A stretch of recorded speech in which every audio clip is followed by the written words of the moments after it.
Hello again, Struck Quip. Welcome back to my stream. Today, oh wait, what's happening?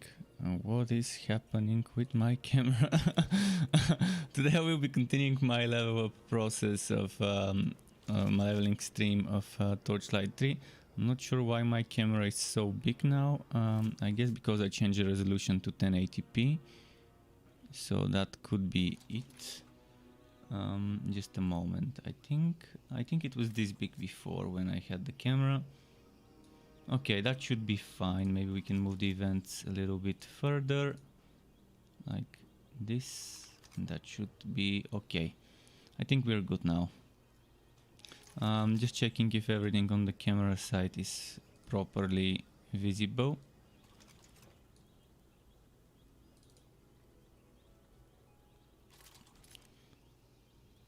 Just a moment. There's this black. Sorry, I fixed this earlier and now suddenly it's not fixed. So I just need to quickly maybe do this. There we go. So yeah, today I will be continuing on the Forged Flaming Destroyer. I will be leveling up that one from level 19 where I left off. Oh no! Why did I select hard? I want to level it on normal. It's not like hard is that big of a difference to normal, but I'd rather just... Since the last few heroes I've leveled on normal, and if I wanna say like for a comparison, it's good to know that it's leveled on the same difficulty.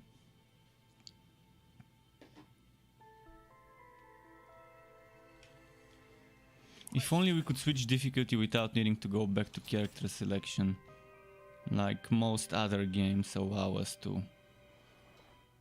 It's very inconvenient where I have to go through an extra loading screen just so I can change the difficulty. Not just one, two loading screens, actually. Going back to the menu once and then loading back into the game. But yeah, this one's level 19, he's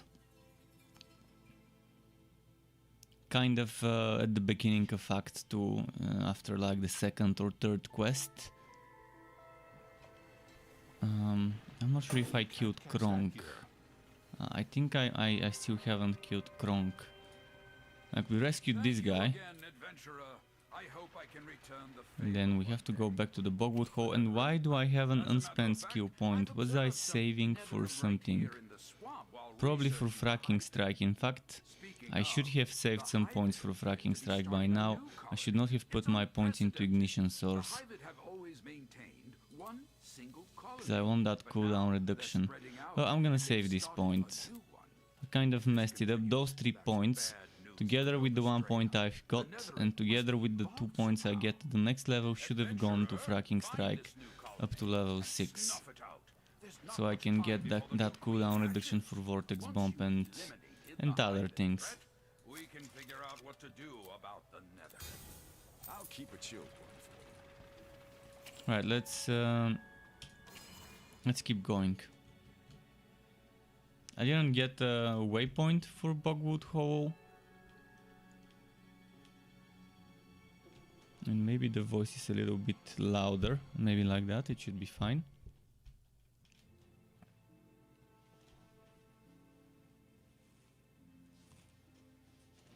Just a moment, I'm pulling this that I use as a back pillow. Okay, there we go. That should give me some support for my back. Like this. Now it's a bit too much. Maybe like this?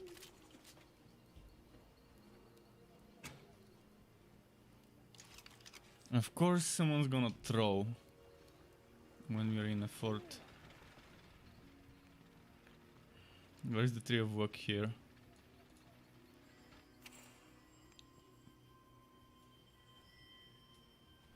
Your pet is running away.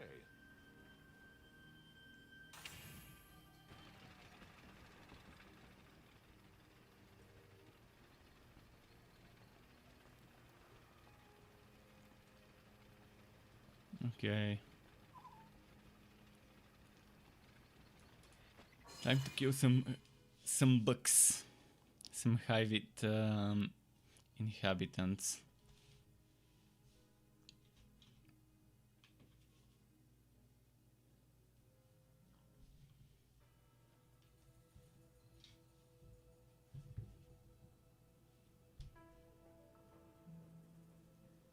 Come on.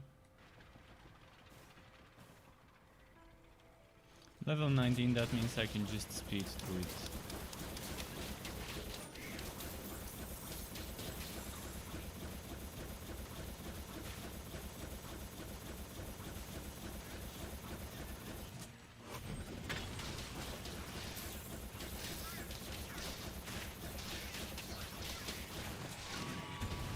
You can't task that here.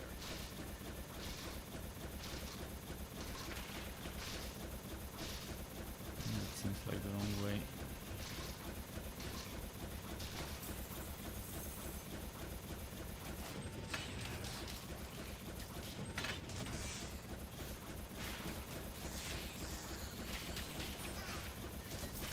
There's a waypoint.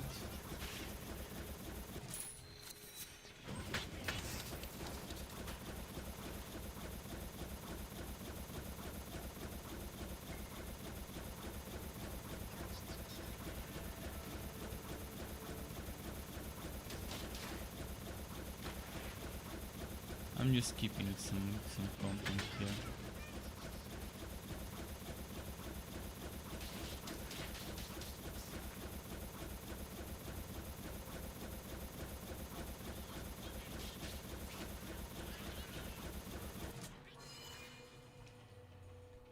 Sora is level 21. By the time I reach her, I will be 20, which is fair enough of a fight. What's my weapon level? 18. Okay, if I get a level 19, 20 weapon, that would be great. Would really help with Sora.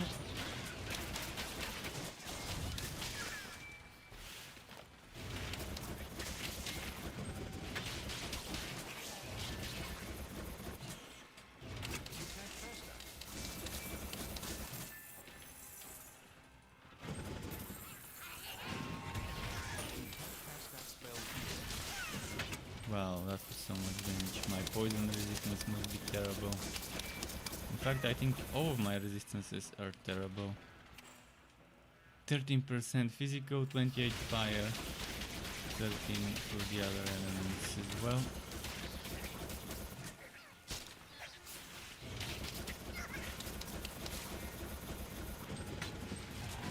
No wonder I'm getting destroyed by the poison from the little larvae. That spell can't be cast.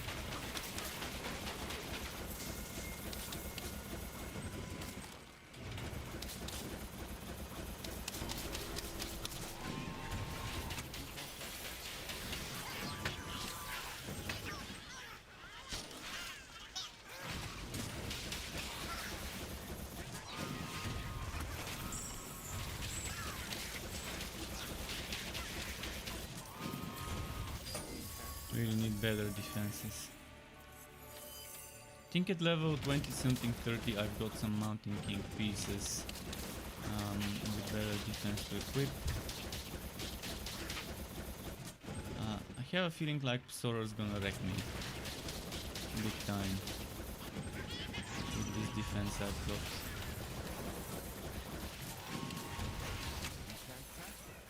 Let's see.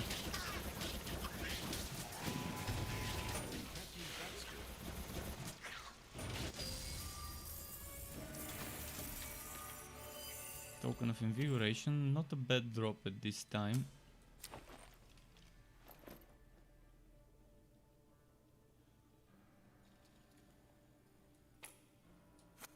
Can probably get rid of some Woods Beast items.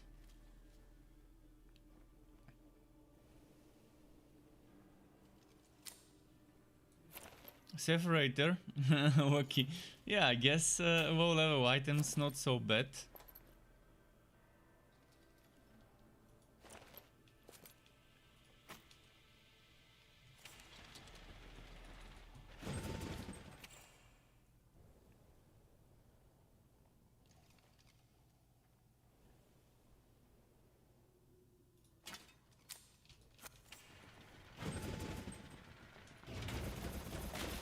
It's early for you, 8 a.m. Wow, okay. Pretty early for you there, indeed.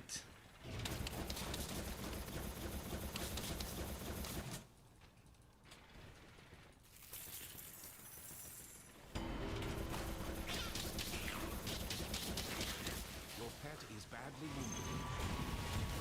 You can't do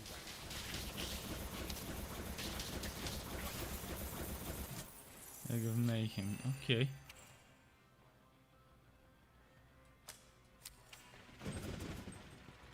But yeah, when leveling up, as I always say, I get like 5 times the legendaries while leveling up compared to when doing level 60 content. If only the level 60 content in the Fuzil was dropping as many legendaries as when leveling up.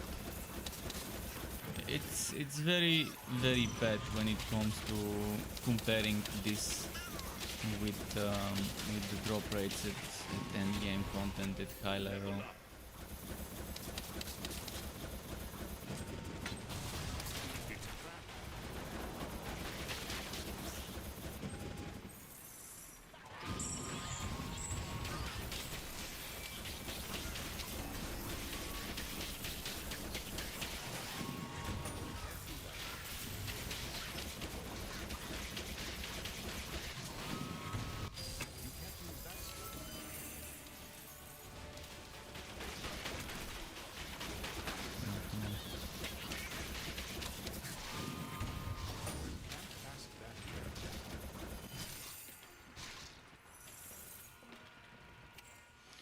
Trying to get as many upgrades as I can before Psora. This is actually nice. Level 21 weapon with decent damage.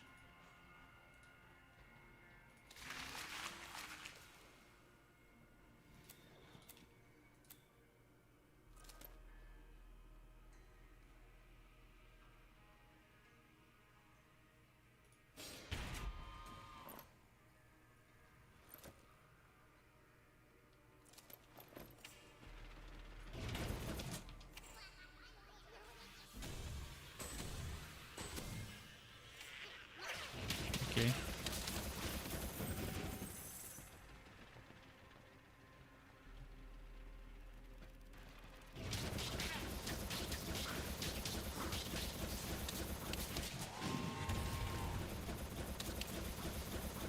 So my defense isn't that much better, but at least I got 6% more defense from the items that dropped in this zone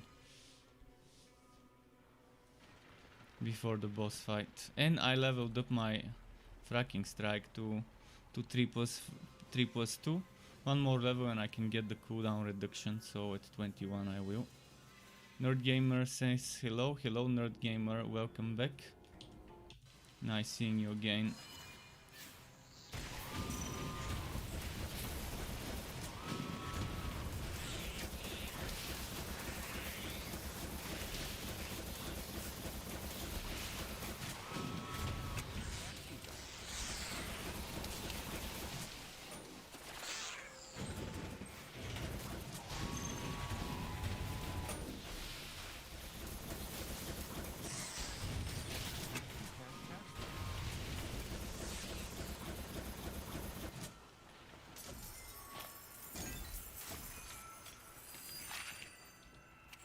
Okay. I don't want to break my Mountain King set for now. This sword, getting this sword was very good. Third letter says there is a snowstorm 2 feet coming your way. Oh boy. 2 feet, so that's this much? Is that 2 feet? This much? Like, that's like 30, roughly 30 centimeters is the span of this to this, if I do it on a flat surface. Roughly, I mean, obviously I haven't measured it. I still kind of can't remember exactly how much 1 foot was.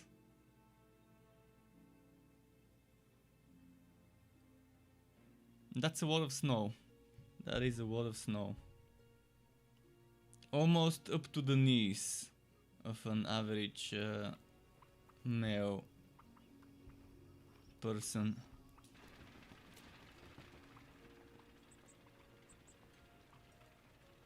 Yeah, 60 centimeters, as I expected, roughly. I think I've got some sort of a memory that, yeah, this one was like 1 foot the span from my thumb tip to the pinky tip.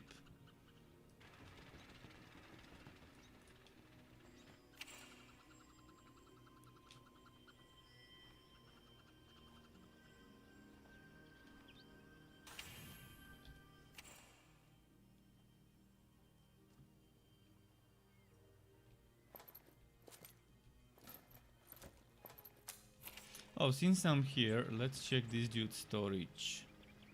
Where did he put it? Over here.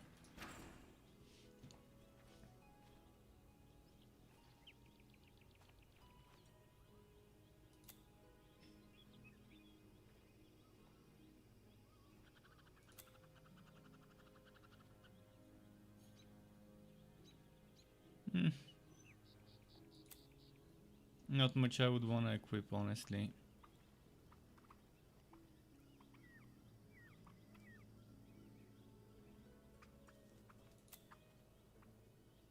I would need to go to my own fort, where I store some low level forged items.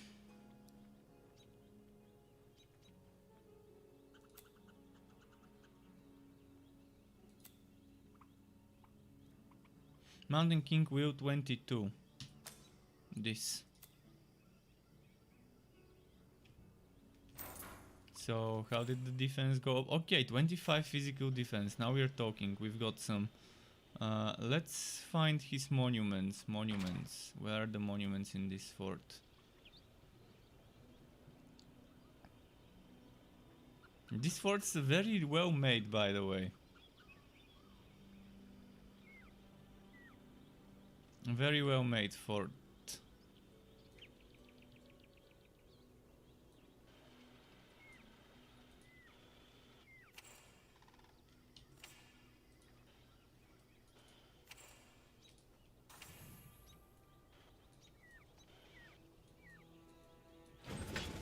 Sensation.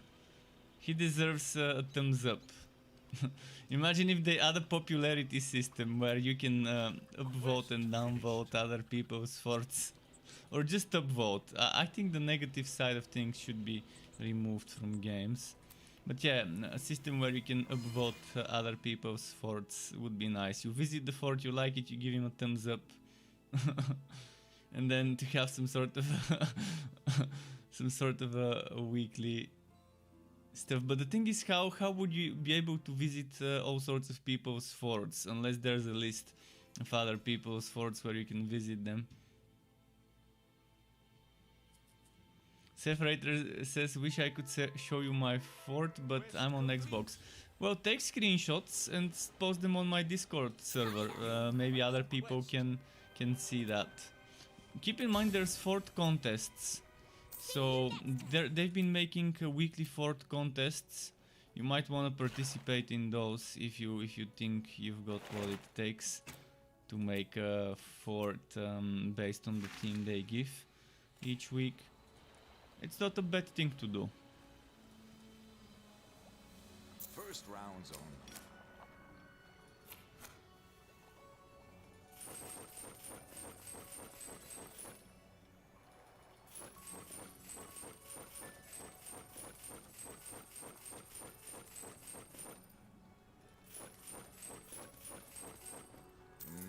I'll be right here. Alright, let's talk to the old dude. Alright, Uji-san, give me the new quest. Let's go to the swamps here. And our way is blocked by a miasma. The spores of the miasma, the foul lungs. What does this corrode granny want metal. from us? We must find some way past it and into the hive.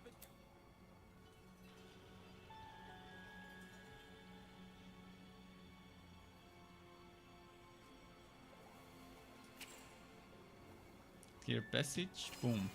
Oh no, I should have teleported to my portal. Well, A little bit of extra walking. I'm gonna lose 3 seconds of my time now as a result of this.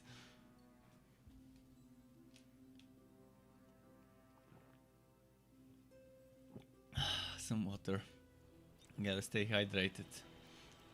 It's actually pretty warm today for a February day in my country. Oh no! Why? Why did I click on it? Why? This this is just yeah. I'm probably still not woken up properly, even though I woke up like more than 3 hours ago or so, or 2.5 at least.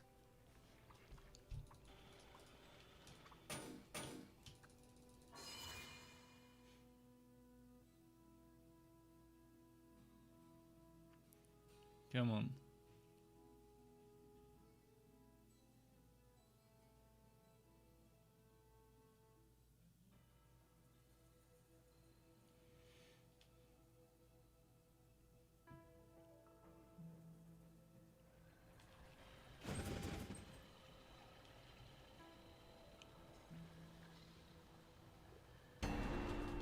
Crit planes. Should I kill some enemies here?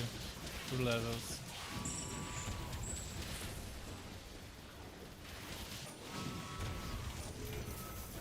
You can't cast that.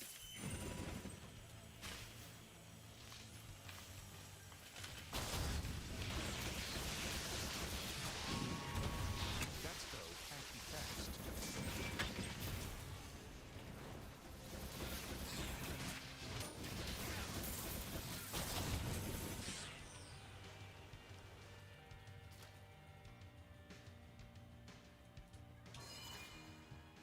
Come on.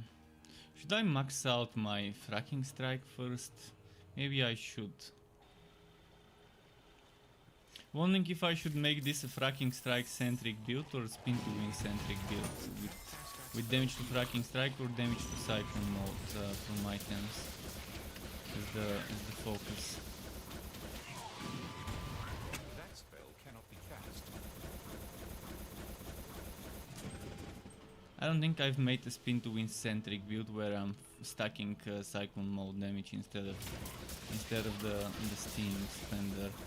So far every single build I've made since the rework has been a build where I'm focusing on stacking damage for the steam spender. Maybe if I focus on a build where I might even try a build without a steam spender. Although that's just not. It's gonna be bad if I don't use the steam spender because it's damage I can use every few seconds. So why not use it? You can't cast that here. I can make it a vortex bomb centric build as well, where I'm stacking damage to vortex bomb. You can't cast But that would require extra levels to vortex bomb, so I can get that cooldown. Whoa! So it would require a helmet with at least 3 extra levels to vortex bomb. It says you don't have a permission. Oh, just a moment.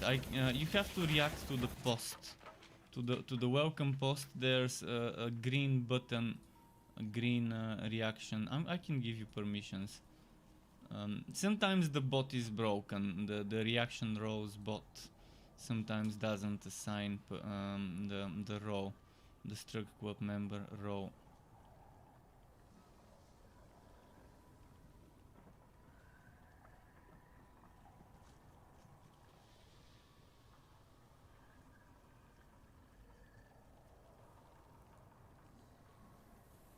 Wait, I don't see you on the members list. That's strange.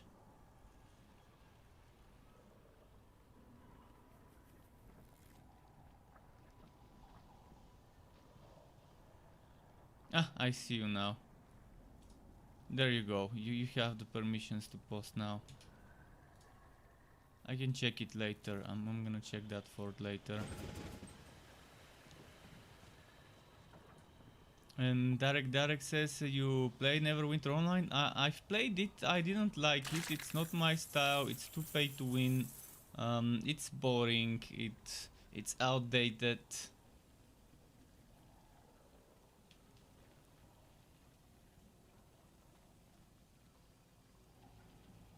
If your thumb to pinky is 1 foot, you're a living legend, a giant of swords. Well, I mean, I can't say how much it is. Maybe it's 20 something. Maybe it's not exactly 30, but let's say it's from the function button of my keyboard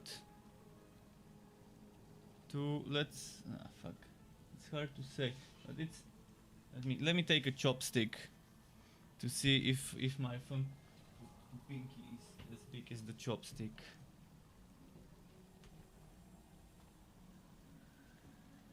My foot to pinky is as big as this chopstick. Exactly as big as this chopstick, and I think this is 30 centimeters. Let me put it in a plate. Maybe it's 24 centimeters. It's probably 24 centimeters because the standard size of plates is 24 centimeters. I mean, that was just a rough measurement, so probably it's not 30 but 24 centimeters. The size of this chopstick and the size of the what's its name, the plate, the regular standard plate size, the width.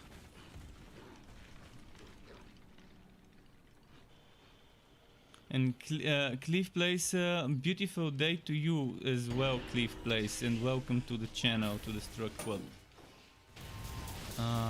And sorry for I think I've just caught up to the chat, so sorry for taking a while to catch up to all the messages.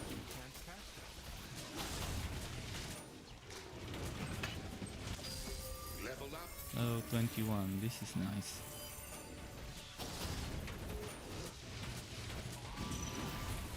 You can't do that here.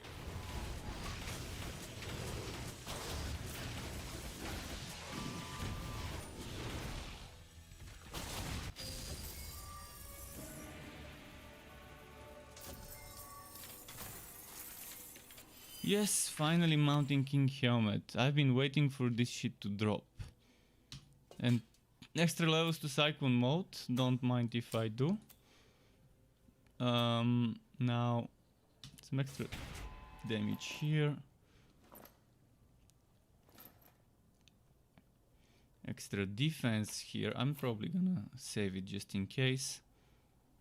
So now, if I want extra defense, I can remove the Mountain King gauntlets and put something else. Oh, I forgot I've unlocked a new SWAT here, which means I can put the ancient. I don't have the ancient Ember hatch. We really need a Cyclone mode item. We need a legendary item centered around Cyclone mode. Maybe making Cyclone mode shoot out projectiles in different directions. Or something like that as you're spinning.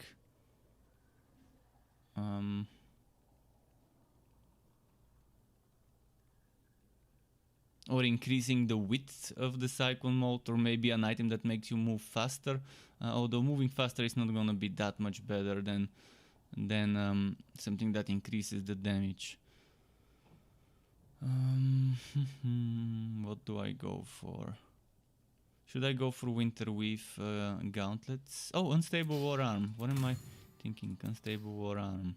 And then I'm gonna put the Woods Beast hatch.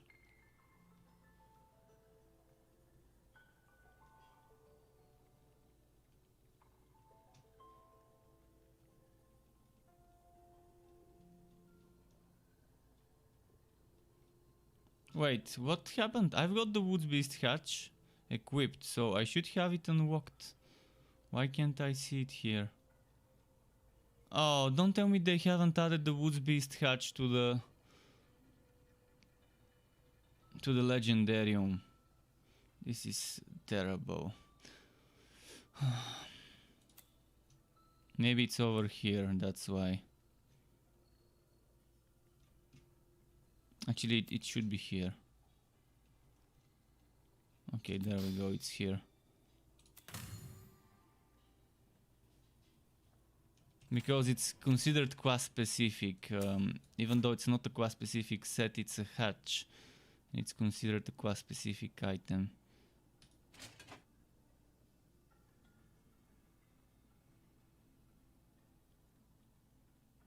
If I want more defense, I can grab this.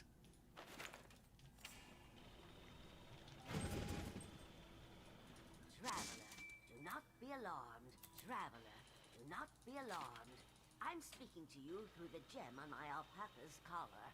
One of the very gems you recovered. Enough. What is that my baby has? A dwarven arm? Let's keep going. Anthony Pinard says on D3 and Warhammer at the moment, how does it compare? He's a Diablo 2 native looking for new top over. There is no PvP in this game, with no plans for PvP, because it will be a shit fest. as a result of the game is balanced for PvE, and if you do millions of damage in PvE, like 1-2 million or 500,000 damage, and you have like 80,000 HP, it's gonna be one shot fest. It would require a specific person working non-stop, a full-time job to balance PvP, to rework the stats you get from every single item and things like that, to be more balanced. So PvP, I wouldn't get my hopes up for it in this game. As for how it compares to Diablo 3, it doesn't have as much things to do as Diablo 3 right now. Because in Diablo 3 you've got one type of rifting, another type of rifting, you've got Uber bosses, you've got bounties, you've got a lot of things to do in Diablo 3. Although in the end people end up just doing rifting most of the time, like 90% of the time. Maybe even 100 for some who don't do bounties. Ubers. With this game you've got the Fazir, which is your kind of rifting in this game, the Fazir's dungeon. So the weak link of this game is the end game, the lack of such, only having 1.5. You've got map works, you've got the alpaca level, but those are not like the real end game, because you can do them even before maxing out the story. Then when it comes to skills, you've got some freedom. It's not full freedom like Diablo 3, where you can at any time switch your skills. Yes, you have the ability to respec by finding those things called respectacles, and then when you consume it, it gives you a respectacle point. I've got 8, as you can see, and then you can go to the skill station and consume a respectacle point to remove one level from a skill you want to remove levels from. So there's that to consider, and you can respec, and you've got a class and a subclass as a system. So when you create a hero, you pick 1 out of 4 classes and 1 out of 5 subclasses for a total of 20 combinations. So there is some very good variety in regards to builds. There may not be that many items, around 120 legendary items in the game. And that give you special legendary abilities, and you can put those legendary abilities in something similar to Diablo 3's Skanai Cube, where you can slot the legendary powers of up to 3 items at level. You unlock them at level 3, 20 and 40, and there are some items that are legendarium only, that are default unlocks. And when you combine items like sets, for example, it's doing sets much better than Diablo 3 and Chaos Bane. In Diablo 3 and Chaos Bane you need to have the full set to get the most out of it. And that one set would give you a super overpowered strong version of a specific skill. That's what you want to build around, but in this game you need only 3 pieces of a set to get the set bonus. So for example, see, I've got this and this pieces of the same set. If I remove this, I still have 3 pieces, and this and this are still getting the set bonus. If I remove this, now those are not giving me the skill points they used to, because it's only 2. If I put this, I still get the set bonus. If I remove this now, this doesn't get the set bonus. So it's you can mix and match, and you can even wear 3 pieces of one set with 3 pieces of another set, and that's pretty nice. Mini sets, the way they're doing them, I really like how this is done. Wait, I'm missing a skill. I'm not sure which one. Why am I missing? Why is Cyclone? Oh yeah, because I removed an item that was giving me Cyclone mode.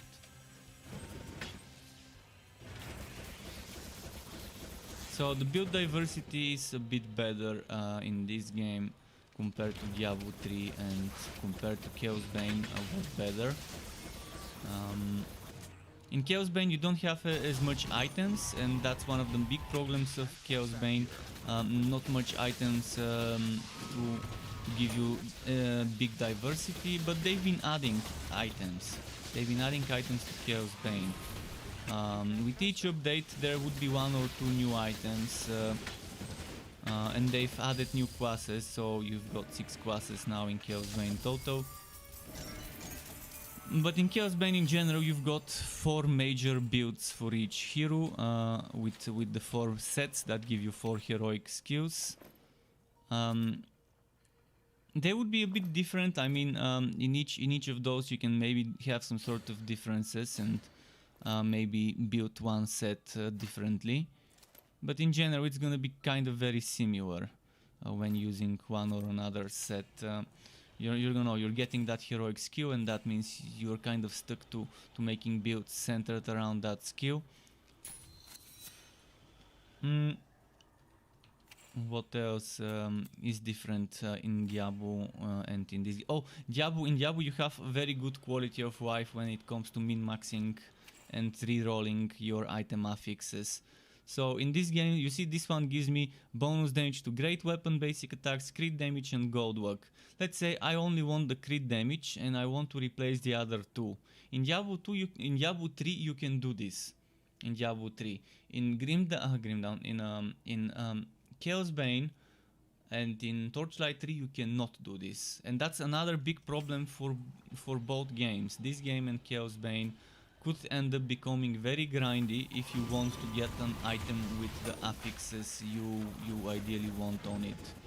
I'm not talking about min-maxed versions of those affixes.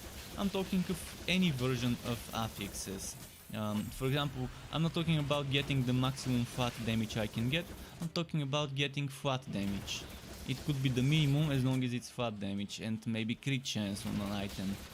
Or maybe on a specific item I would want duration increase to a specific skill, or a damage to a specific skill as a percentage. And it's very grindy. You might need to find a certain item 100 to 300 times before you can even get that affix.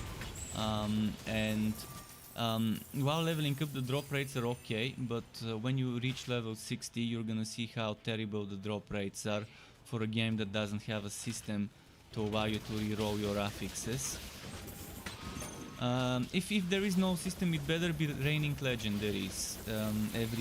Every champion kill, or at least 1 per map,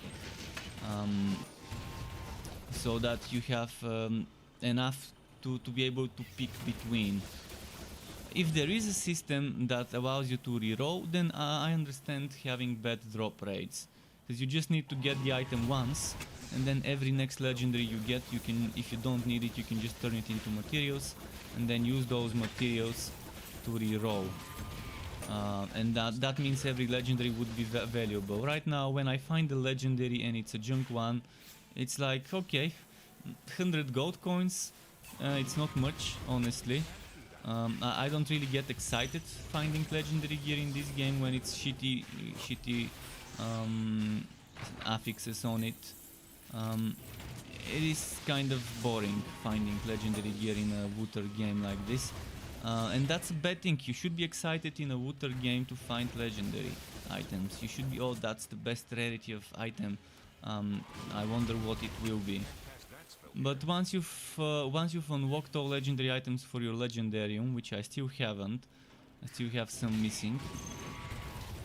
You kind of stop getting excited when you find a legendary, because you know chances of it being an upgrade are lower than the chances of you becoming president of a country in this game. So yeah, pretty bad chances of getting a good item in this game. And this is a major problem. In a looter game, people play mostly for the wood. That's the driving force of games. And if you have no way to negate bad RNG, people get bored and quit. That's kind of how it is. At least for me, that's how it is. I'm only playing this game because I've decided long ago to commit to it, to make content, to stream the game, to make build videos, to make guides for it. But yeah, it's very bad with the drop rates right now, and it's not problem of the drop rates, it's a problem of not having a way to reroll my affixes. I would be fine if the drop rates don't change, as long as they give us a system to reroll my affixes.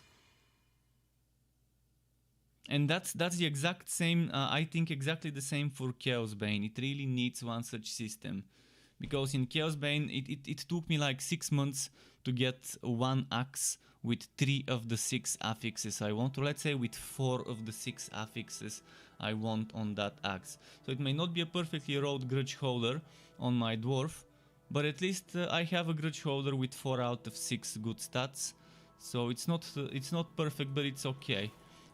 But it took me like 6 months in Chaos Bane to get that, and for some people it might take a few days, because it's RNG. For some people it might take a year. But yeah, it's kind of...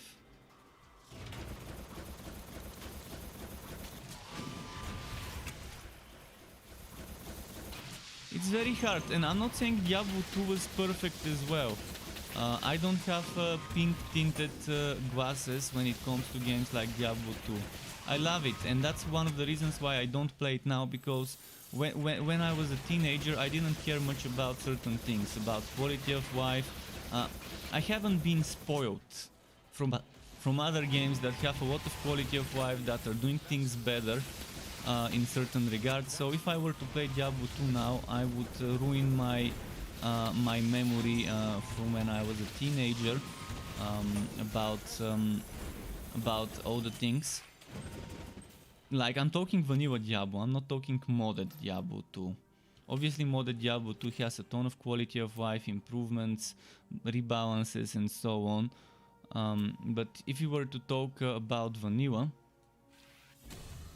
obviously my memory, even though I'm trying to preserve the memory untainted by an adult point of view, I still know that there were some things in Diablo 2 I didn't enjoy as much.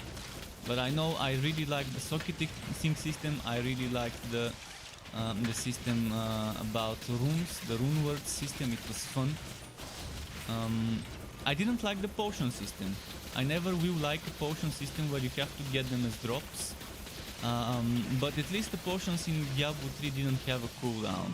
But I think the best potion system is the type of system that Chaos Bane has, or Diablo 3. Just give it a cooldown, allow people to maybe select different healing skills or different potion types, but put it only on a cooldown and let it be something that you don't need to buy or you don't need to find as a drop. This is, in my opinion, the most user-friendly potion system, the least boring potion system. In fact, I think it shouldn't be a potion system, I think it should be a healing skill system, and people should unlock their healing skills as they progress through the story, and then just be able to pick a healing skill that suits their build, whether they want a healing skill that gives them a buff for resistance but less healing, or straight up healing or healing over time, or maybe something that gives them damage but less healing, things like that. Having different healing skills, or healing skill that's as a AoE field on the ground compared to healing you straight up. I think that's much better, and I think this game can do it.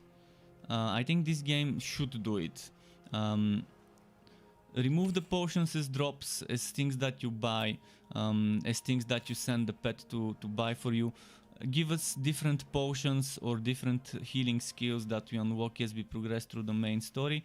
And then let us press S to change our skills. And instead of clicking on this skill here, there should be another one here that's reserved only for the healing ones. And just be able to select from them. This is much better than a boring potion system.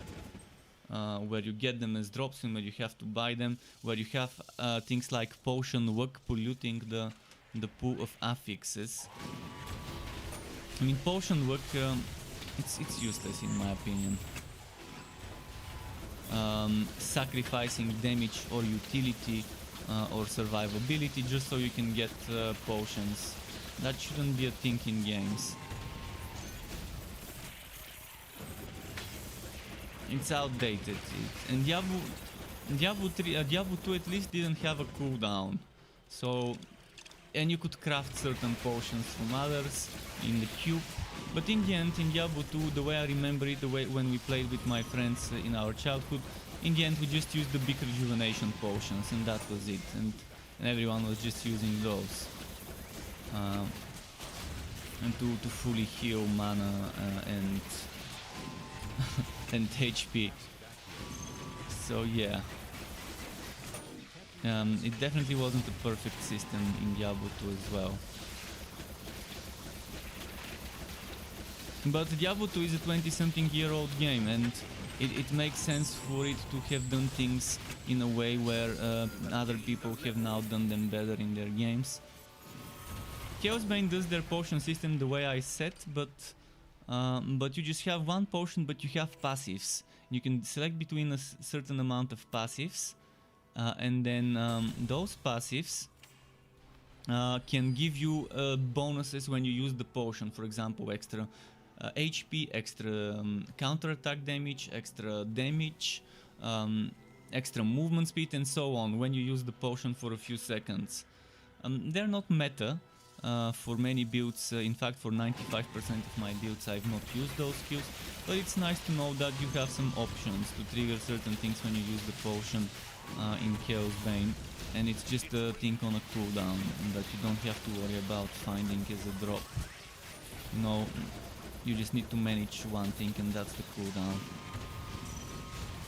It's much more fun than what we've got in Torchlight 3 right now, and in many other games. For example, in Path of Exile, I definitely don't like the flask system. It ends up becoming too many things to manage, too many things to keep attention to try and use.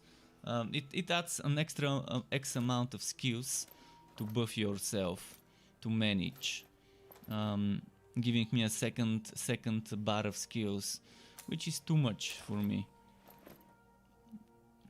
It's just not fun. But when it's just one skill to heal and stuff like that, that's fine.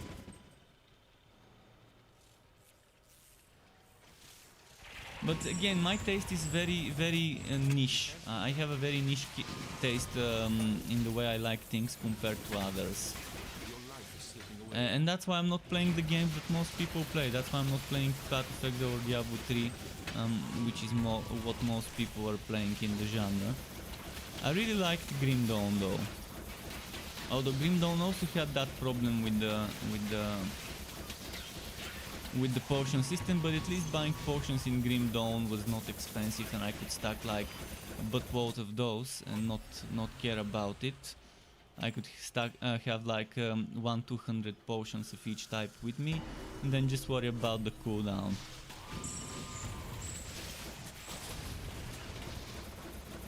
So at least in Grim Dawn it was fine. The stack size was pretty reasonable. And I could just forget about restocking for like a few days. I could spend 16 hours without needing to restock if I get like 200-300 400 potions in Grim Dawn of each type.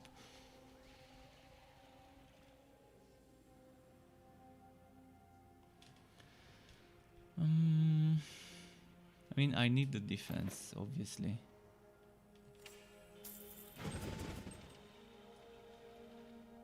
HP on hit, this game doesn't have HP on hit. It has HP on kill, which is pretty useless. I think HP on hit would be amazing for this game, but it would be very overpowered as well. Because everyone would want that. It would be a stat that you must take.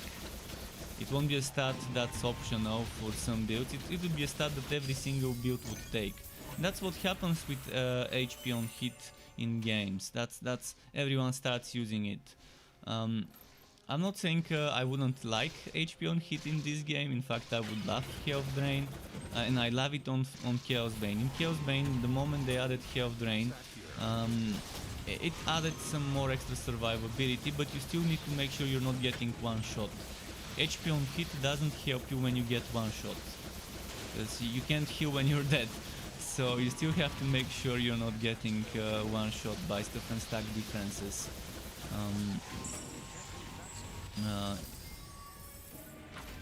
And resistances. In many games, for example in Grim Dawn, resistances are, in my opinion, more important than DPS sometimes. Obviously you want DPS, but you shouldn't neglect your resistances in Grim Dawn. And it's always a balancing act to max out your resistances for a build in that game. But you've got augments, you've got other things that can help you max out the resists, to tinker with them. Okay, I need to put my hoodie, it became a little colder. Just a moment. And I'm gonna catch up to the chat. I think there's a lot of messages I've missed throughout this mission. Let's see. Separator asked, my storage is full of legendaries, but I'm not sure which to get rid of to free up space, because when I start a new character I usually use what I store. Well, my solution is make wardrobes for each hero type and store low level items in 1, 2, 3 or 4 wardrobes, and high level items for that class there. And I would say in the shared stash try to stack non-class specific items, such as, for example, non-class sets, Skittering, Woods Beast, etc. sets in the shared stash. And in the hero storage I would store things like hatch, threats, like the Mountain King set, like the Musketeer set, things that are like class specific weapons, like cannons, like rail hammers, etc. Although I do try to socket one-handed with shields in the class specific storage in the wardrobes, because it's saving space, it's being savvy about space. Because if you put a two-hander, that means then it's just not as good as saving two things in instead of one, and then you can put the two-hander in the shared stash. Taking one slot compared to that. So every hero can get, I think, 14 wardrobes of a full set's worth of items. So on the shared stash I would only keep things that I think I would be changing between one hero and the other of different classes. And things I would wanna give to my Wobbies while leveling up that same class, I would put in the class storage. I'm gonna check some more chat after this fight. I'm pretty sure I've missed some more messages.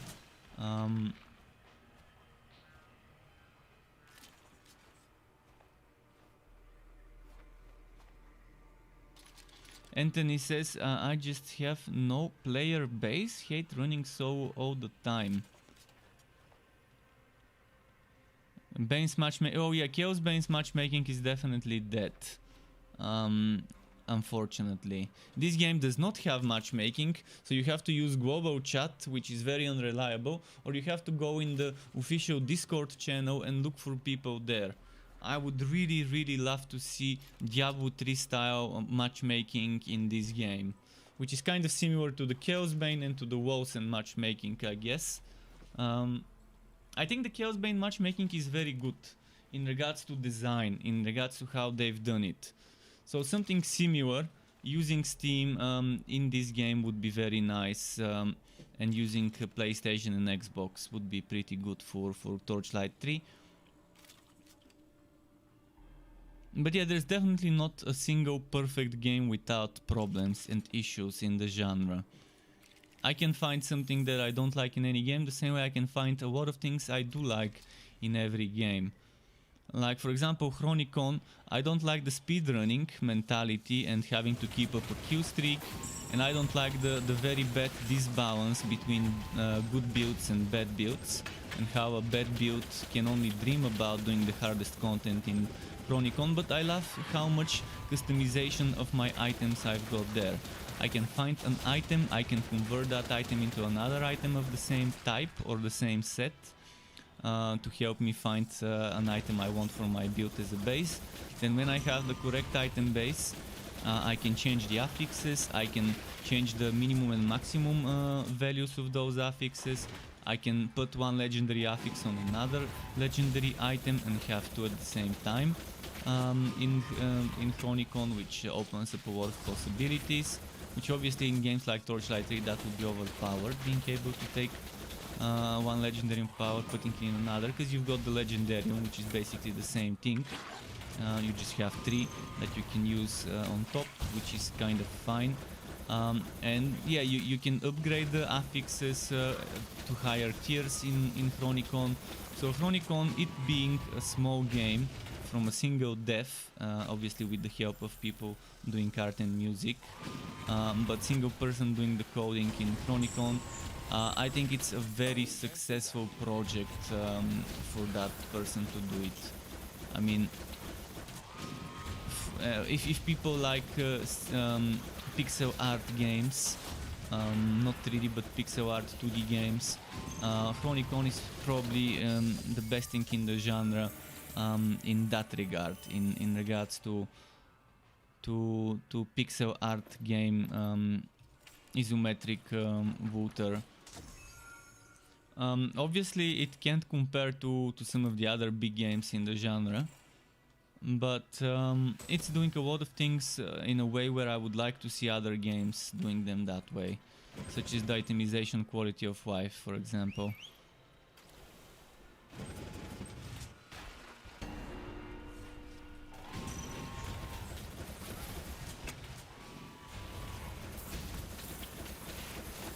And to think that it's a game made, coded by one person, that just further shows how impressive it is for one person to do all of this, where I've seen teams of 20, 30, 40, 50 people, dev studios, doing much less in regards to optimization and quality of life and things like that. Also the quest design. Chronicon has one of the best quest design. You don't need to go back to the town until you're done with your act. So from start of Act 1 until I'm done with Act 1, I don't need to go back to the town to talk to an NPC. All the NPCs I meet as I go through my journey, and that's amazing. I talk to the NPC at the beginning of Act 1, it tells me to go do this and that, then most of the other NPCs I need to interact with would be something I meet on my way throughout the maps I explore. And I really love this. It feels really great the way it's done.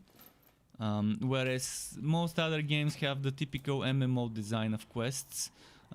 Go back to the town, talk to this NPC, talk to that NPC, collect some rewards, then go bring me this, then go back to the town, then go kill this one, then go back to the town. And that's unnecessary travel time, loading time, and just, it feels like playing an MMO, and 90% of the games probably do it that way. Whereas Chronicon, I've not seen anyone do it as well as they did. As he did, the guy who made it. So obviously, there are some things I don't like about that little gem of a game, but there's a lot of things I do.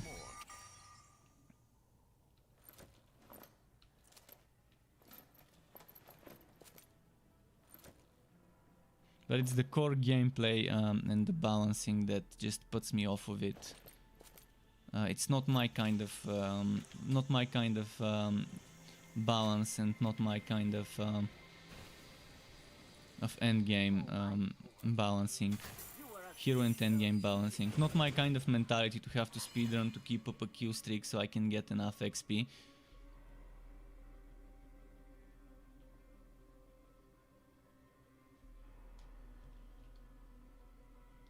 I like being able to chill, to stop, to look at the gear that just dropped, not to have to keep the kill streak going, and not be able to stop for a moment, fearing of losing some potential extra XP bonus.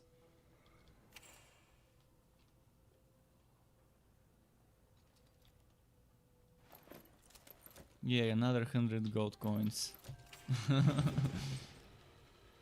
Alright, next quest, Mukhtar's Cove. I'm gonna go and get the waypoint before that though.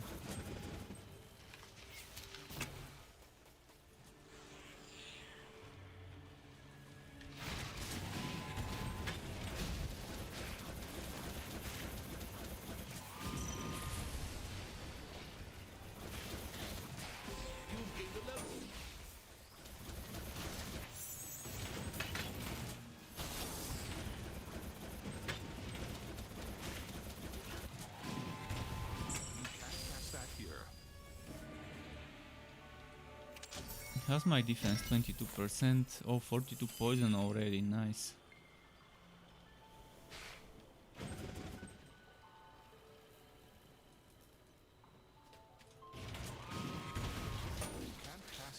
But yeah, Separator wardrobes are amazing, and you can get up to 14 for each class. You can make 2 of each type. And there's like 7 types, and they keep adding new ones, and I love that they keep adding new ones. Which is why my fort is mostly filled up with storage. There are just so many of it. And pro tip, if you don't like how big a certain storage is, you can put it in the ground and only show the top piece. Only with the ship you can't completely hide it, because you're gonna see something now. I'm gonna show you what I'm talking about. With the ship statue, you won't be able to access the storage if you hide too much of it.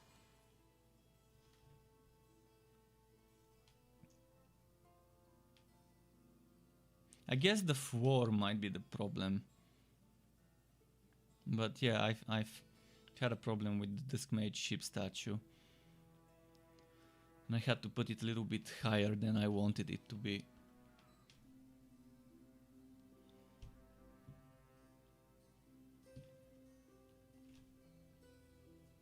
But the candy one you can hide, the leaves one you can hide. See, this is a candy one. You can see the full fort, the full building. You can see how it's underground. I can still access the storage. Obviously that's for the wrong class. Yeah, I can still access it, and I can try and show you in the fort. So if I come on, it's not letting me edit. I'm actually gonna do it because I need to do it to. See, you can only keep the top bit, and that's a pro tip if you wanna save space. See, now this allows me to put them next to each other. The same goes for this ship. Let's see how far I can hide it. I think this... Let's see if this would work.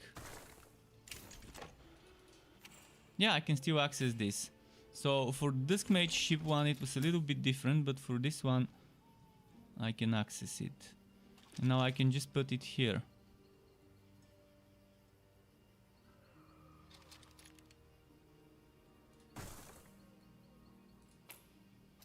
So if you want to save space, that's the tip. Use elevation to your advantage.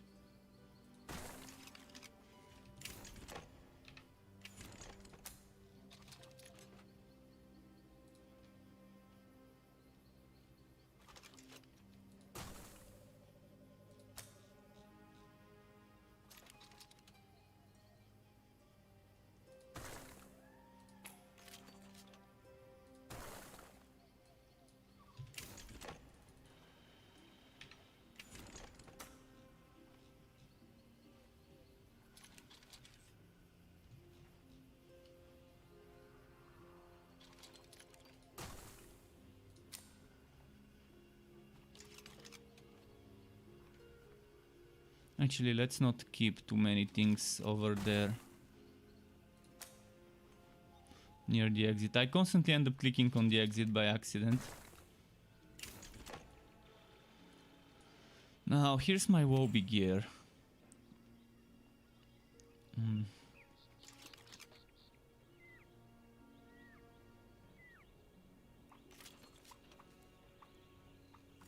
there's some more Wobby gear here.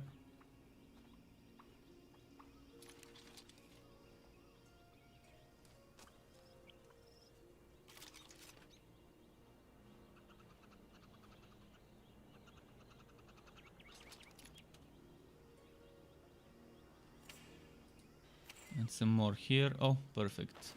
Mountain King gauntlets. Nice, got an upgrade.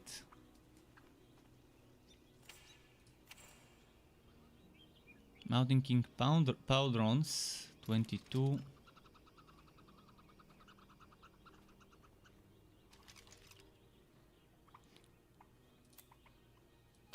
Probably gonna need this soon.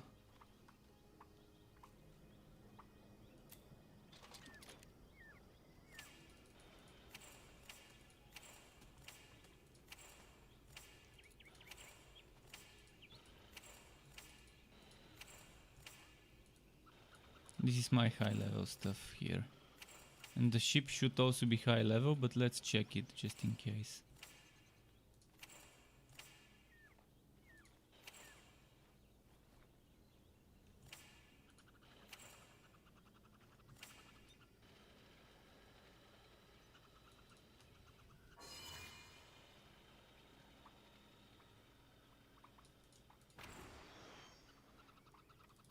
Anything else I can equip?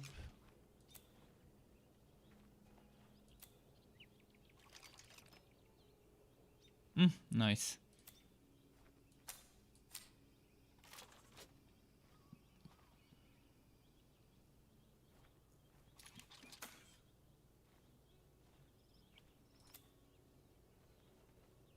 $25. Vortex bomb. Do I want to lose that poison defense?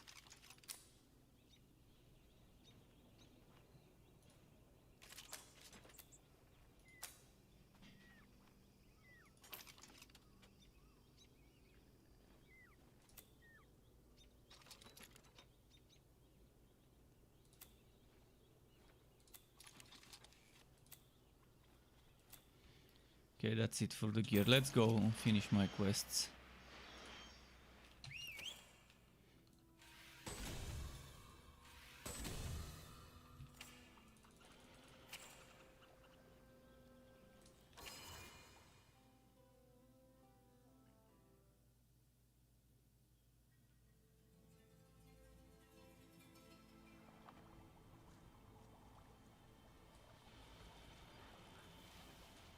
Is there something I can take off your hands? Anytime. You Okay. ready to spend? I'm ready to bet. Well, it was good seeing ya.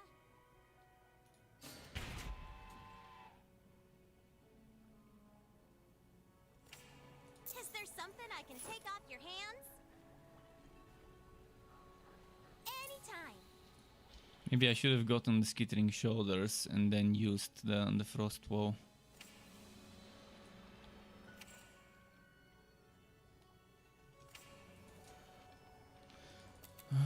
Okay, as for us, give me the next question. Let's Through go. my spyglass, I observed a sizable wall of ember standing in the way to the. I think next was Kronk, or maybe not.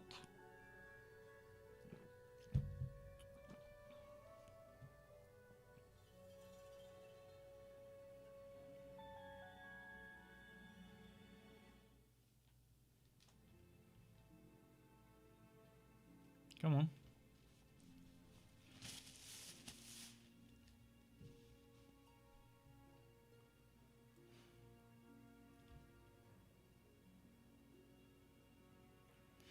Where is Sky? Sky, are you there?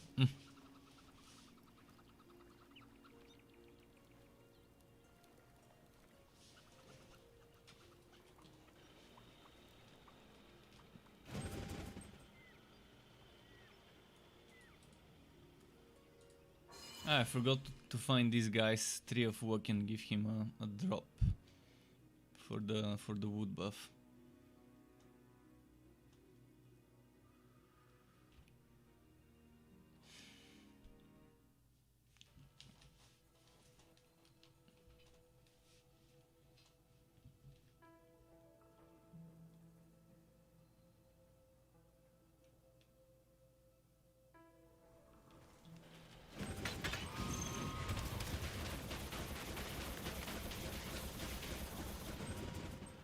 I'm gonna rush through this zone.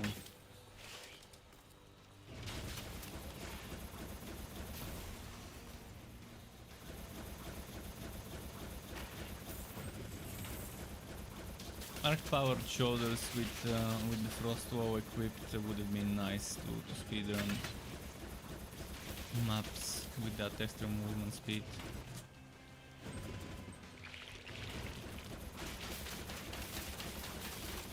And the winter weave boots as well.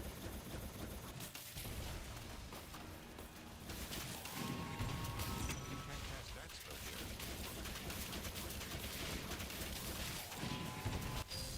You can't cast that spell here. What did I equip here? The unstable war arm. Yeah, I like that.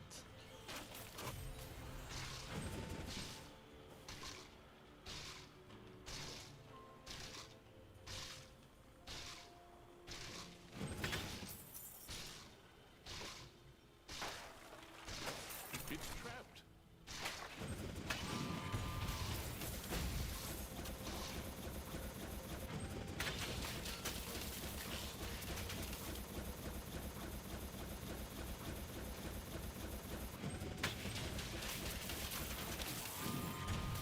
You can't use that skill.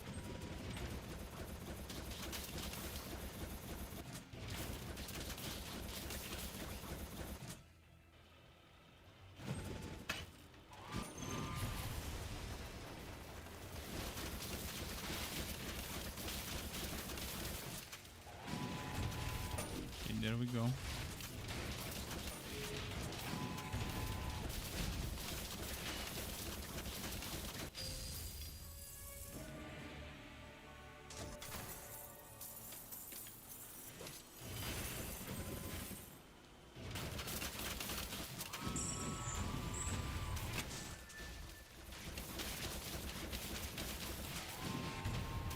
can't use that skill.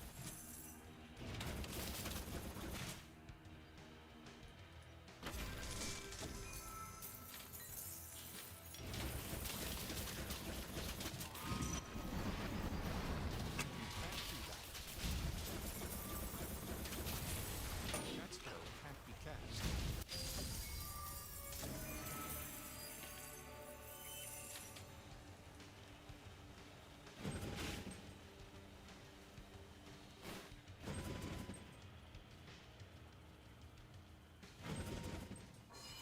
Let's check here what's happening. You've started a quest. Oh, there was this side quest I normally forget to do. Let's make sure I do it this time. Armor crystals and then the exoskeleton. Then after that there was this nether boom or whatever it's called.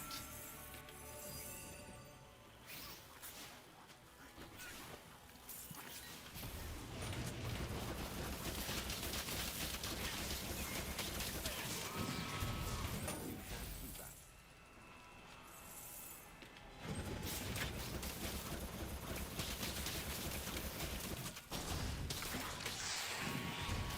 That spell cannot be cast. Let's see here.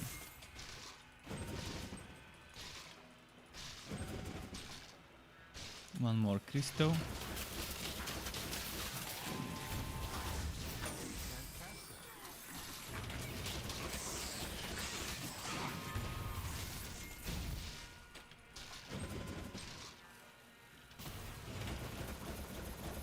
It's ringed.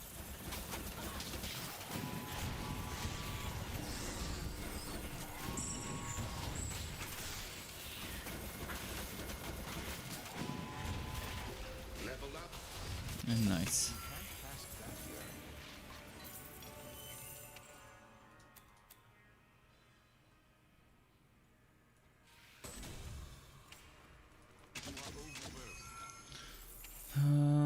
Token of invigoration.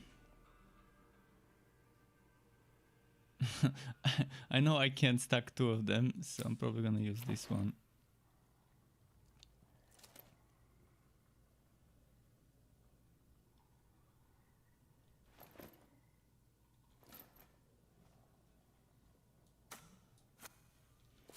Let's see if there's anything worth equipping.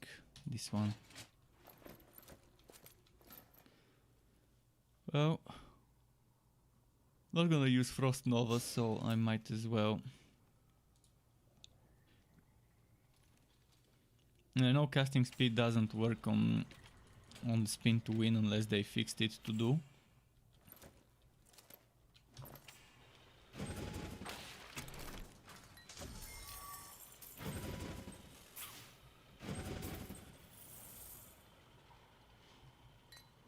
Can't wait to start getting Ancient Ember drops and maybe get the Ancient Ember hatch, which I really want. I just really need that for some builds with the Forged.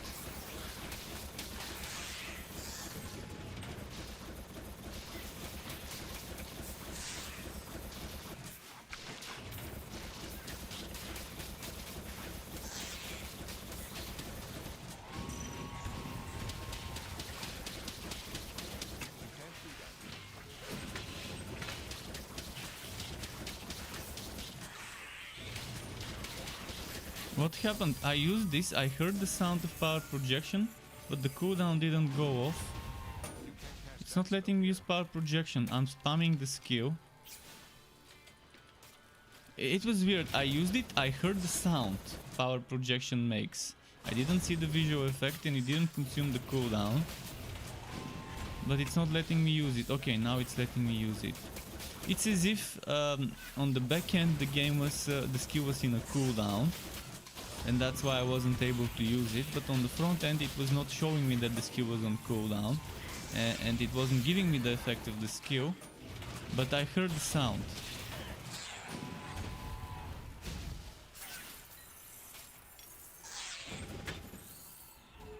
This sound.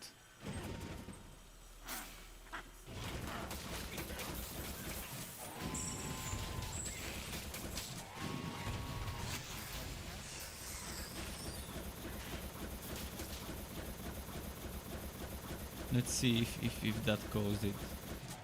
Maybe using it while... See, now it works even while channeling. I was able to use it, so not sure what caused this bug.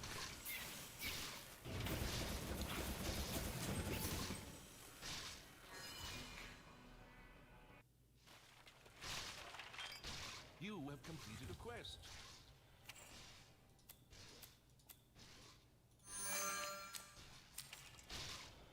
You can't cast that here.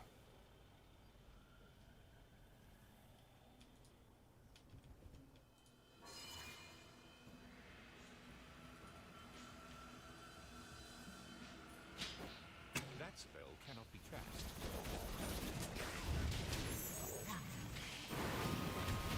You can't cast that.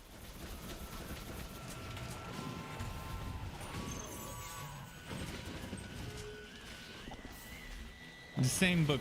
You see, it's not giving me the effect, but I heard the sound and now I can't use power projection due to that bug.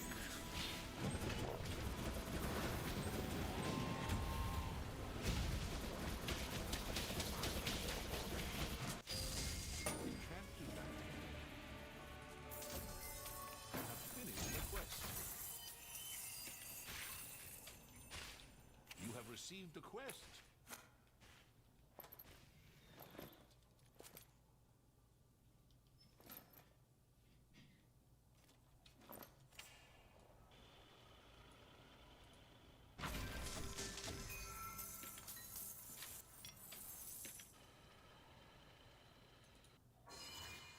Alright, let's see.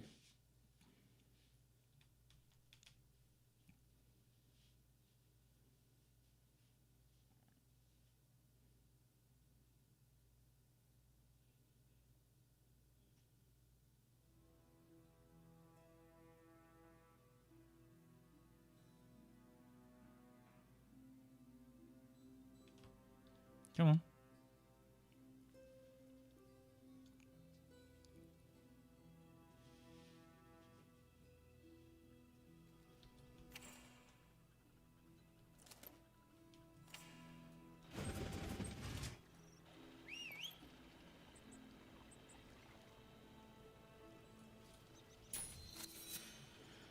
Tree of Hook right next to the entrance. Perfect.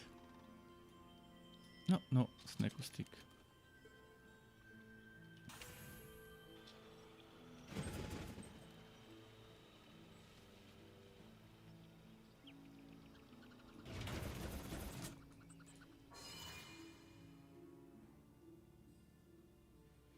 And now let's see what's next.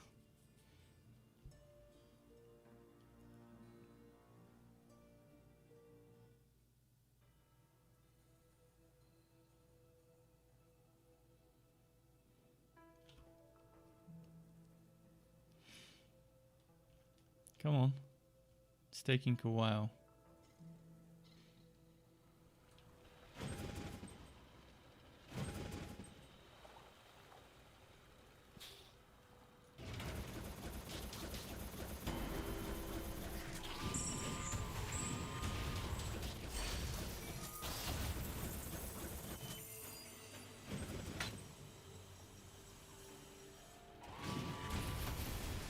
You can't cast that spell here. It's a trap.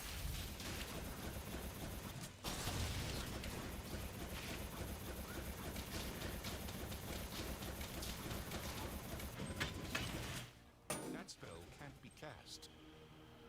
Alright, let's move this way.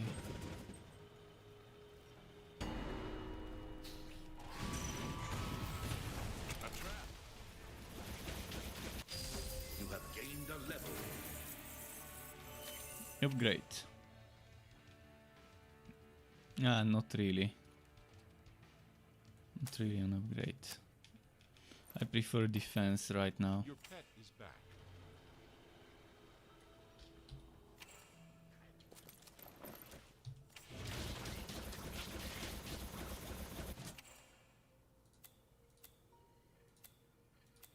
Oh.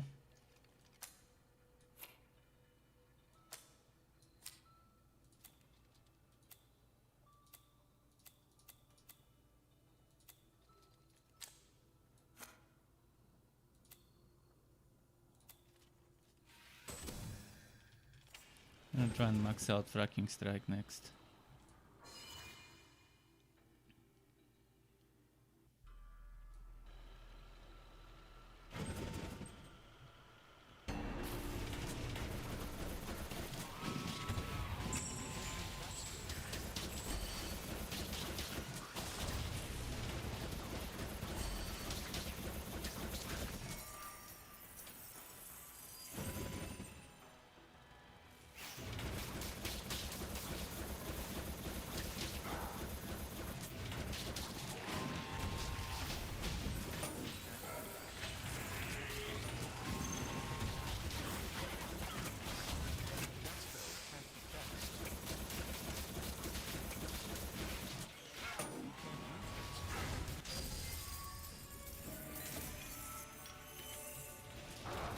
Okay, I thought I took this, I guess I didn't.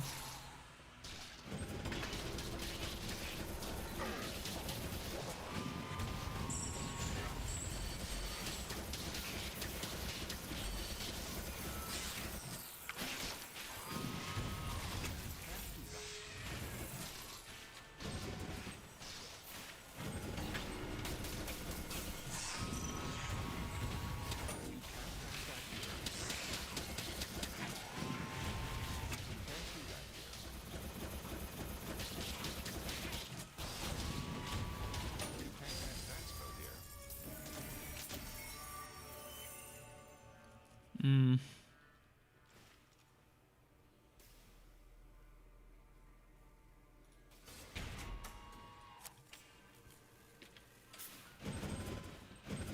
Crystal number 1. I have a feeling that crystal number 2 is over here. Let's just check.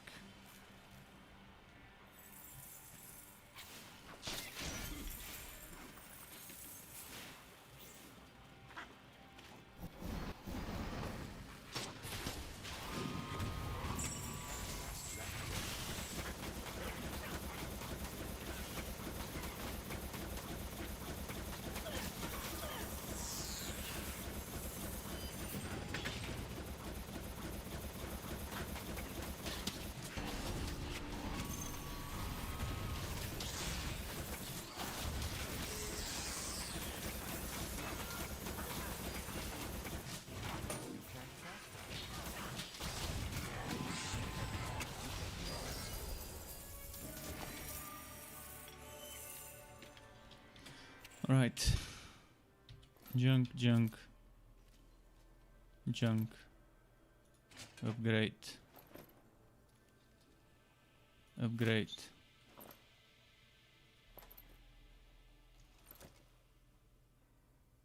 Upgrade, okay. Got some upgrades. 29% physical, that's not bad. 29% physical reduction is good.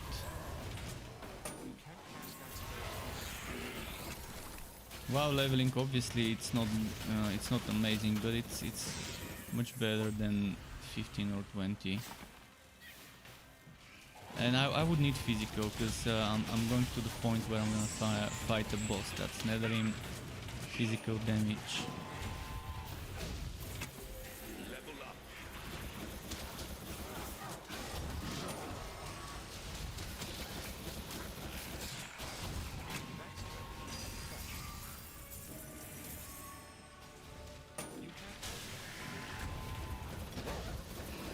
But if Anthony is still here, because he was looking for a new game to play, there's a free-to-play game coming out soon, Magic Legends, which is the Magic the Gathering hack and slash isometric ARPG. So 23rd of March open beta. The worst that could happen is for us to waste some time and not liking the game, but people might end up liking it as long as the monetization is not too annoying. And too bad, the game has potential from what I've seen. We'll see how they handle that. And that's something that at least it's free to play, so people can test it and see if it's worth it.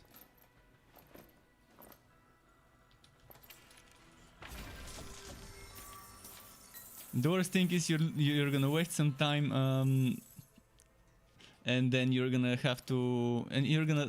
fragment your not hard drive unless you're using a hard drive, but your SSD or hard drive. Other than that, it's not much that you lose. All right, next I'm gonna rush to the swarm. Only fighting elites on my way.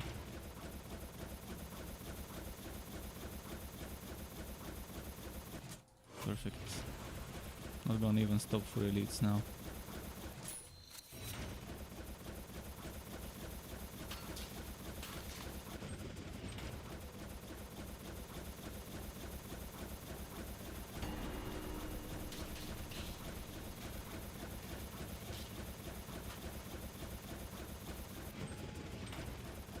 The shrine's over.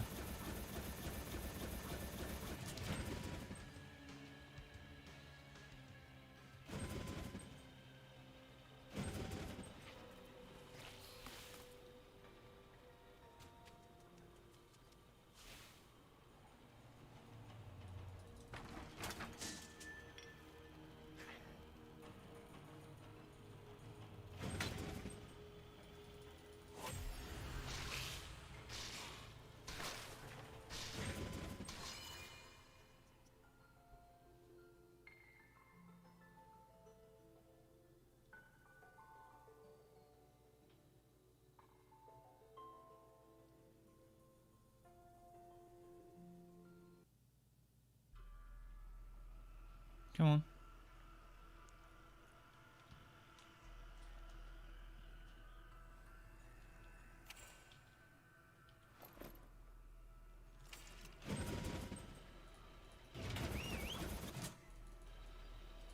And the pet needs to go and sell.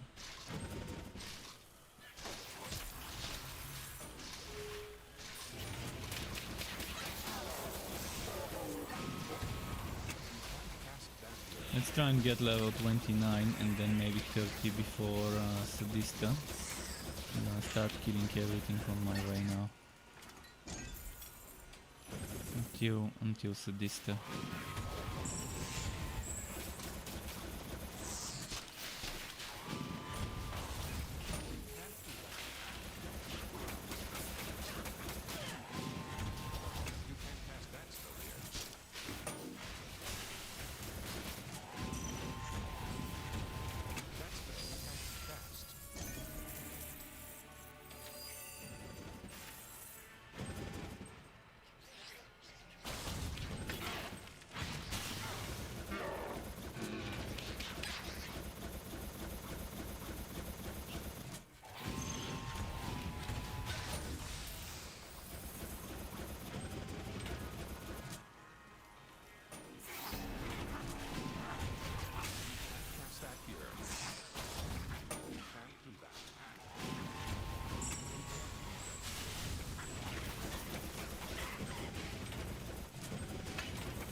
Okay.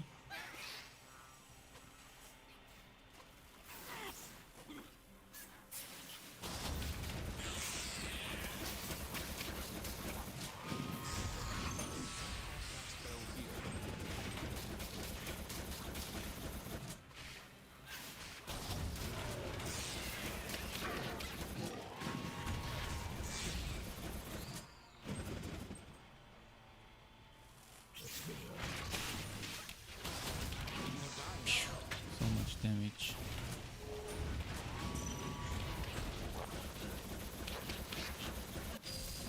Level up.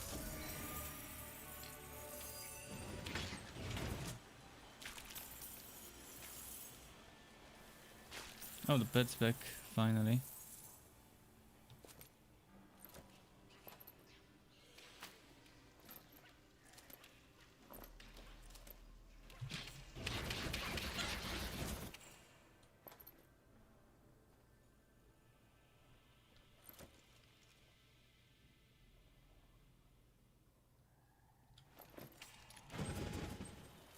I'm gonna keep my wheel.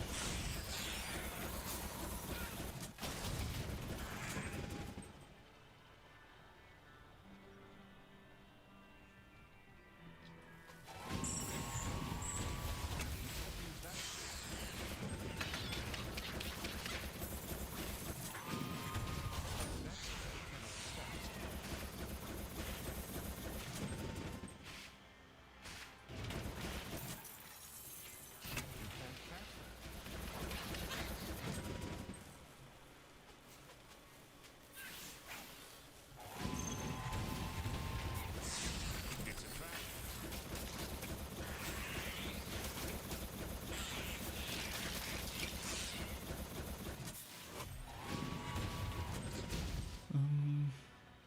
Finally the boss fight. You can't use that skill. You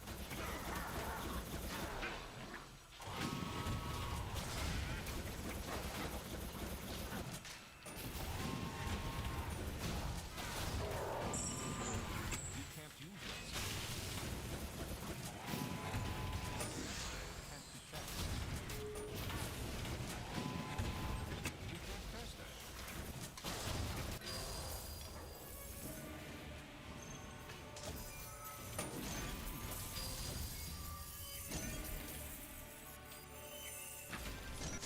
Alright, what's next?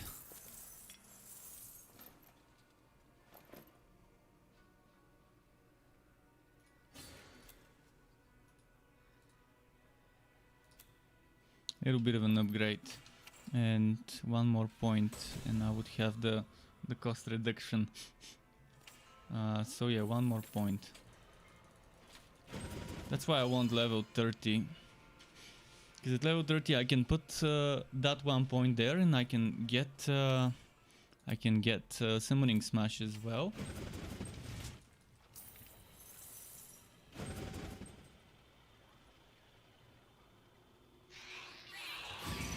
This map should give me enough XP to reach 30 before Sadista. If I kill everything that spawns on my way.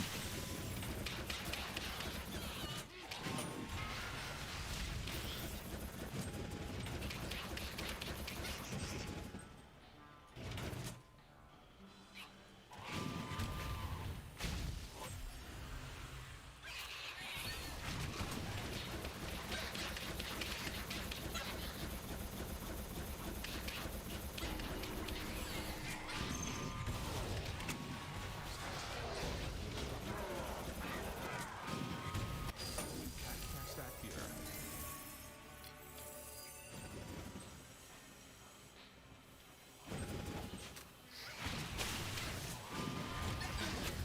Cast that here. That spell cannot be cast.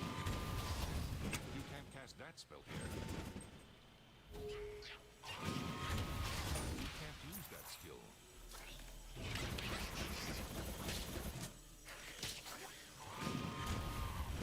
Okay, waypoint obtained.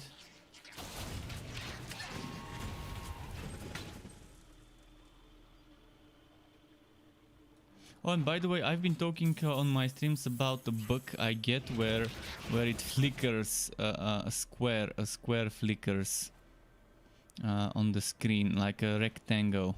I managed to capture this when recording footage for my builds and stuff. I managed to capture a screenshot of this in action. Just wondering where I put it. I can't remember. I'm gonna check. Let's say I do print screen. Where would the save go?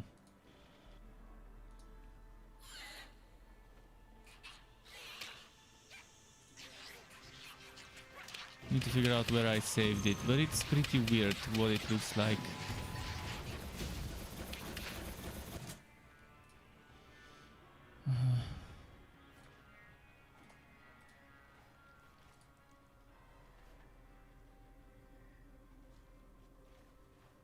Saved it somewhere, I can't remember where. Was it in the sharpshooter builds?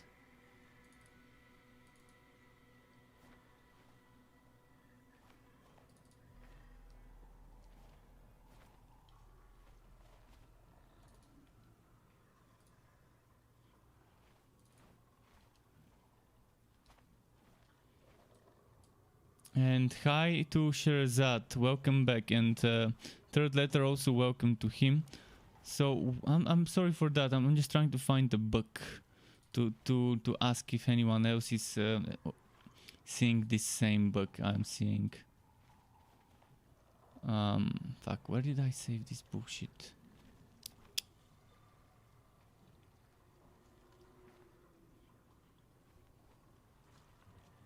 I'm gonna give up probably. Probably I saved it on a... Probably saved it in the worst possible place. It might be where my raw files are. Raw files... What was the last build I made? Sharpshooter build. I didn't save it there. Damn, where did I save this? I can't remember. Ah, that's so bad. Not being able to remember where I saved this.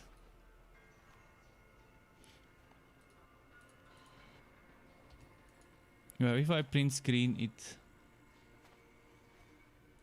puts me in a folder where I don't think it is.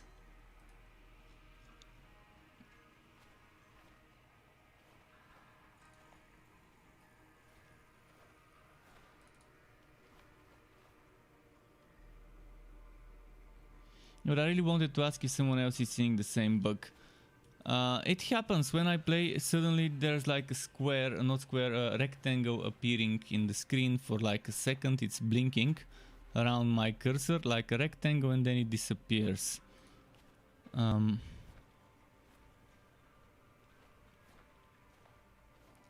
I do have it on video as well. I do have it on video. I'm gonna try and make the screenshot again so I can show you.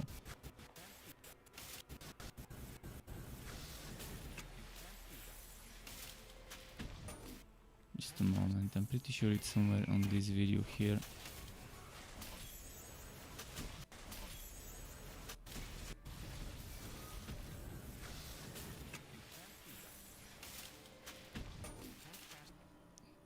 Okay, just a moment. I caught it. This is it. I'm gonna try and take the screenshot again for everyone to see.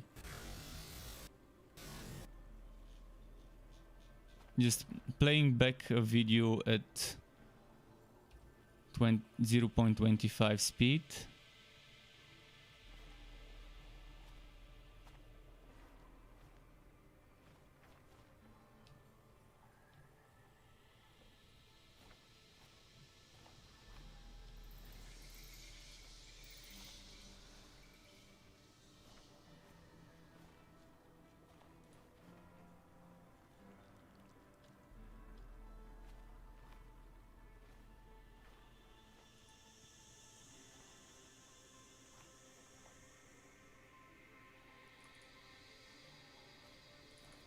Ah fuck, I missed it again.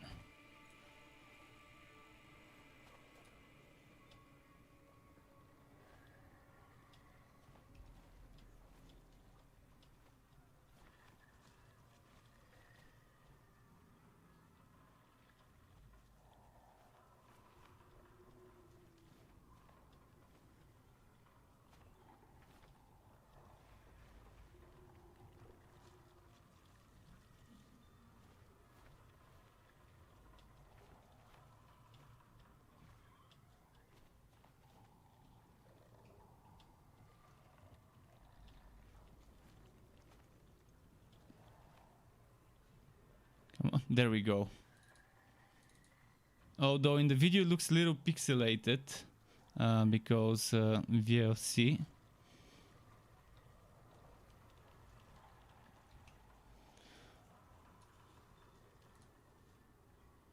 But yeah, I saved it. So I'm gonna show you now the screenshot. And if someone is seeing those things flashing, it flashes for like a second. It flashes for like a second and there isn't much I can do, but okay, where did it go now?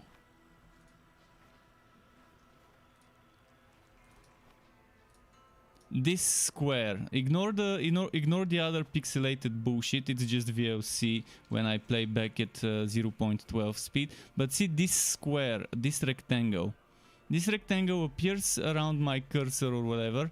It appears for like a split second and then disappears, and it happens on all types of heroes. Doesn't matter what type of hero or build I play. It's super annoying, and I don't know if I'm the only one getting this bug. But it's it happened a few moments ago on this hero, and I just remembered about it.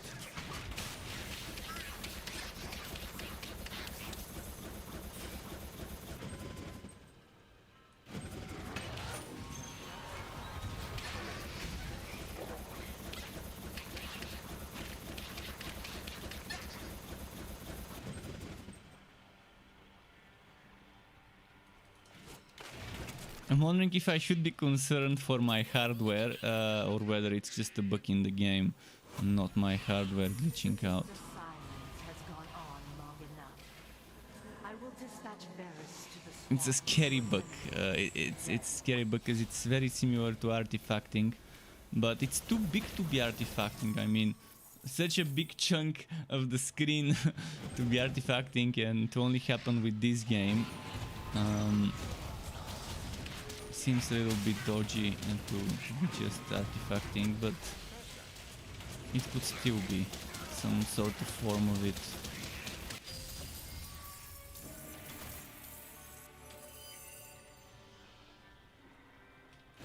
I can screen grab it later in Premiere to grab the exact frame without the extra noise around it, and maybe submit it as a bug.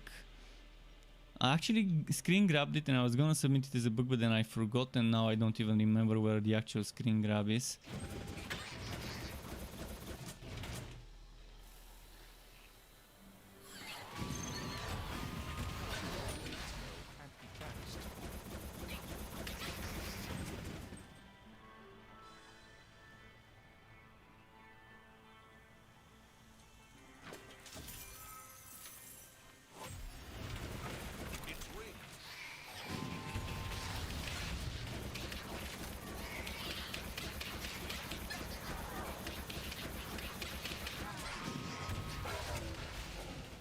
Okay.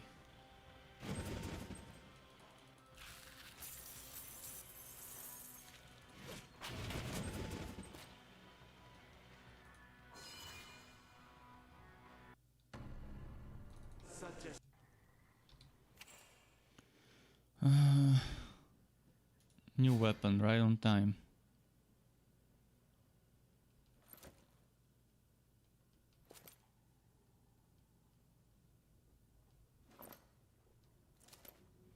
My defense is not perfect, 21% damage prevented. I could get better, but then I'm gonna lose some effects I don't wanna lose.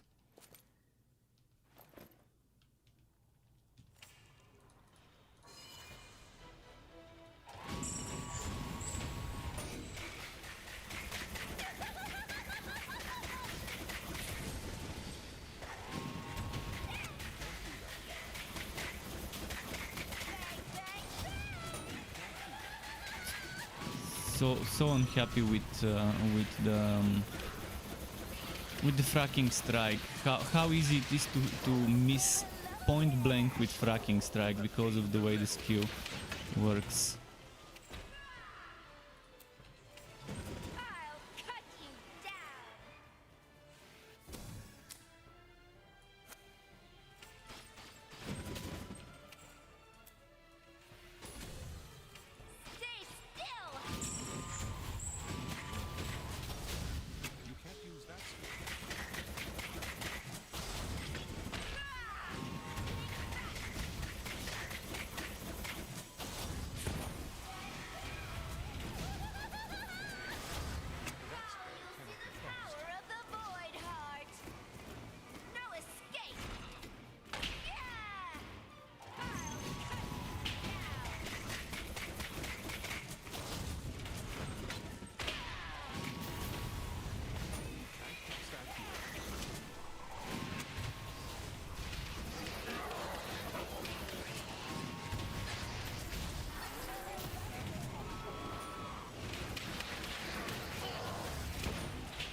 Okay. Your pet is hurting.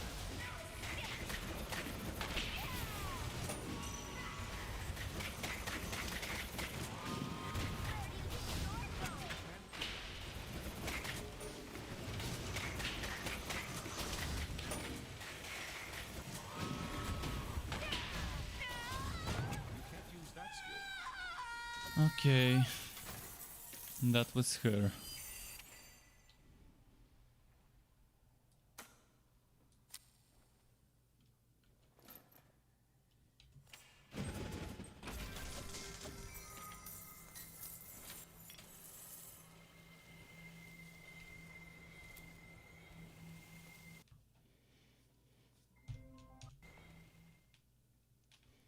So Act 3, here we come. Just need a turn in. For Sharpshooter, which my favorite skill is? Well, maybe you've noticed, but it's Scout's Bones with the Infectious Shooter. That's my favorite skill. It's not like it's not a main damage skill. It's a support damage skill, like an extra DPS, extra proc skill. But Scout's Bones with the Infectious Shooter on Sharpshooter is my favorite kind of skill. There's no time to rest. You saw what that void heart is capable of. And now I it's just on love its way to how mine. many projectiles I can get I don't know with for that sure where combo. Varys went, but we'll receive It more looks poison cool. beams It looks and so never cool on activate screen, on filling the whole screen with That looks like a bunch of best bet. poison projectiles. General Grey has dispatched Hicks and Wolfram to escort us there.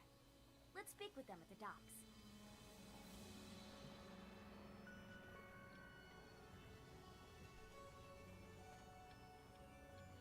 Relic energy generation. This one has less. And I like the relic energy generation. For now.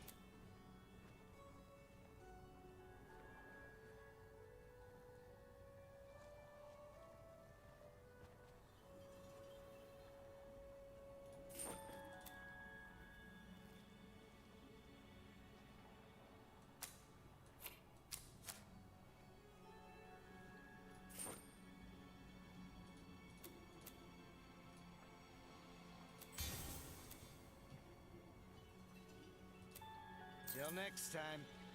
Yeah, let's go to the next town. Whoa, you look like you could use a drink.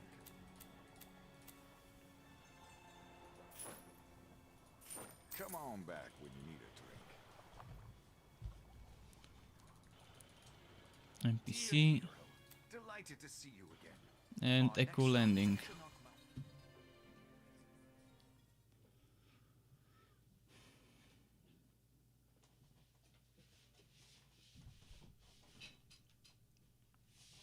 How is Sky doing? Hot on the trail of Varys and the Void Heart, our heroes take to the sky. They reflect on the allies they have made, the foes they have conquered, and the countless lives still hanging He's in sleeping. the balance. For the greatest battle looms just ahead.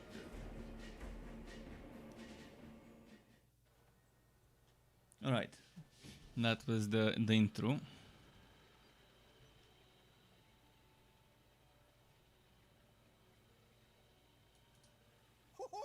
Bless my bolts! The Empire is finally here!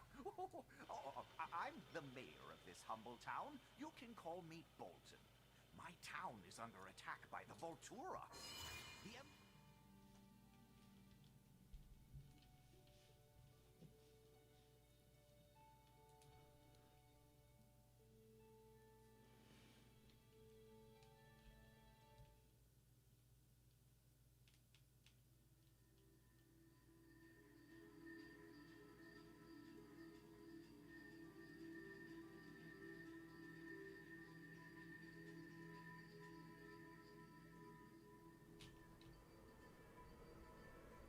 It's pretty nice intro.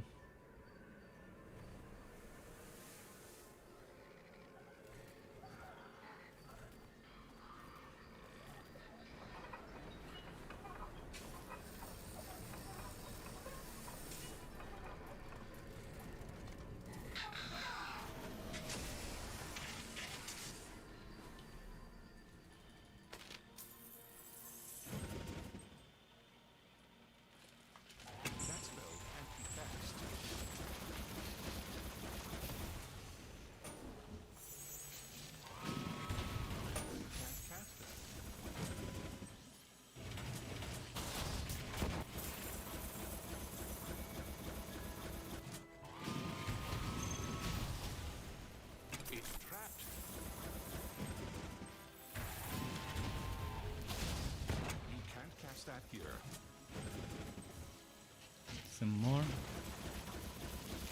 Some more here. Can't use that skill.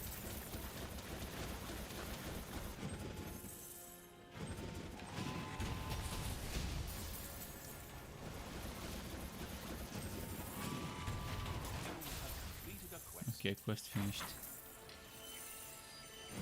A new quest.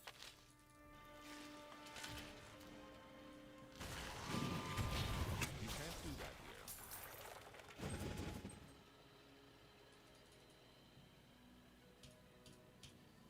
Grand Hall.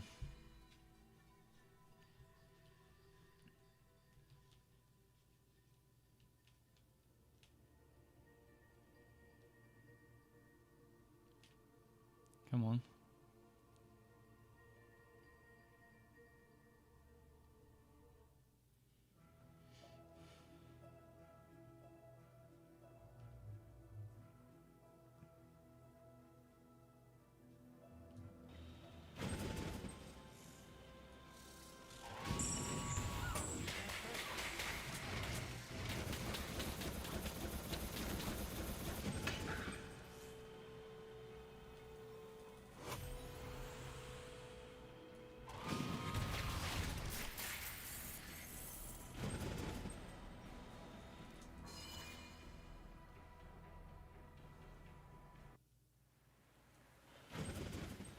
And can I just group them up here? That spell cannot be cast. We'll need some electric defense now for the first part of this, and then more physical for the end. You can't cast that spell here. You can't cast have that. gained a level. You can't cast that spell here.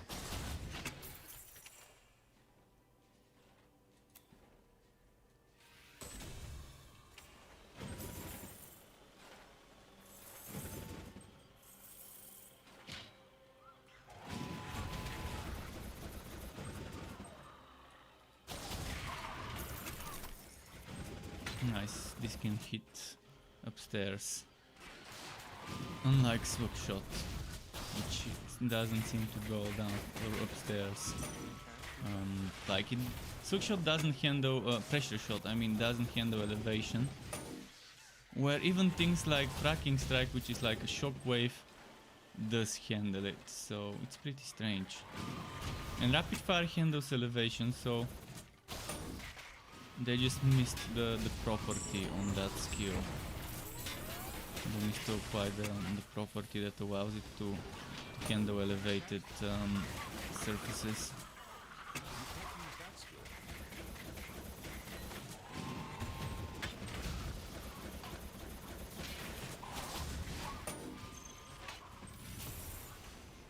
You can't do that. You can't cast that here. You can't use that skill. You can't cast that spell here. But the Forged after the rework feels so much stronger. You can't cast that. From the weakest class, it became definitely much better. In fact, some Forge builds can be stronger than some non-meta builds on the other classes.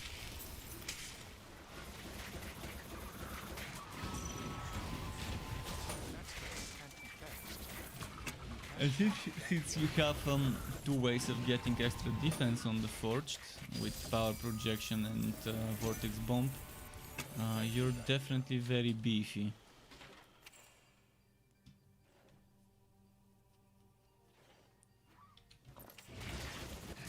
As long as you stack defense though, I mean, not stacking defense and getting X% defense won't work.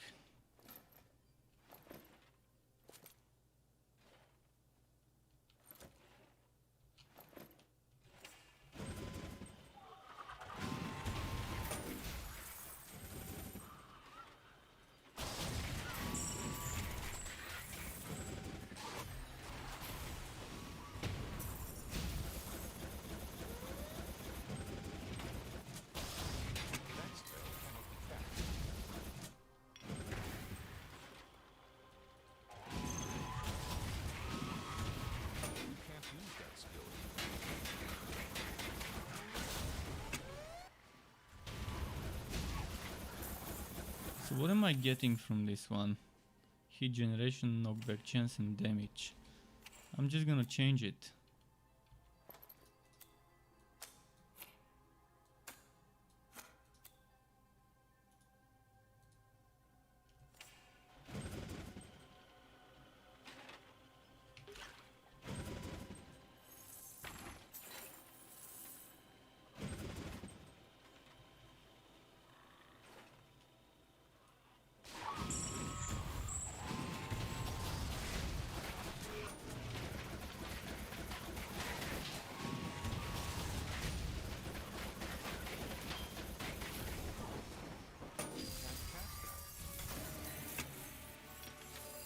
Power chest, okay, we're already getting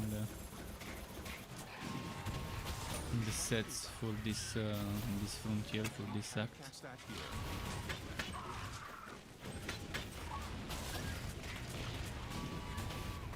Can't cast that spell here.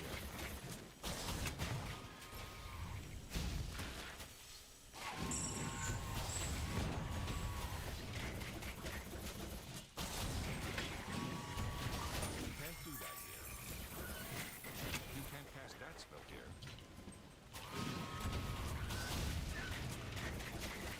I removed the Liu General because I rarely let myself get full energy when playing an Aura build, unless I have Imbue Relic.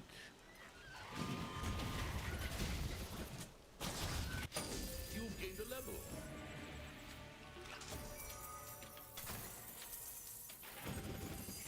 Great.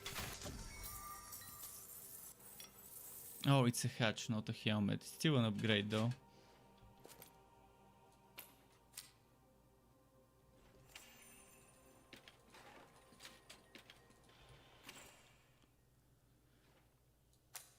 Cooldown for active skills.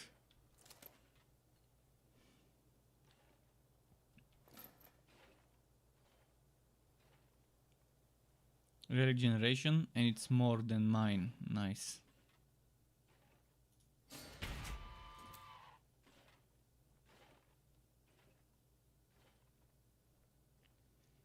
I wanna test this relic generation if it works.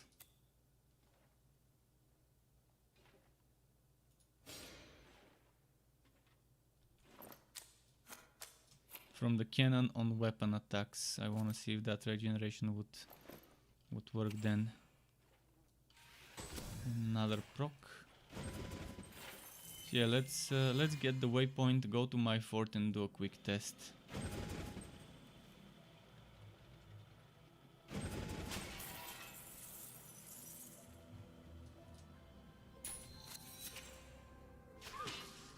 It doesn't seem to be just for the cannon, but I wanna confirm it, because it's good to know whether this relic generation from the cannon only works on chest gun damage hits, or whether it works on other things like weapon damage, attacks and hits.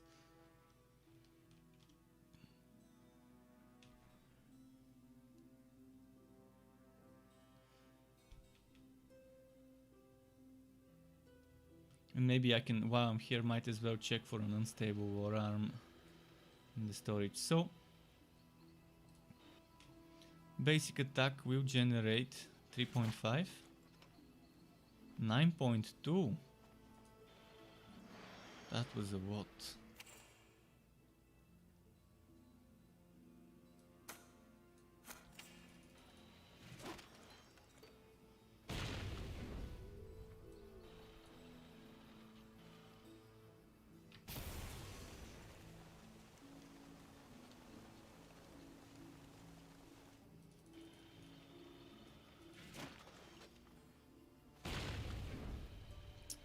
Oh, it's the chance to burn. Fuck, the chance to burn is ruining everything. Then you chance to burn.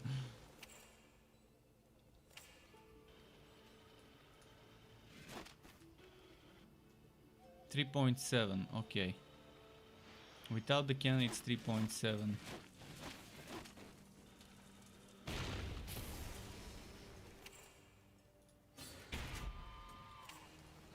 Now let's try and see with the cannon how much it will give me. Damn, it ruined it.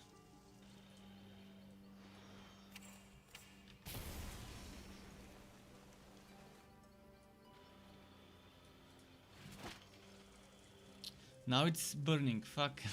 There's just so many things that make it hard to test if this works or not.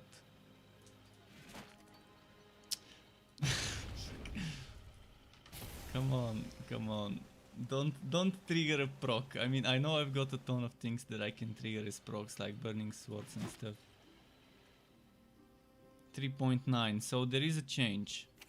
So yeah, as I initially suspected, relic related stats on the cannon work on weapon damage things, and that's good news, because I've been saying in some of my build videos for the forge to try and get those stats on the cannon if you're doing a melee build and you don't care about the cannon.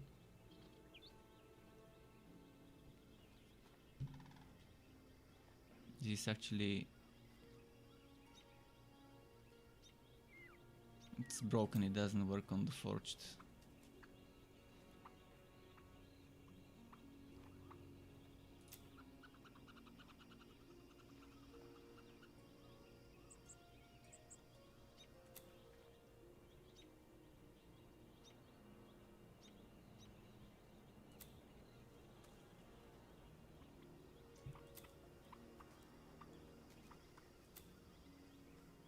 No upgrade.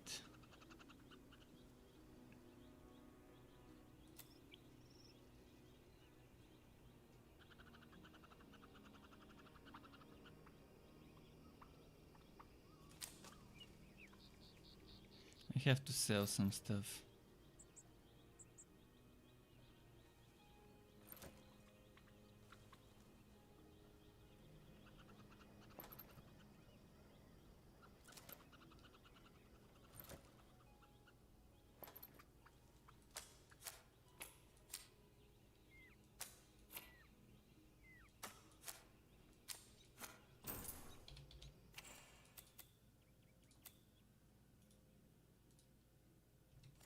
So yeah, let's go put some stuff in my storage while the pet sells and look for upgrades.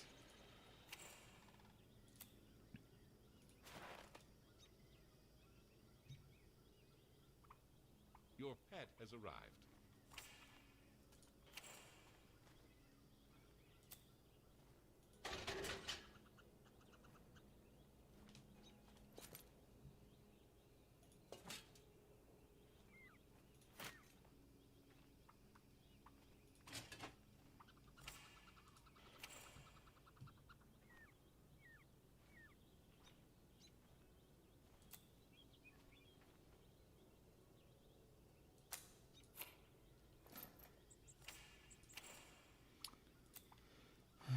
Okay, there's no room to put some of the things.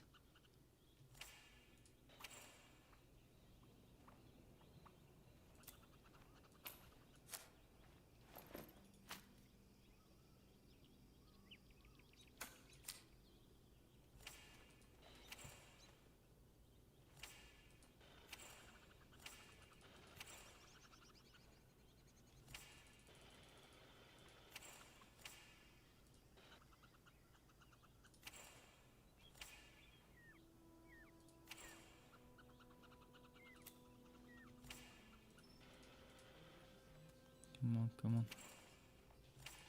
Yeah, I can't find room for this one. Because those level 61s I'm saving for certain things. So that level 9, I really wanna have it here. Let's just remove this hookshot thingy. And now we're ready to go and continue.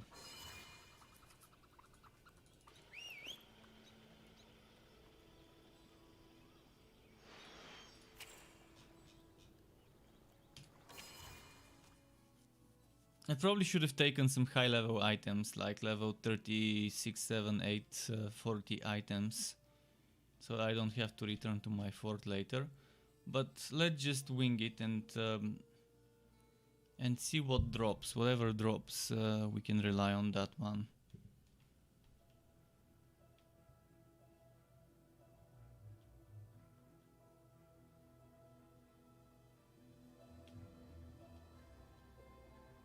Come on.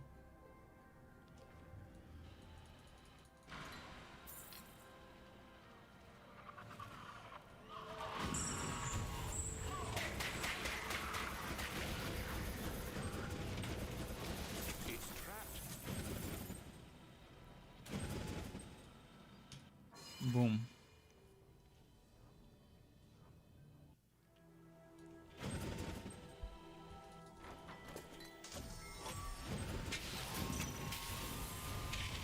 Is this the electric? Yeah, it's the electric widow quest.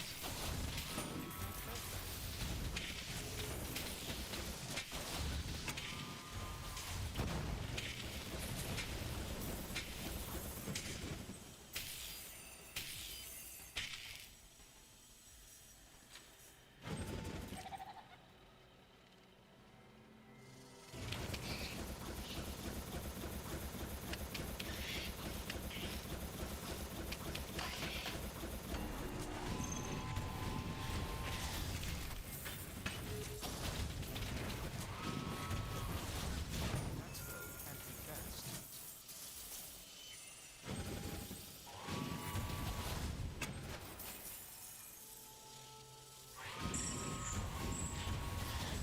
You can't use that skill. That spell can't be cast. Cast that spell here. You can't do that here. This one took a while to kill.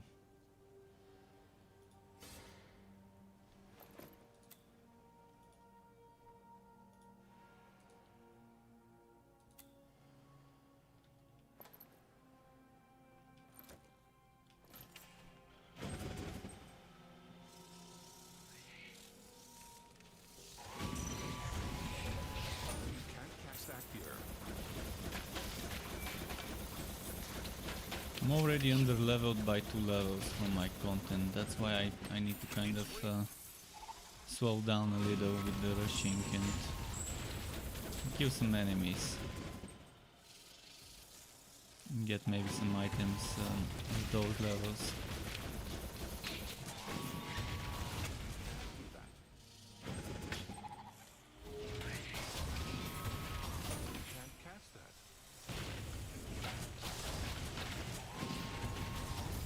You can't use that skill.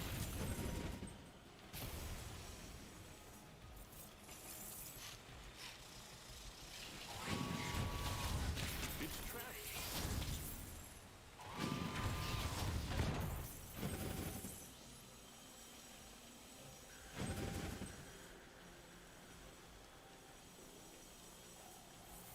Not much density over there. Kind of probably it's better to just rush this map and stop when there's like a map with good density where it's worth spending time killing stuff. You have gained a level.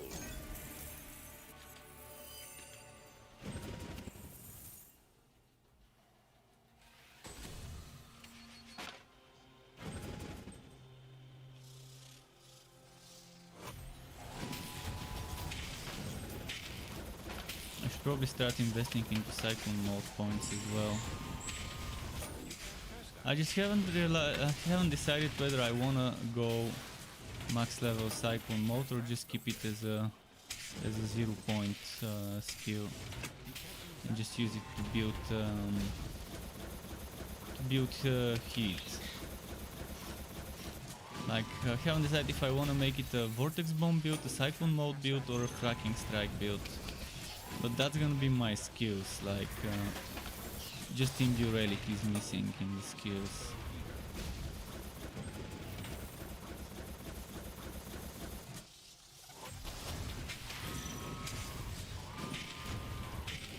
Ace Million says, I have a robo with lightning instead of fire. I hope I don't miss the fire. Well, the lightning one is very fun. I love it. I love the lightning, the electrode forged setups. With that casting speed, you can get a lot of fun, especially with the punches. The punches skill gets a bonus from the casting speed. See, Cyclone mode doesn't get a bonus from the casting speed. You don't get extra DPS with the casting speed on Cyclone mode, but with the punches, with rapid strike you do, and it's very fun. The same goes for rapid fire and some other things. It's very fun when you combine casting speed with some skills. Quest complete. A new quest. A video for all the items you can find? There isn't much. You have 4 sets for each hero, and then you have like 4 or 5 heroic items for each hero. I can try and make a video. Yeah, it's a good idea for content to make a list of heroic items you can find for every hero.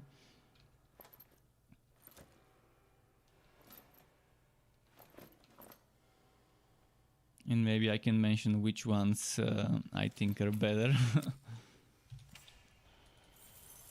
Which ones don't work as well. I really hope they haven't abandoned Chaos Bane. I really hope we do see another update. The last update was after 6 months of not hearing any news. It took like 6 months between the last update, the one before the last and the last update. So between the Tower of Chaos update and the Witch Hunter, it took them 6 months. And I understand that it took 6 months because they were porting the game to new generation consoles. So I hope it doesn't take another 6 months now. For Chaos Bane to give us an update. I hope they kind of make like a new roadmap or something, things to expect. But there aren't many people playing the game, so I wouldn't blame them if they stop developing the game. If they can't sustain it, if they're losing money, if the game is not making them enough, I would understand. That stopping development on Chaos Bane would be kind of what they might need to do. Hopefully they don't, though.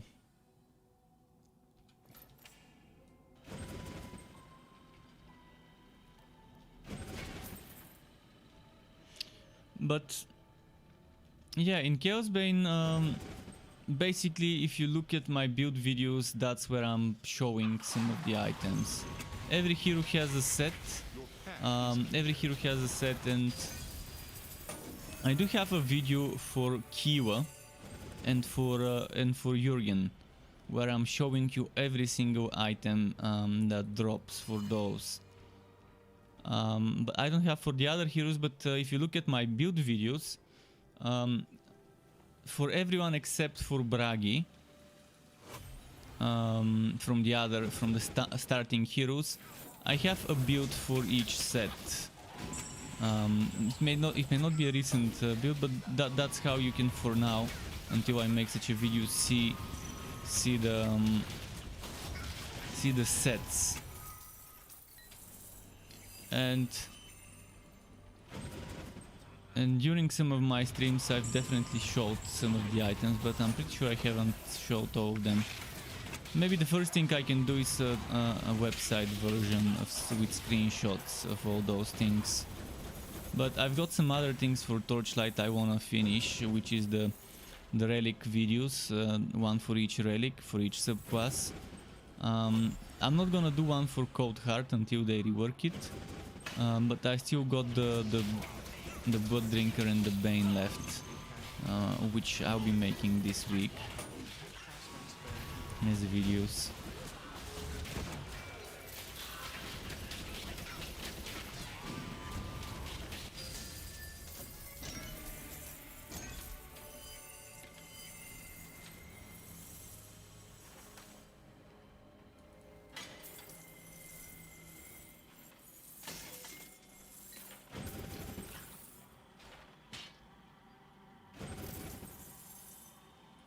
Come on.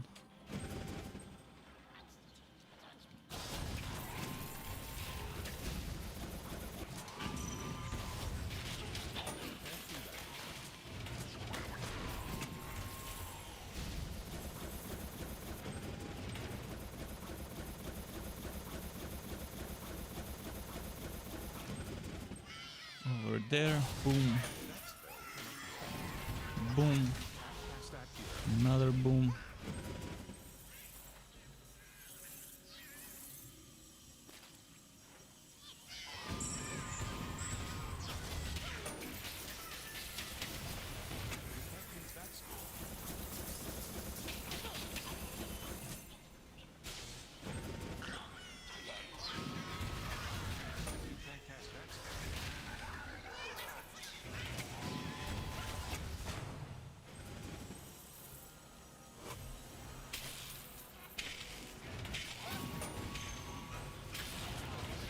But mostly my build videos show some of the good items.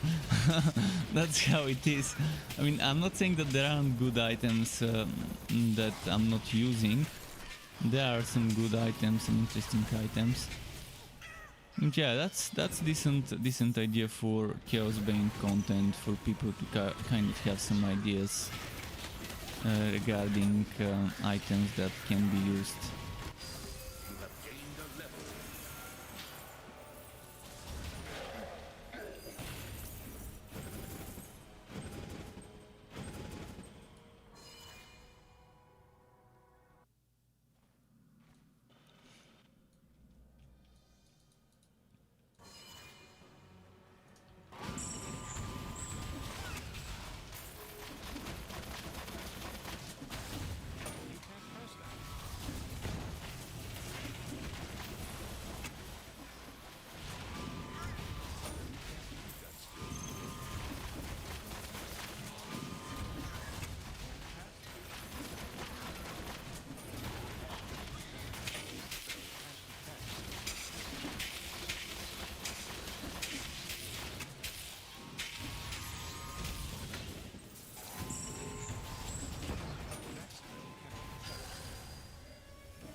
Okay, there we go. I see any of you clowns try to sit in my chair, it'll be the last place. More defense, nice. That throne is just my size, and it helps with my bad back. Don't hate the chief, hate the player.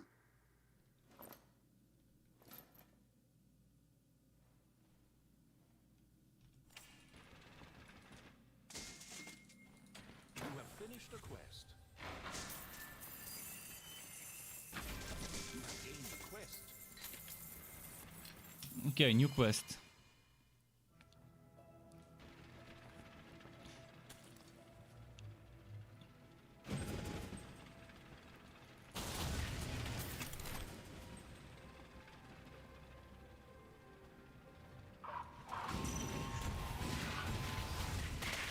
It's rigged.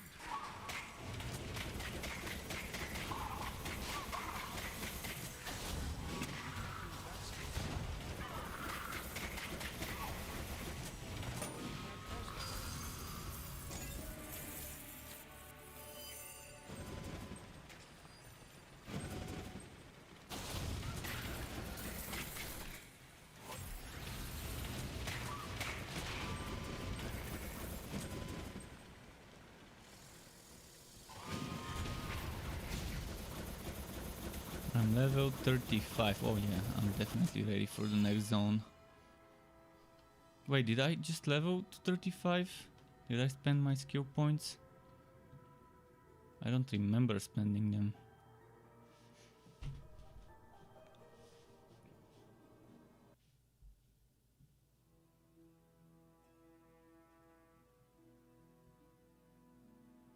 Taking a while.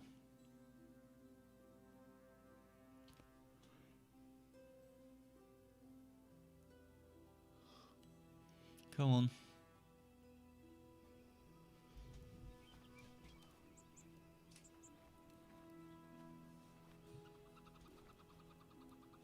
Just a moment.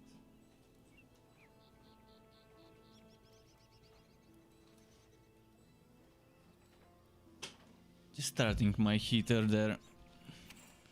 Starting to get cold now that the sun is gone.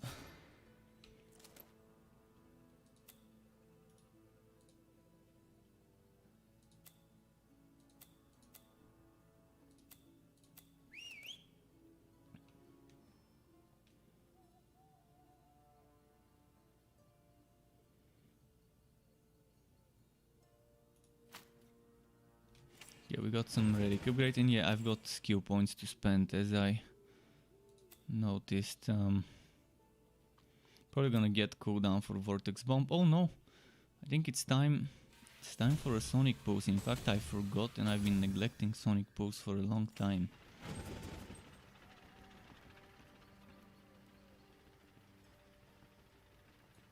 Does increasing it give me cooldown? Oh yeah, Sonic Pose cooldown. Woyoku. Or maybe this is Wiko with zeros.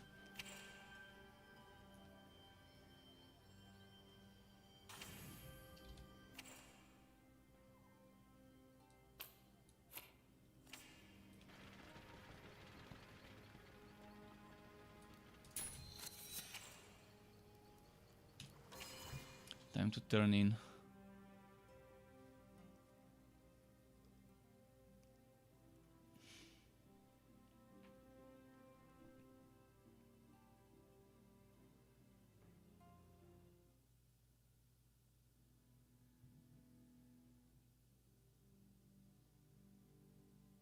Come on.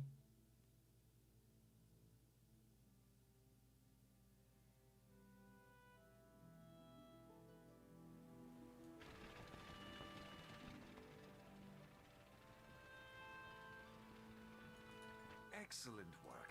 This codex rubbing should make the translation go quickly. These tomes describe a gateway hidden atop the mountain. It's called the Astral Door, and according to this, it leads Reza is directly to saying the heart of test. Milk City, Reza, the Clockwork Core. test confirmed. Your pledge has returned. Welcome.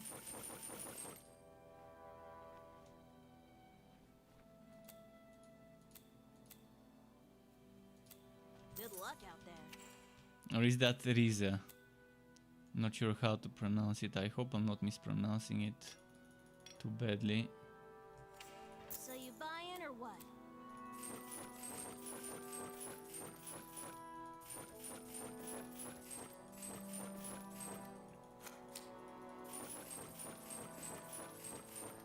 See ya.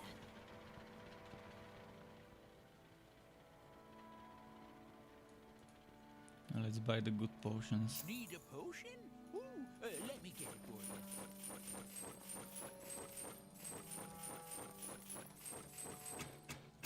That's it? Back to the machine works.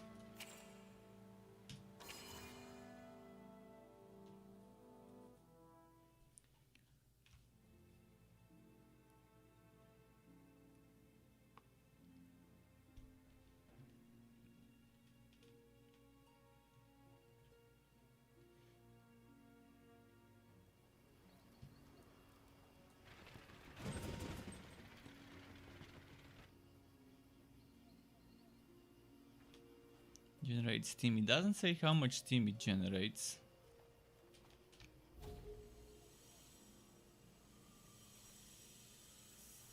And see, this still says heat. I wish I could see the steam.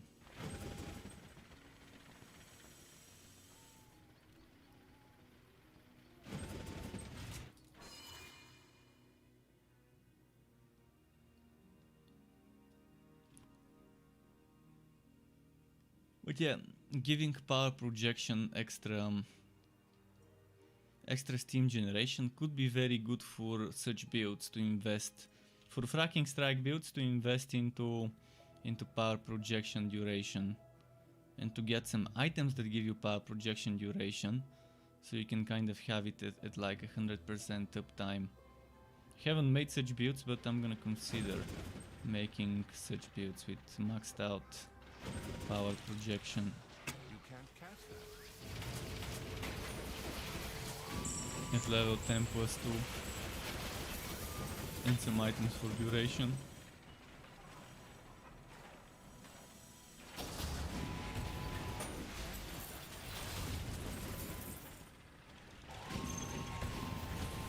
You can't cast that spell here.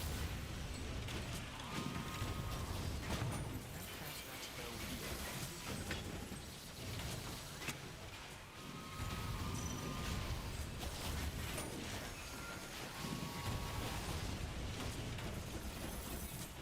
You can't cast that here.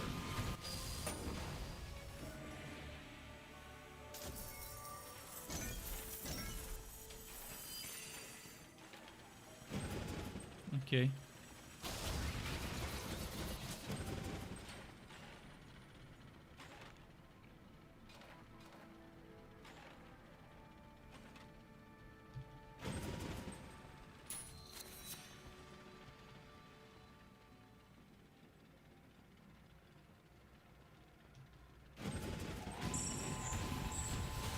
Can't do that here.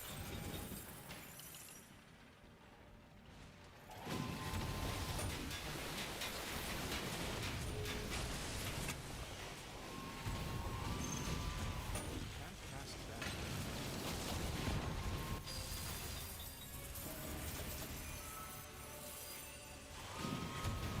You can't do that here.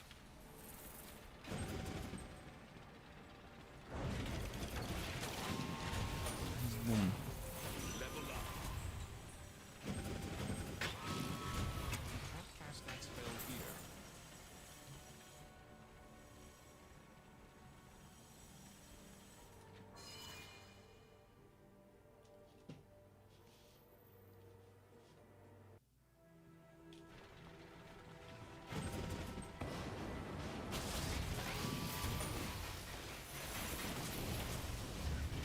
Can't cast that. You can't do that.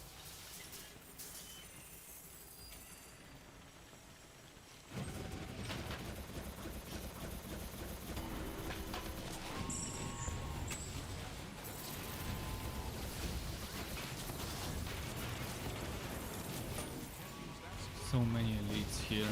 That's good XP for me.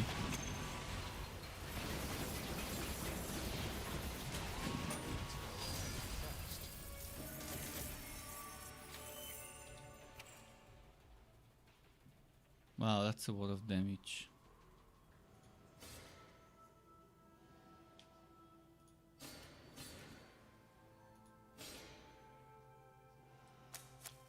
I guess it's time to switch to two-handed. Oh, but this one.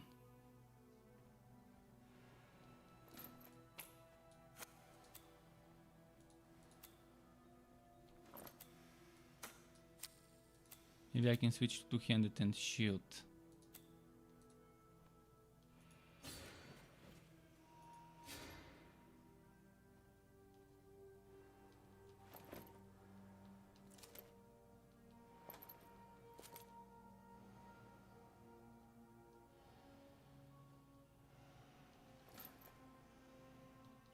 Okay. Yeah, maybe it's time to switch to a shield.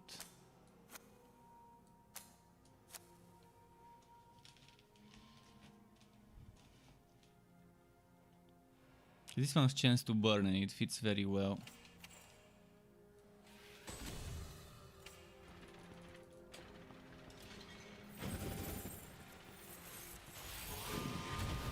You can't cast that spell here. Should I make this the Explodobot build? I'm probably gonna make an Explodobot build after this setup. This setup would be more traditional. Then I can make a weird build similar to the one of the viewers the other day said they're playing on. I forgot on Dusk Mage. He said he's playing it on a Dusk Mage. I can try and make a Blazing Pure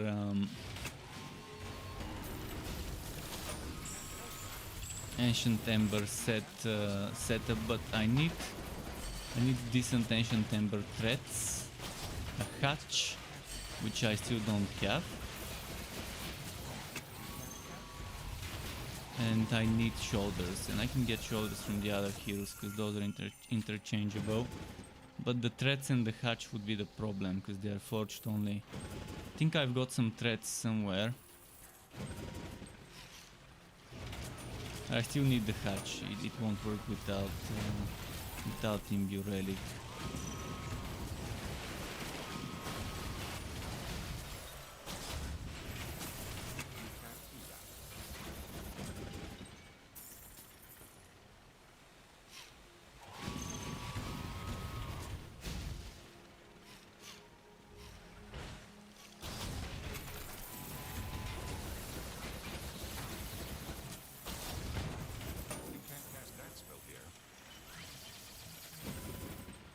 It's a good thing that the Forge has Vortex Bomb. Vortex Bomb is such a good synergy with Toymaker too. Because you can pull the enemies closer together right before using the Toymaker tool. And you can get extra automatons from the Mountain King shoulders. That's extra 6, that's 60% more automatons. Definitely the Forged is what they've designed this for. Obviously you don't get consecration on it, but yeah, there's that to consider.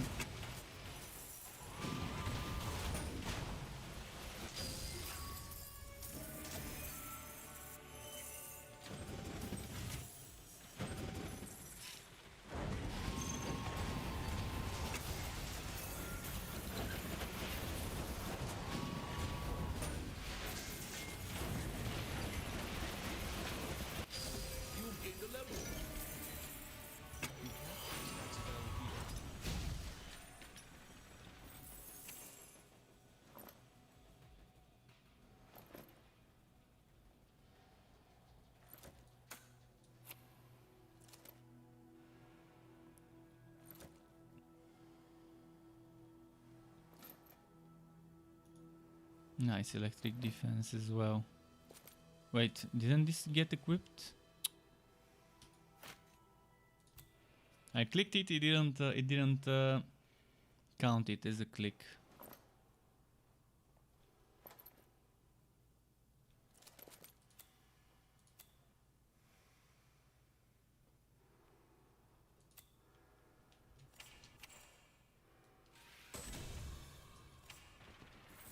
And I like in this part of the story I'm leveling super quickly. Like around between level 33-4 and like level 38-9. Somehow you're seeing so many elites even on normal, and leveling ends up very quick in this part of the game. And I like it. Maybe because the builds are starting to shape up and you're just clearing through quests and content quicker, and that's why.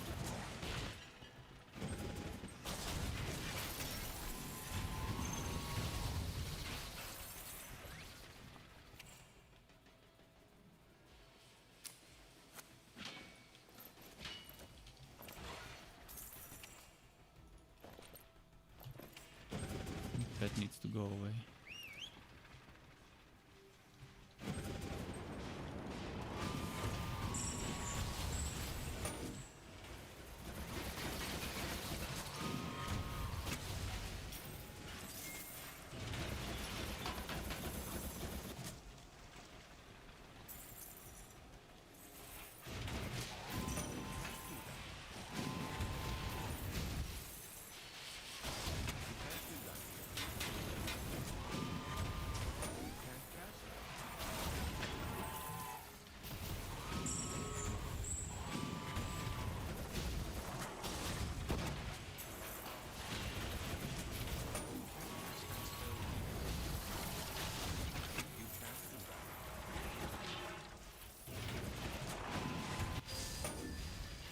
Alright, nice.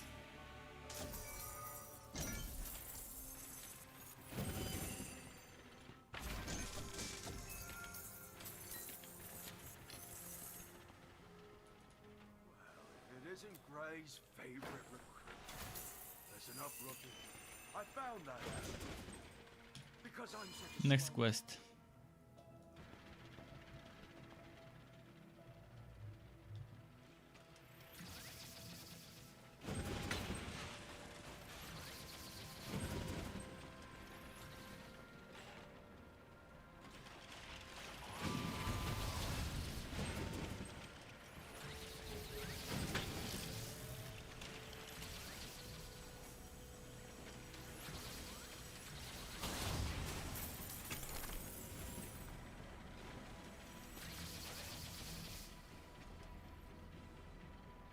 Okay, there we go. That's the looted warehouse.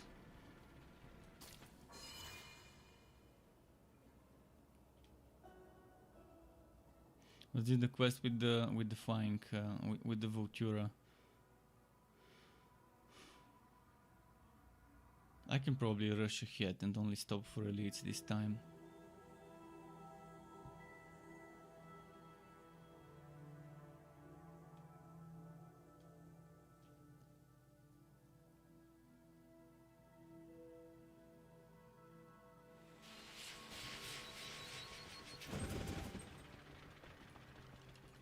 You can't cast that spell.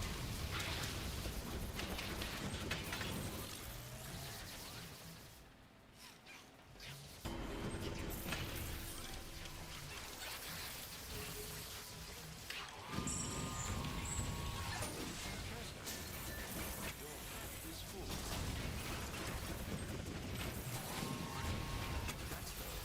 That spell cast. Another snack stick for good measure.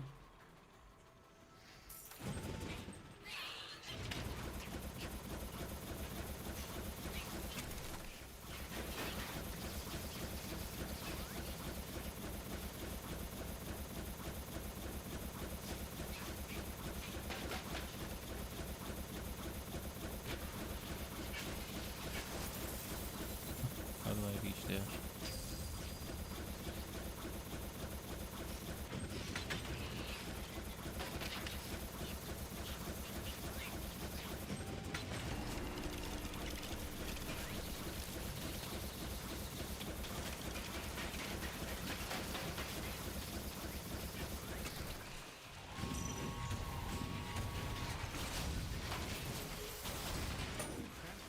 You have gained a level.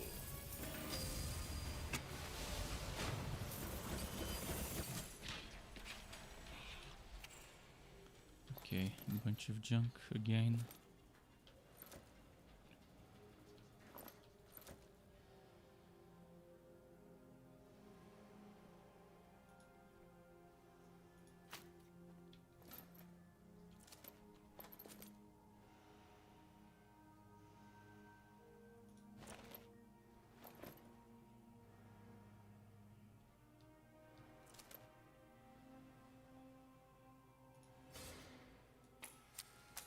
Let's use the snack stick.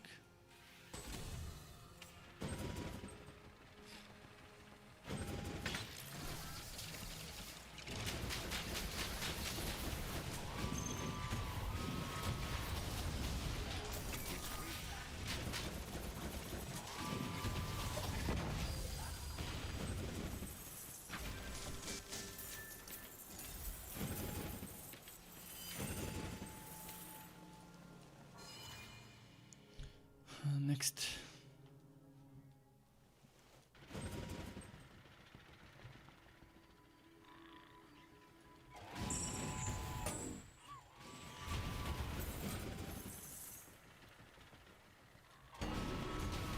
You can't use that skill.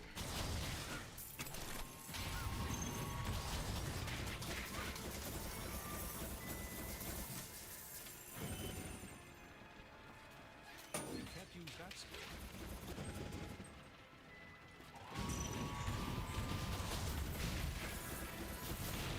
You can't cast that here.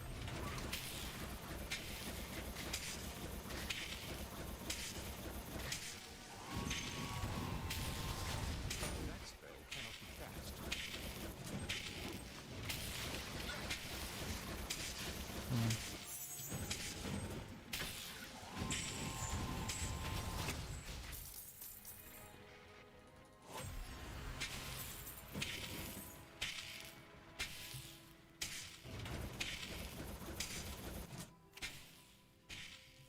My defense is getting very bad. Oh no, fuck. Why did I accidentally teleported?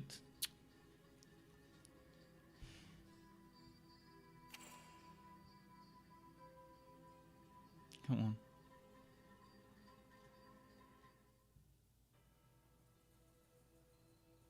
Come on.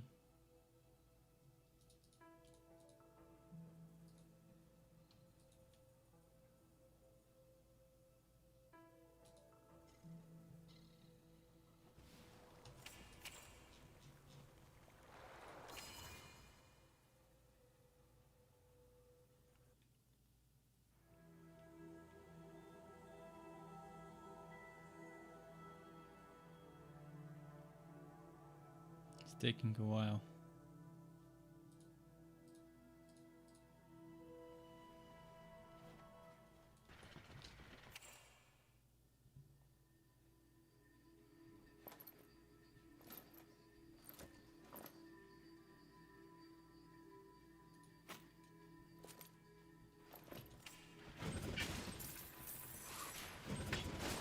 It's rigged.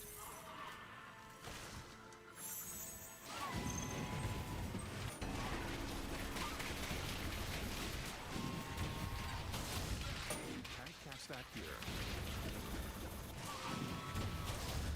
You can't use that skill. Okay, we gotta go this way.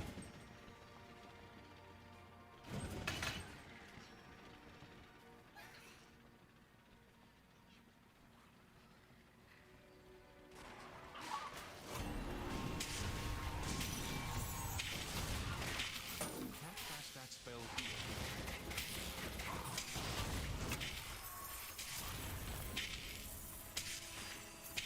You can't do that.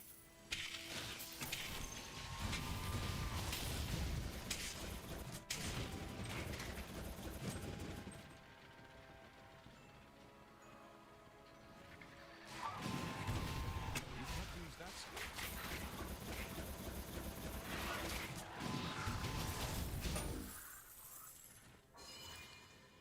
What was the boss fight here? Oh, it's this one.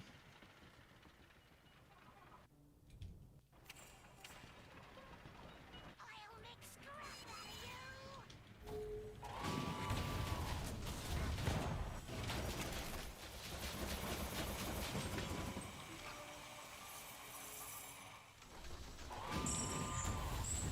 You can't do that here.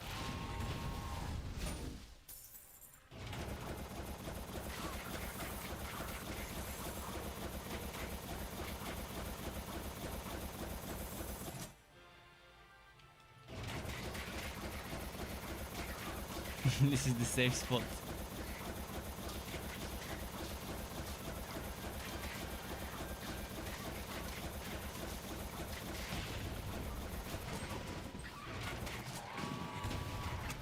Cast that. You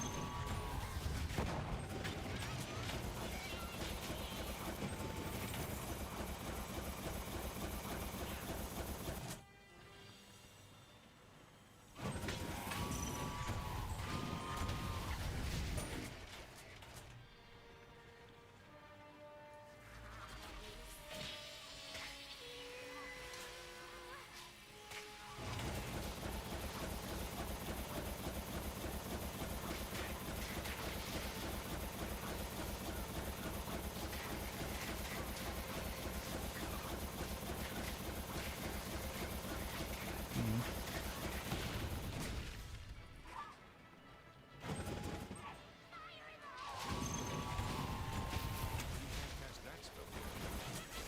That spell cannot be cast.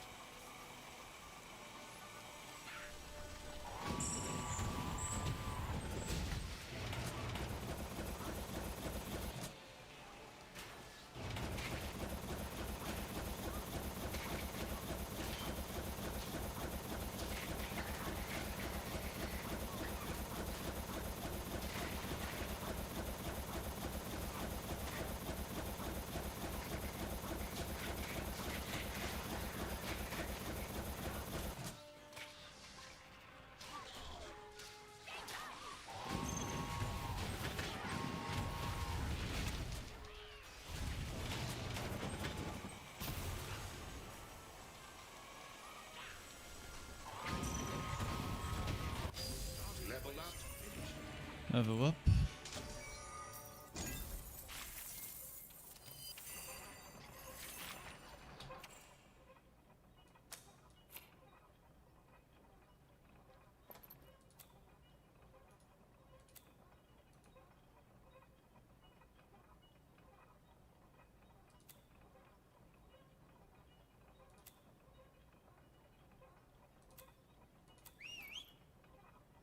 I forgot to put some other things there.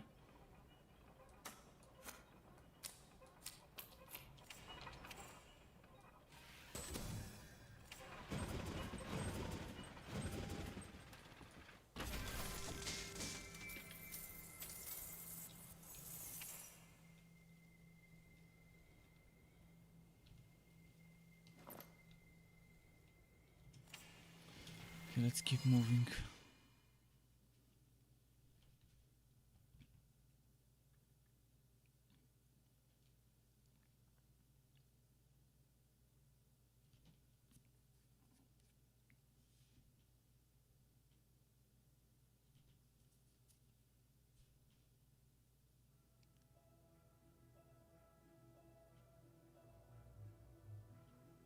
Come on.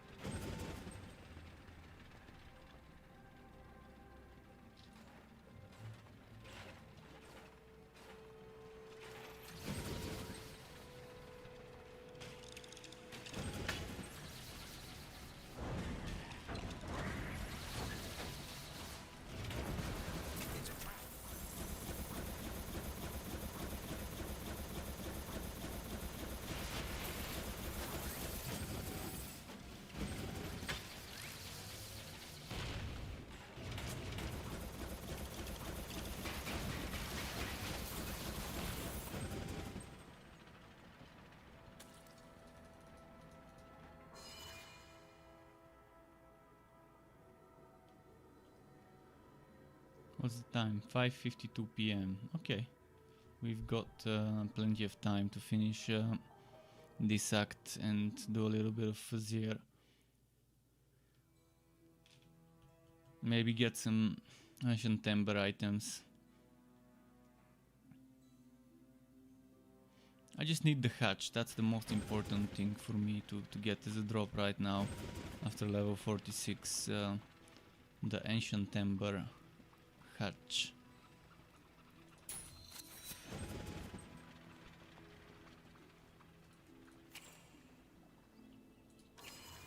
Panther's Fort. Is it a black panther though?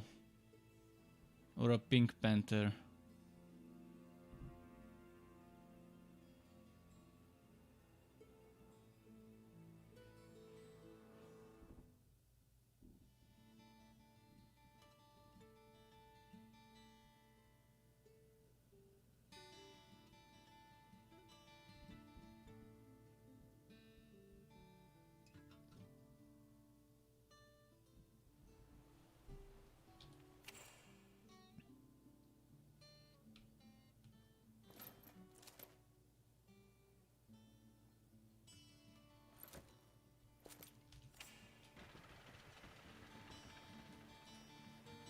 Dear hero, you've returned. The Voltura attacked the town. Oh, and the mayor It was as none well. other than that rogue Kennick leading the charge. They'd have done.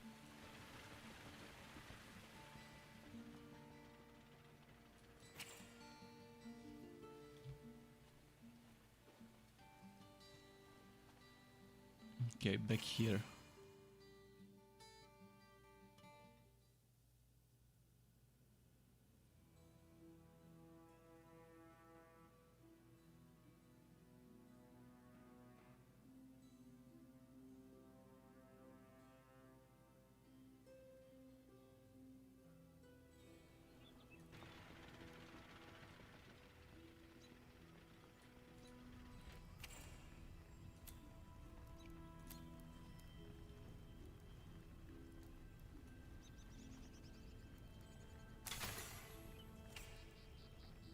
Ah shit, I thought it was the tree. Damn. That's like trolling us. Placing them right next to each other. That's pretty nice way to throw people. Put your enchanters out right in front of the tree of work. So people that visit your fort would accidentally disenchant items instead of give them to the tree.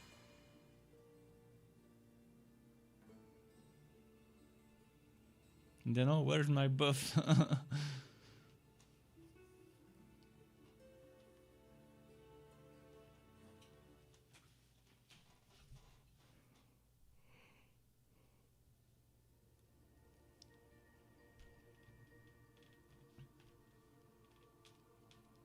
Come on.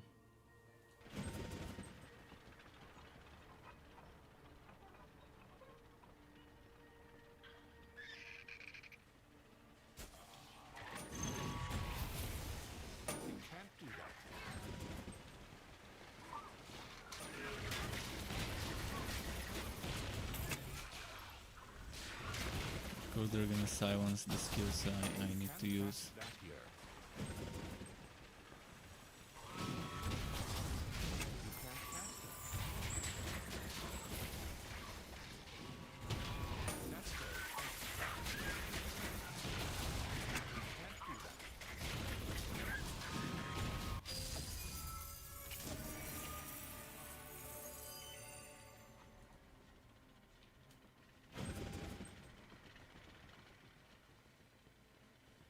Okay, first here. And then both down.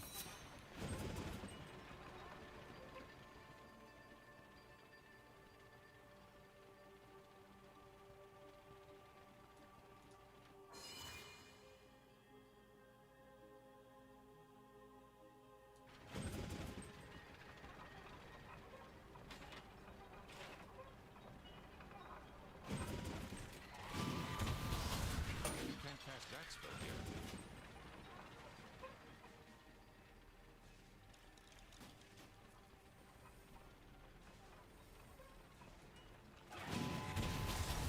You can't do that.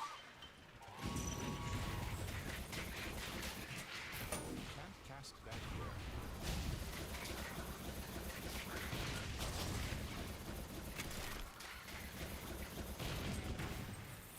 I'm sure why I'm not just rushing forward.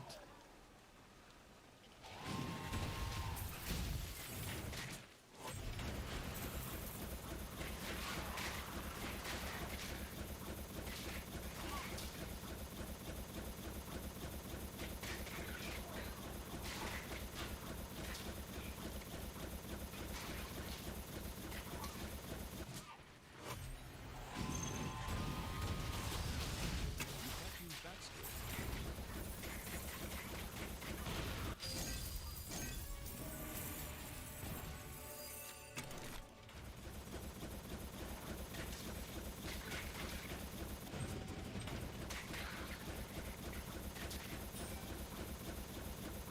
Okay. You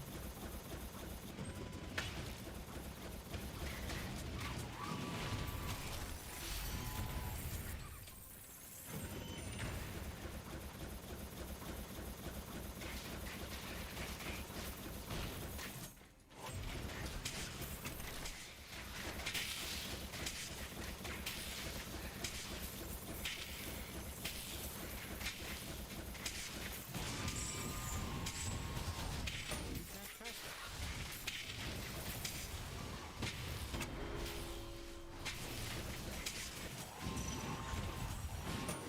cast that here. You have gained a level.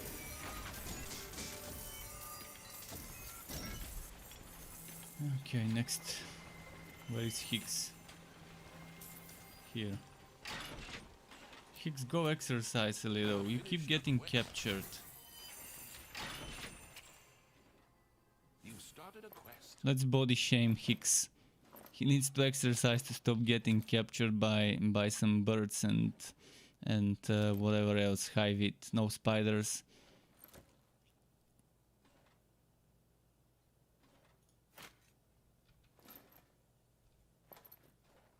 Let's see.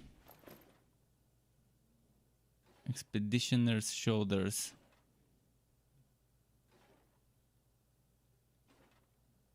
I'd rather have a little bit of extra damage for Cyclone mode. This one's very tempting though. But that would mean having to equip it here, which for now I guess I'm fine with having to equip it here. Rather get some extra defense.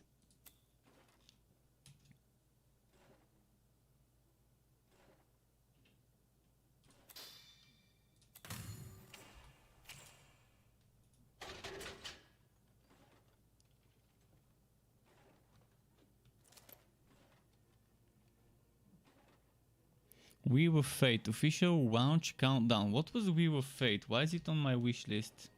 Just a moment, let me look it up. I think it was a fun game.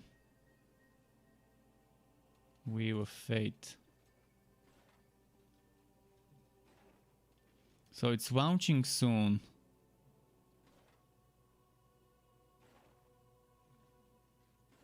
Every decision decides your fate. Oh, that game looks fun. No wonder it's on my wish list. Let me give everyone a link if they want to look it up. If they're looking for a new game, it's launching soon. It's been on early access on Steam. I haven't played it, but it seems interesting. The animation might seem a little bit wooden, but who knows? Maybe it's not. I'm just quickly gonna check some footage. What price are they gonna sell it for? 13.49 euro. That's not bad.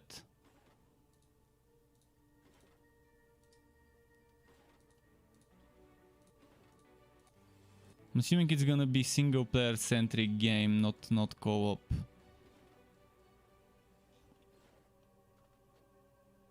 Yeah, it's definitely not co-op, so it's a single player game. If someone's looking for a new single player game to play, that might be to your liking.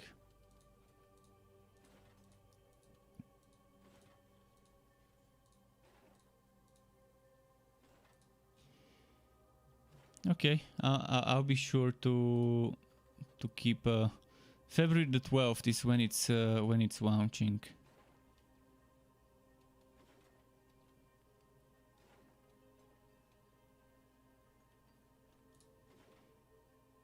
I'm gonna keep it open as a tab so I don't forget. Let's go back to the stream. I just got a notification on my Steam. And I was wondering, okay, what the hell? Which is that game? Why do I have it on my follow list to get notifications?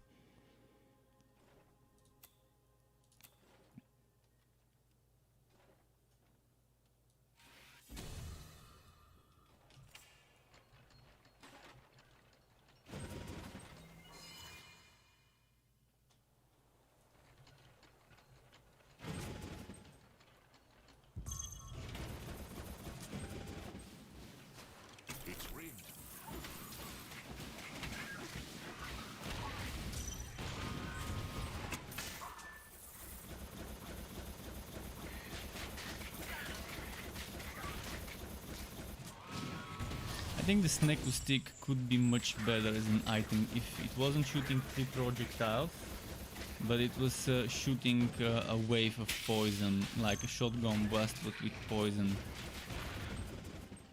And it was a little bit stronger.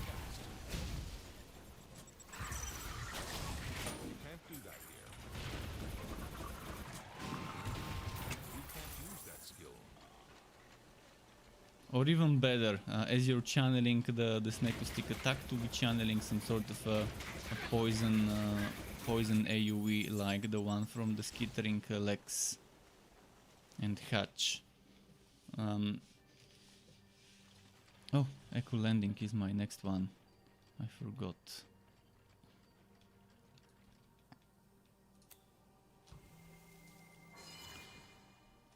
There are so many items with good ideas that just need some little bit of tweaking to make them more attractive to people for their build, such as the Sneko stick.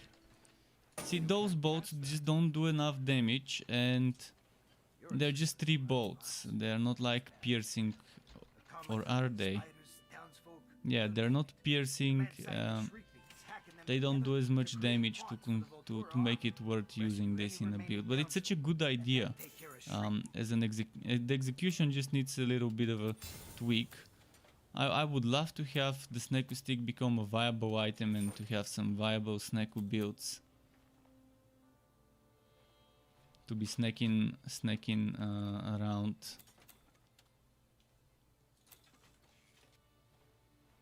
Thanks for the gold. Wait, what needs to be improved? Helmet, chest. Let's try my luck. When I'm leveling up, I have very decent luck with the gambling.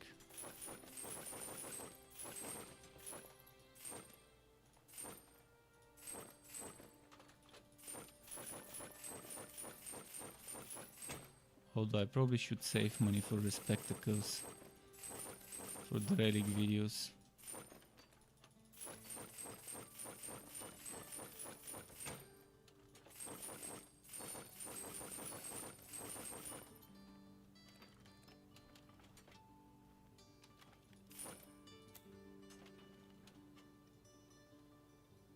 The hatch is not needed. I can use a blue one.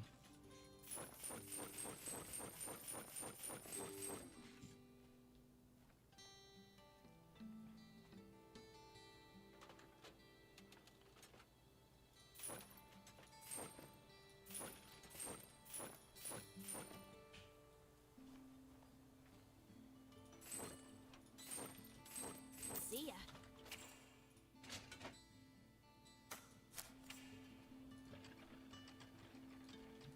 You can't cast that spell here. Okay, off to the power line to save the devs from getting eaten.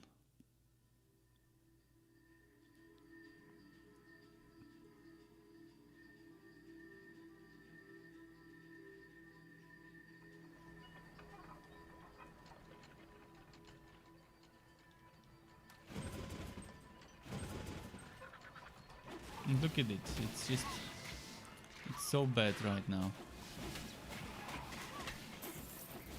It looks super cool visually, but the damage it does is just, you can't compare it to the AoE of some skills and to the damage of some skills as well. I mean, most skills would do AoE and damage that's better than this. Let's demonstrate some more of it. See, my procs are actually what ended up killing those, not the damn snake stick projectiles. The damn proc does 6000, the snake stick does 800 crit. Obviously it's just terrible.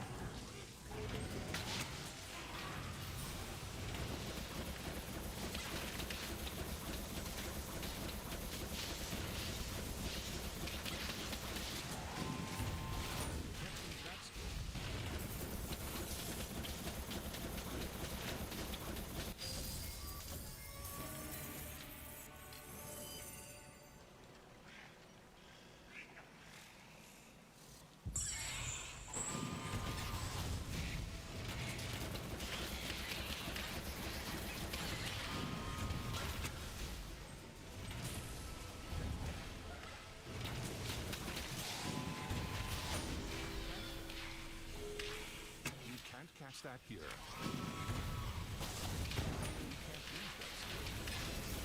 Okay.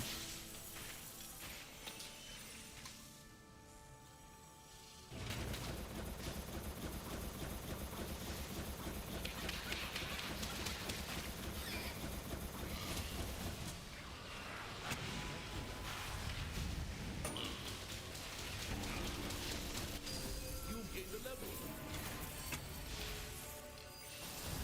You can't cast that. Arc powered shoulders drop would be amazing at this point.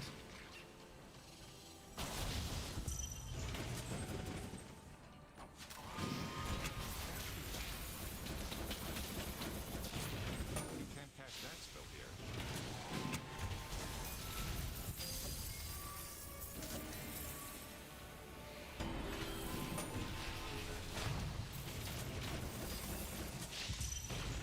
That spell can't be cast. That spell can't be cast.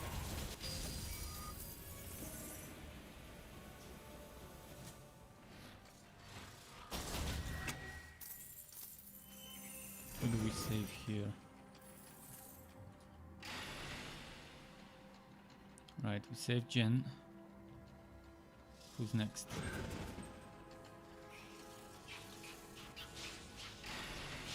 Mario saved. Only phase remaining. Cast it. You can't cast that. You can't do that. That spell can't be cast. You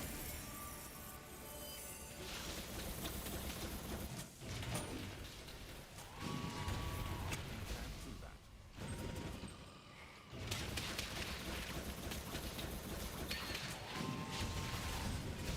It's rigged.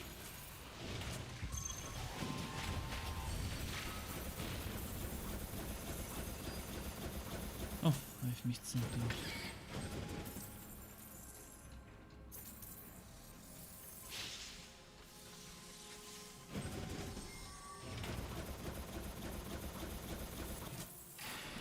face saved as well.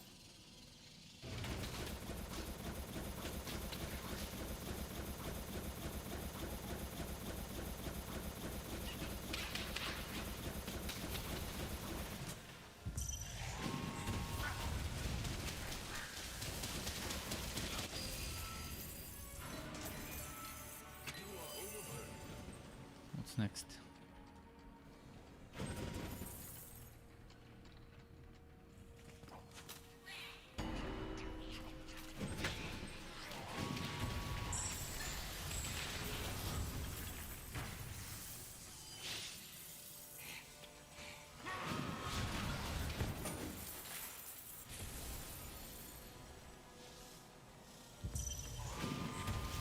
You can't use that skill.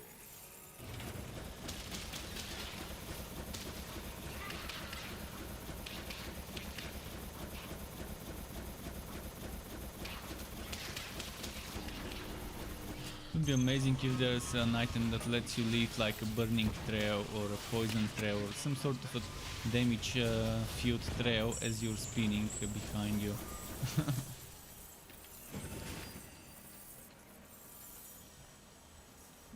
Maybe a locomotion of a sort or a hatch. Or the locomotion would make sense.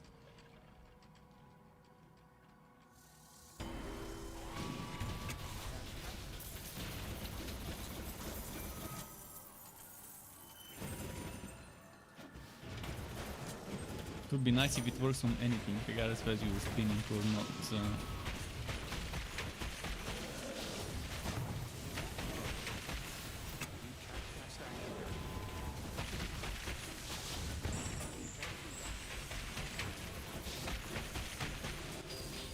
Level up.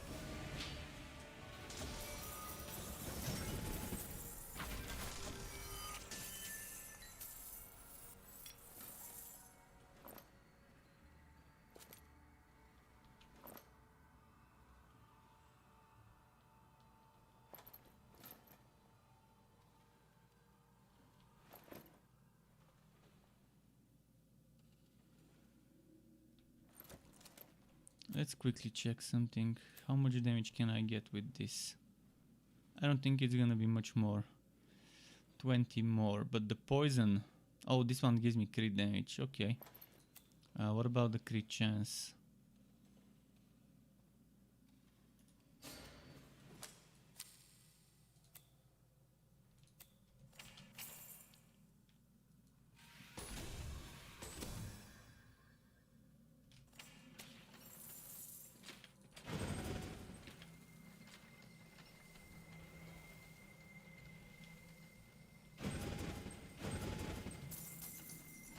You have completed a quest.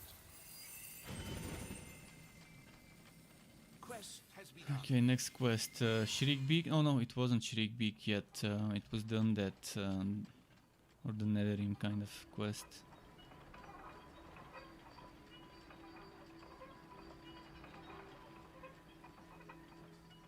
Feel like it's somewhere either on this side or the opposite side.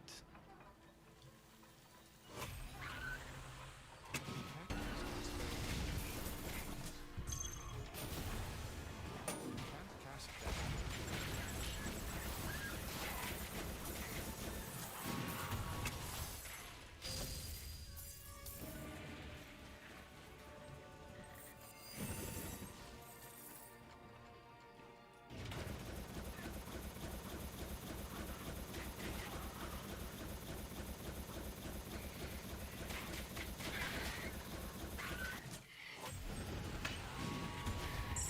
Can't cast that here. You can't cast it. You can't use that skill.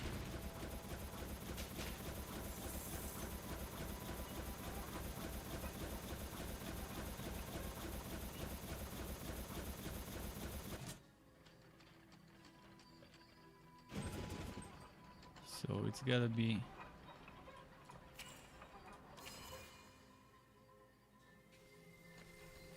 Yeah, it's somewhere near here.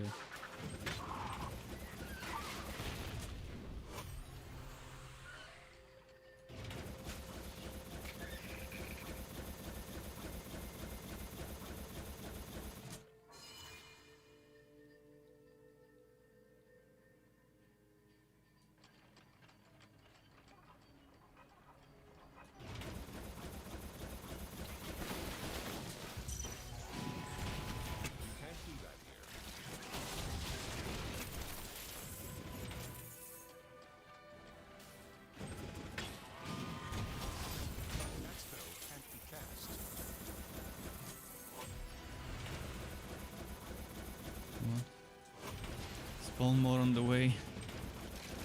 Oh, that was the quest with the Netherrim, right? Please tell me I didn't miss any Netherrim. I'm gonna go back just in case.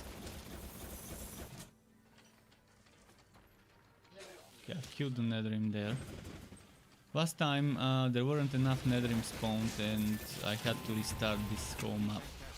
I cleared the whole map fully. Checked every single place twice, maybe even thrice, but yeah. There just weren't enough Netherrim spawned in the map.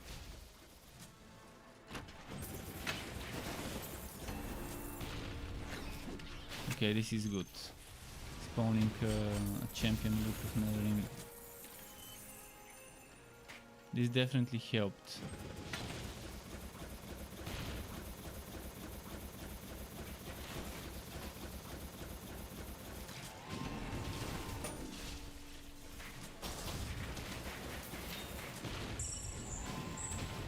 That spell cannot be cast.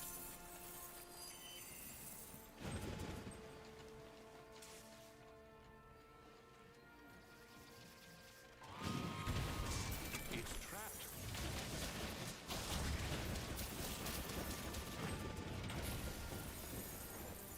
Your inventory is full. You can't cast that. Your pack is full. Nice.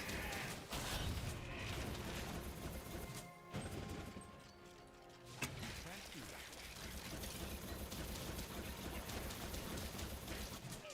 You can't use that skill.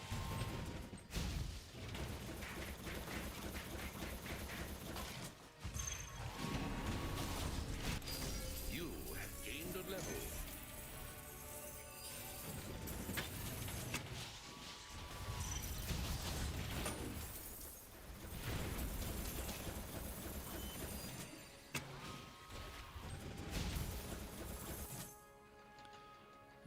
Shriek Beaks Laboratory. Wait, did I collect my rewards?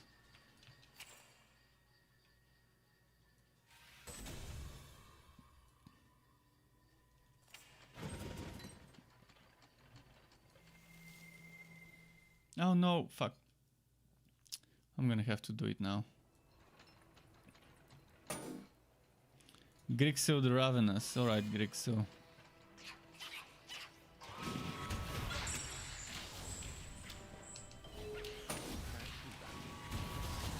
That spell cannot be cast. You can't cast that spell here.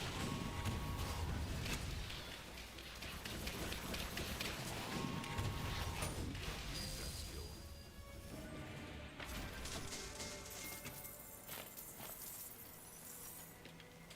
You are overloaded. Phoenix token. Nope.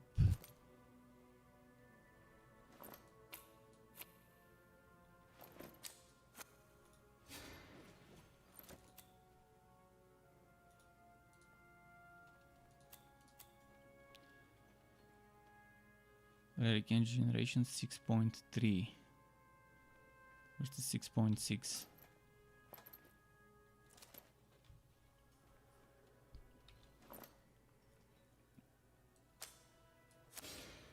Maybe I can put some more defense now.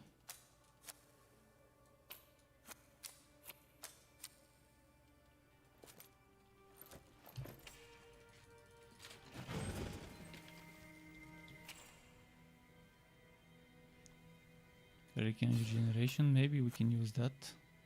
Oh, damage, there we go.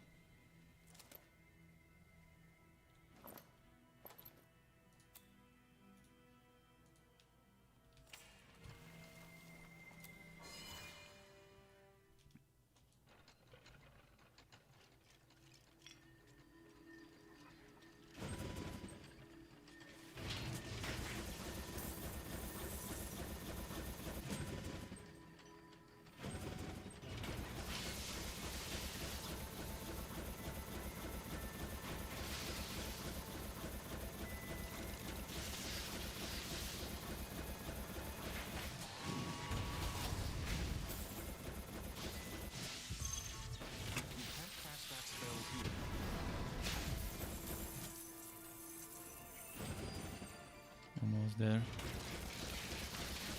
Oh no, that's the dead end then. Oh, might as well get some XP while I'm here. You can't use that skill. You can't do that here.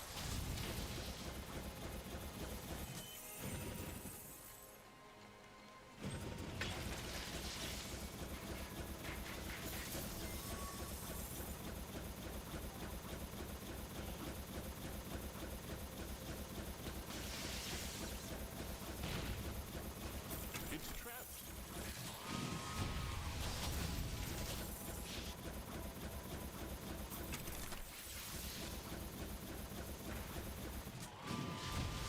You can't cast that here.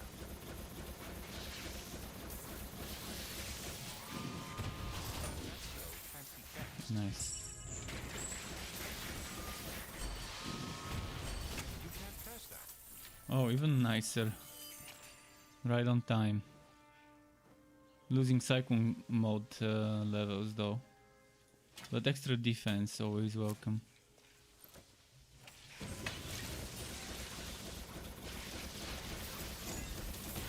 It's trapped.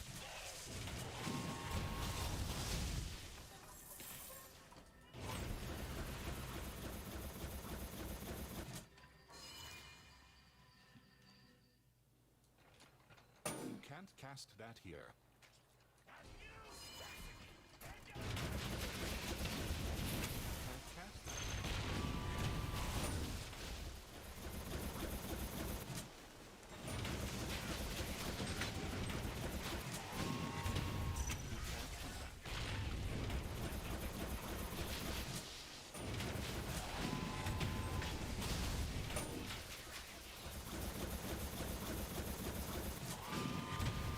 You can't cast that.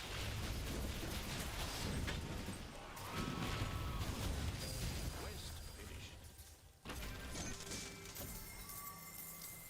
A new Give me quest. that Stormblade.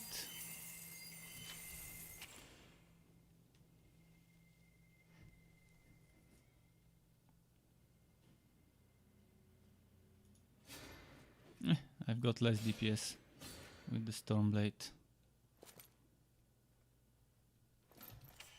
And the pet is unfortunately full.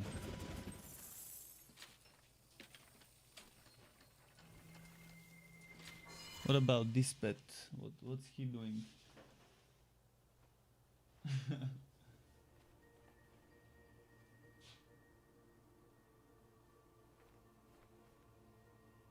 He was stretching his arm.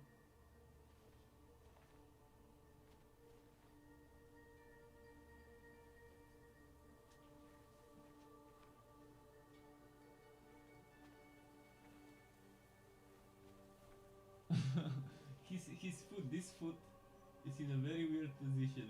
Like he tried to stretch it, but he couldn't stretch it. Okay, let's go to Echo Landing. But first, I wanna leave a portal in front of King's Road.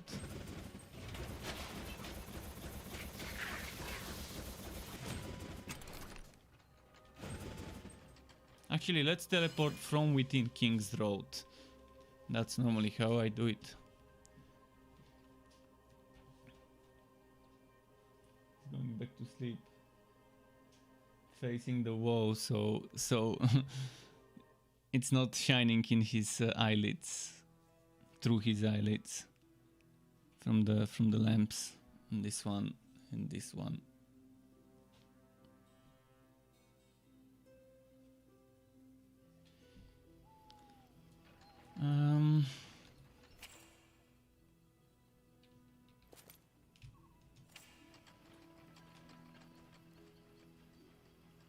Oh wait, an enemy here?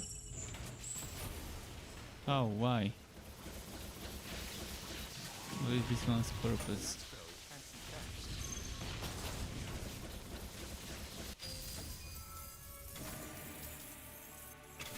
Its purpose, I guess, is to drop me a Toy Makers too.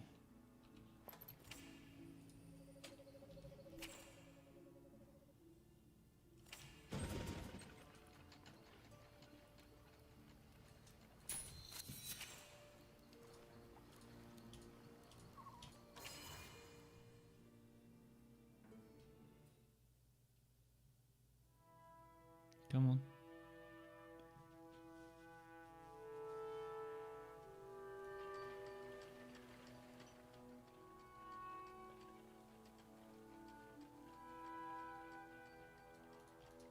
So you buying or what?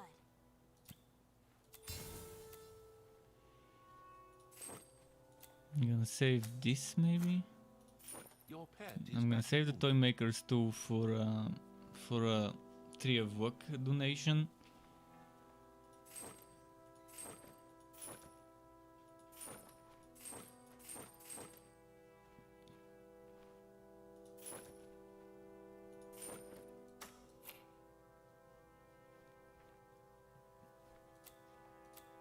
Good luck out there.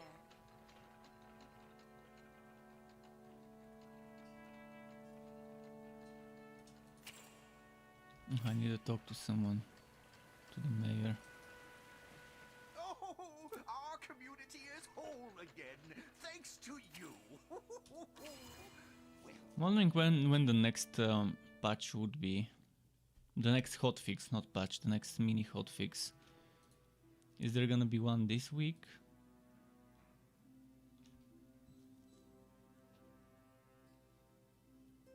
Maybe not. There was one on the 29th. Mostly server side stuff for Xbox players, but I guess they're just saving the stuff to give it as a big update.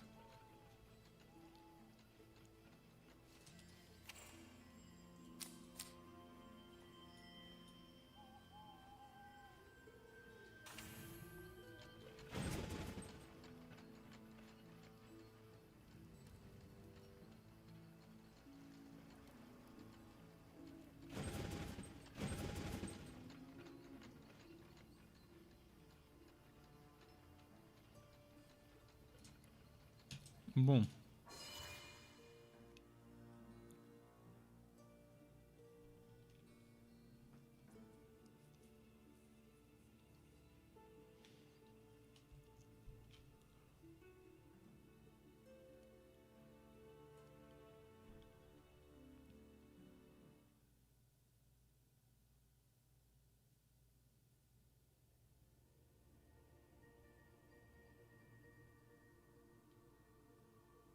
Come on. There we go, it loaded.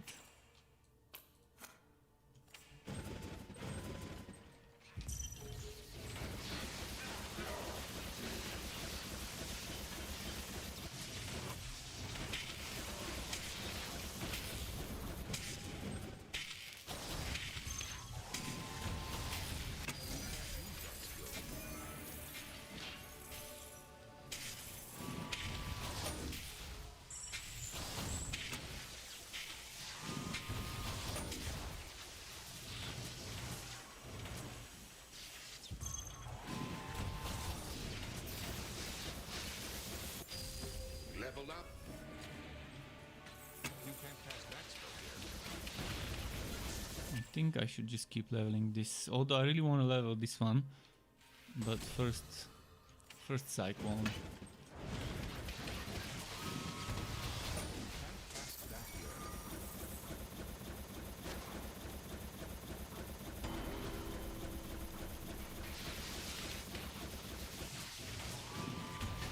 You can't cast that here.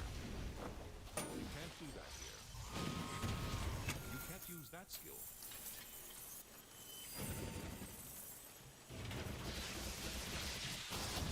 That spell cannot be cast. You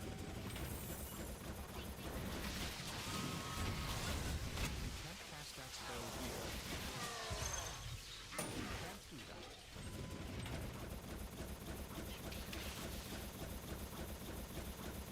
Okay, waypoint and the next quest.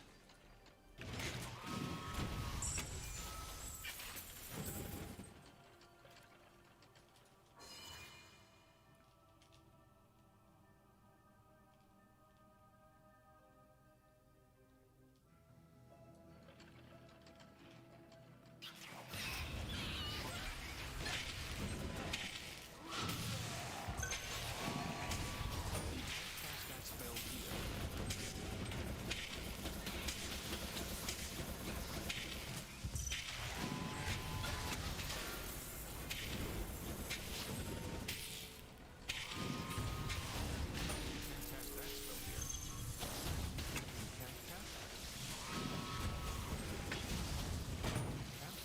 See, I missed this one with tracking because of the weird angle how it hits. You can't do that here. Sometimes even point blank we miss.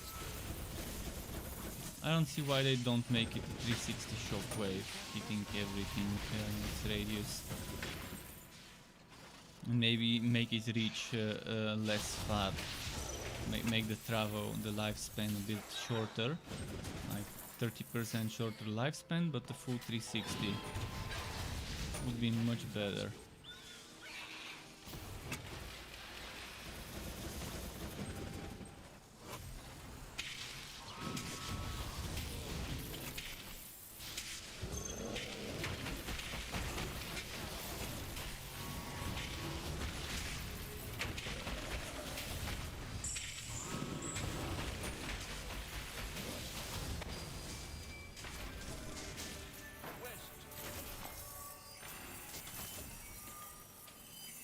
You've received a quest.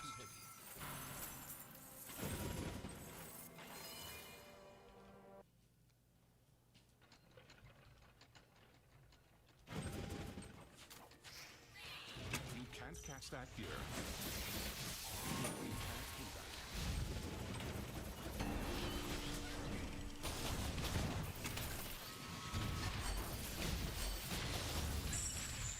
You can't do that.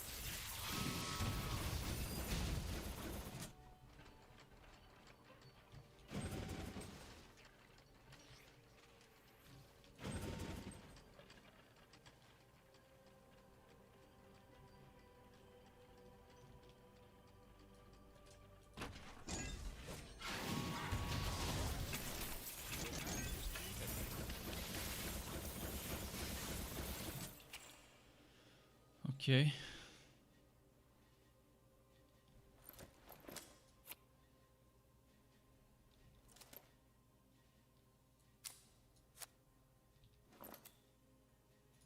Now the question is this gonna be stronger than my current weapon?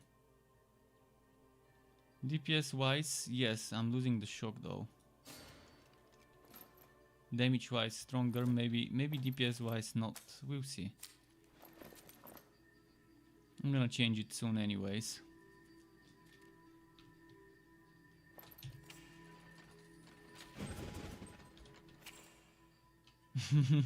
As I said, I'm gonna change it soon anyways.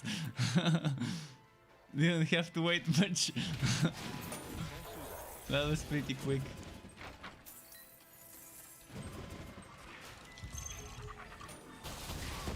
You can't cast that. Use that skill. Alright, let's see. You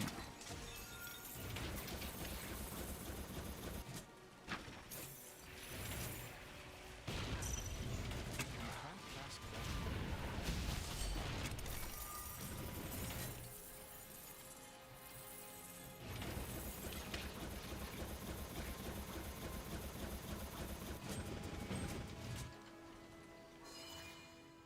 Some dirt, what was it? Powers? Throne?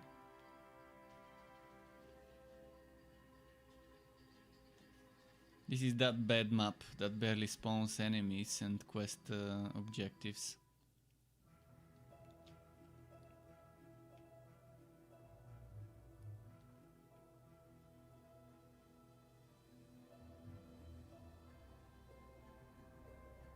Come on.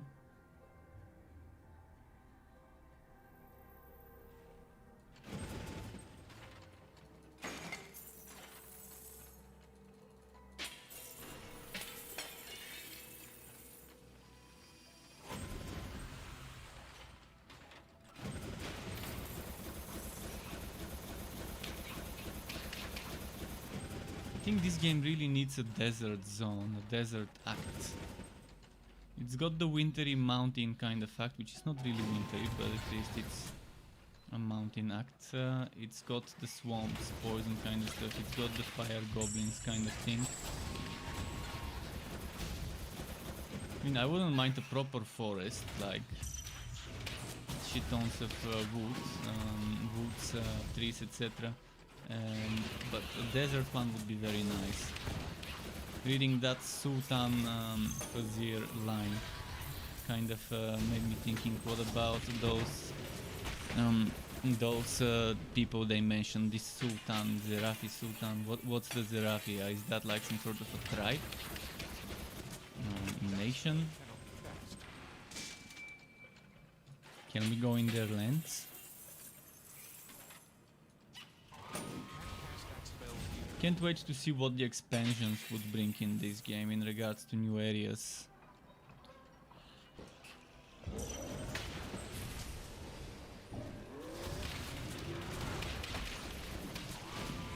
I wouldn't mind some Desert Warrior class.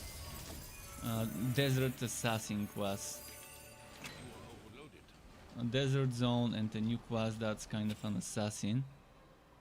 As I mentioned, a possessed assassin would be the best thing ever. With the possession skill tree. One of the skill trees allowing you to transform into Netherim creatures by forming a pact. A Netherim pact or whatever you want to call it. Pact with the Netherworld, Netherrealm. And the other skill tree being your typical stabby ambush, teleport behind your enemy, backstab stuff.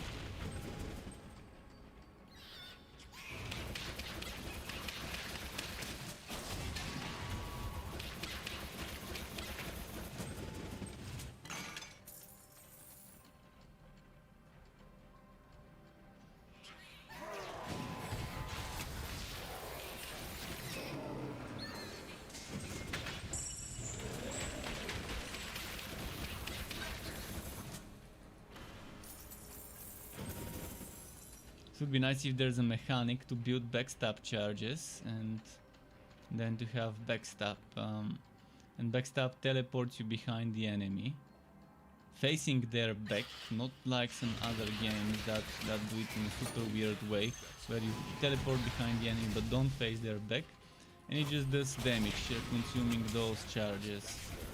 That would be a very interesting mechanic for the stabby class. To use certain skills, to hit with certain skills to generate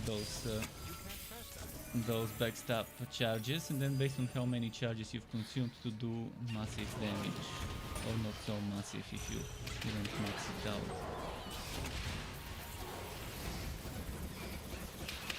And to maybe have multiple skills that can consume backstab charges, not just one, but maybe 2 or 3.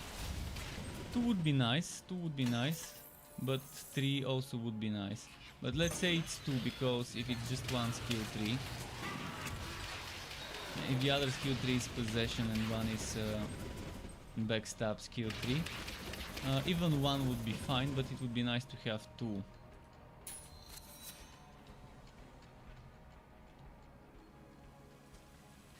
One backstab that is for single target damage, and another that's more of an AoE, less damage, but at least does it in an AoE around the target.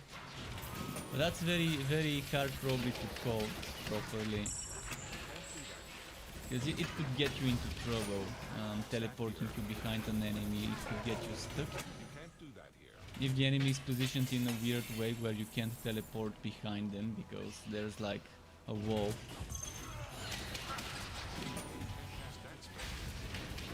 But this game really needs a rogue class, a melee close range rogue. It's got the rogue archer, the marksman kind of class in the face of the sharpshooter, but it doesn't have a stabby class. It doesn't have a transformation class. Similar to a druid, and it also needs one such. And why not make it 2 in 1? A class that can be either the assassination skill tree or the Nether Pact possession skill tree. And that would fit very well with a frontier that's like a desert, and having this be like a desert assassin, some sort of tribe.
Then I will devour the mountain.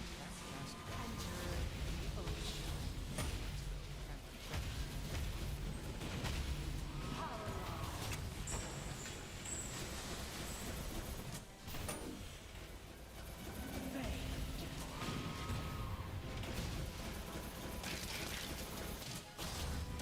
Can't cast that here.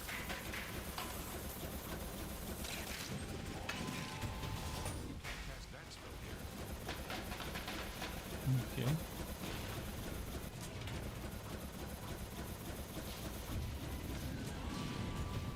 can't use that skill. That spell cannot be cast.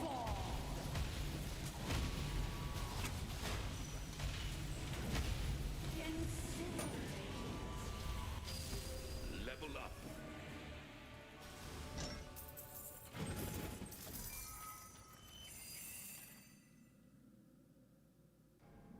I'm not doing the mistake this time to to start picking up items and then to end up on a cutscene during when my hero is standing in the poison to have the cutscene then. Oh, nice.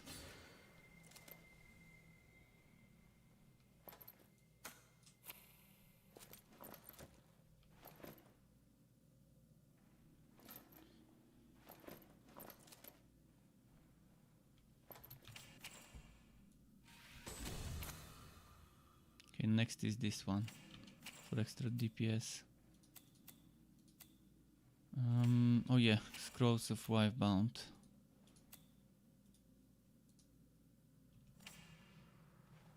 I probably have something stronger somewhere. No. After I turn in the quest, I'm gonna go to my fort and take a quick peace break. Maybe grab something from the kitchen while I'm at it, but yeah, it's gonna be the perfect time for a short 1-2 minute break. I knew you had potential. You've saved countless lives, not only Imperial subjects, but Right, let's go to innocent the souls all fort. over Nova Strea. I'm proud to know Oh, you recruit. actually, might as well sell while I'm here. I've got lots of buddies who'd like to meet you.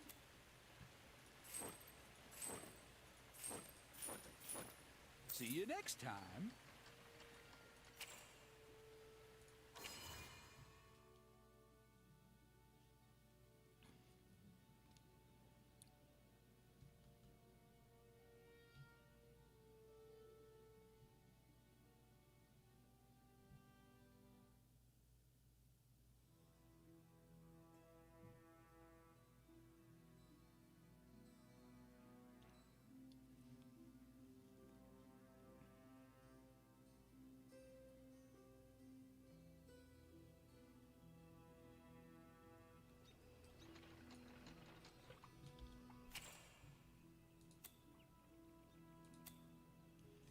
Okay, so I'm gonna make a very short break, like 1.5, 2 minutes. Let's say 2 minutes. Let's just say 2 minutes. So I'm gonna go take a piece, quickly grab maybe something from the kitchen.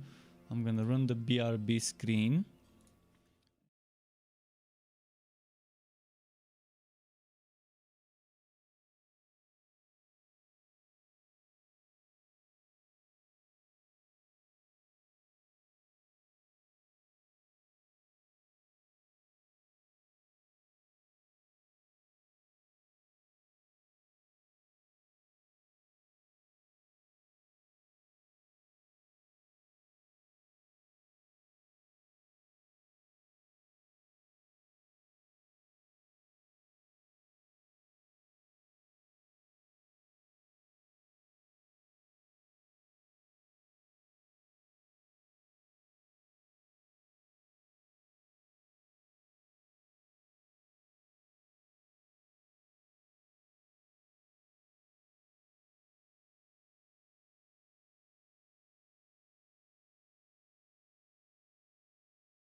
Okay, I'm back. Thanks for waiting. And for the patience, just a moment. I need to plug my headset. Which way does this go? This way? This way, okay.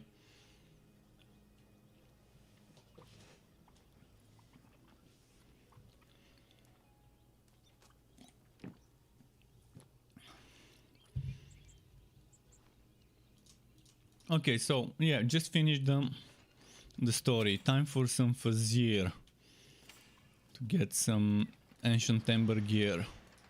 Welcome back, contender.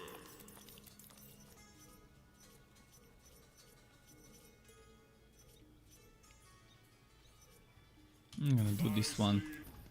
Don't wanna risk it with spiders. There's still a chance of getting an incompletable mission with the spiders from what I've seen.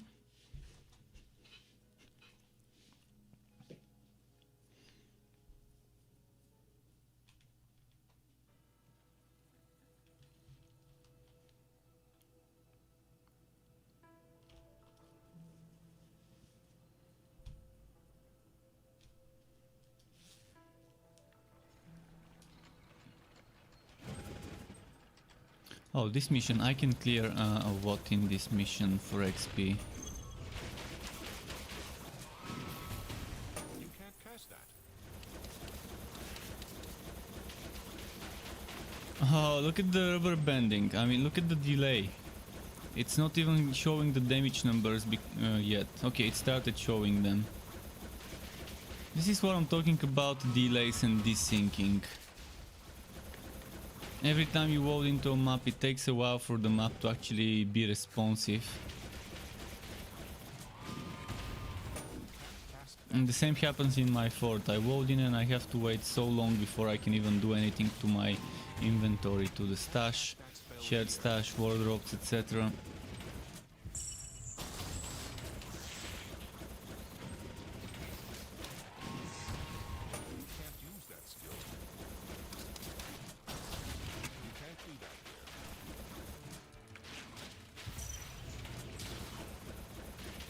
By the way, it's 6:53 p.m. I needed to go to the vet to buy my pet medicine because in the morning they didn't have it and they told me to come after 7. Oh shit, my mouse died, just a moment. So I'm probably gonna wait until like 7:15 or 7:10 and then probably make like a 30-minute break and restart my stream after that. I'm gonna stop the stream and then start a new stream. But yeah, I mean, they said it's not important and they said it's not bad if he misses a day of medicine. And I can just give him tomorrow, but I'd rather get it today.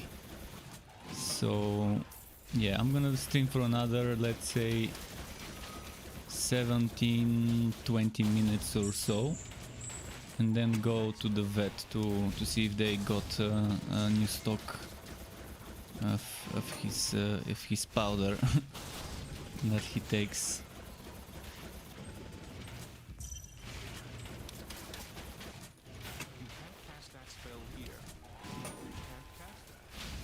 But I will be back. I will be back to continue this. The vet is very close. It doesn't take even 5 minutes to get there. So at least that's sorted.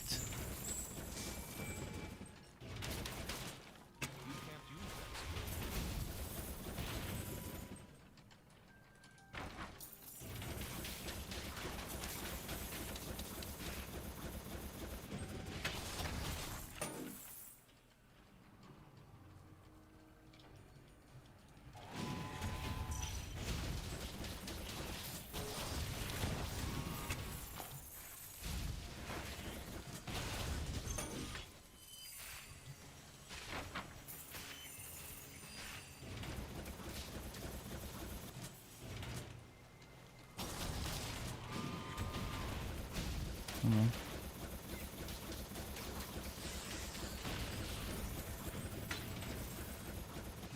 There's a lot of XP in this map to be gained.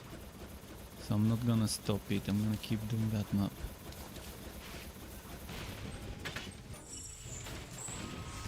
I'm wondering if I should try leveling on Ridiculous in the Fazier for the extra elites to see if it's gonna be quicker this time around.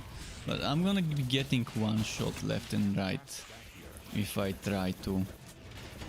Which means I shouldn't be wife binding my items if I start leveling on Ridiculous, and that means not enough DPS. It's a trap.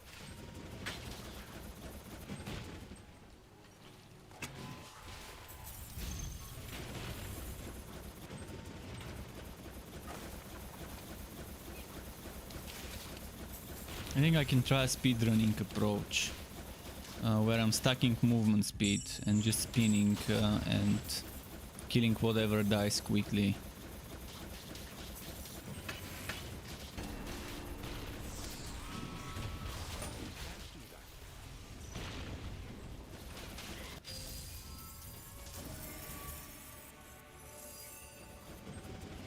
Let's check something. Have I got Winter Weave Hatch?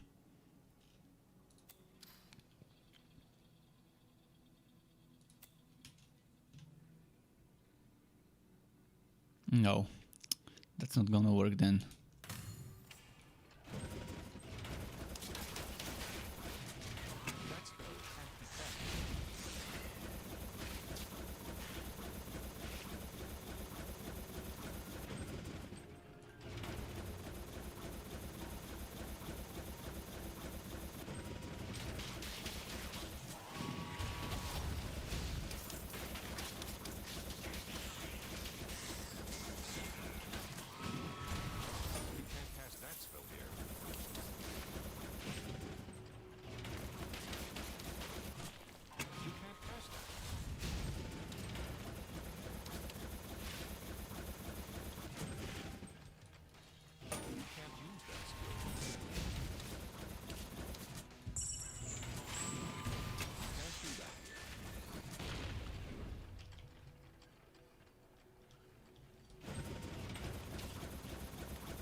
That here. You can't do that. You can't cast that. I see, let's go this way first. You can't cast that spell here. You've gained a level. That here.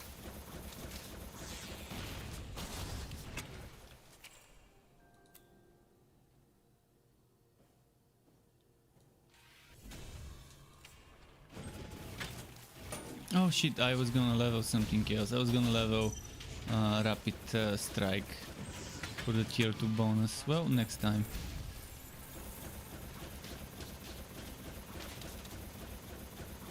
Not gonna respec it, I'm just gonna eventually get the things I need anyways.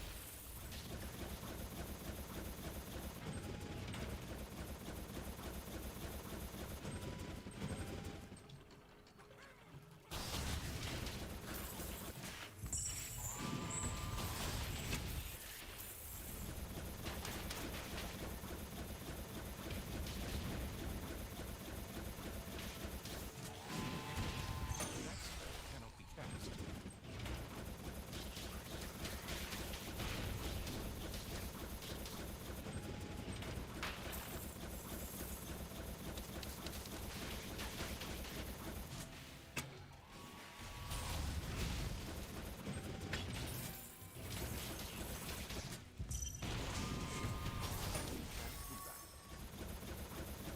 Pretty good XP so far in this map.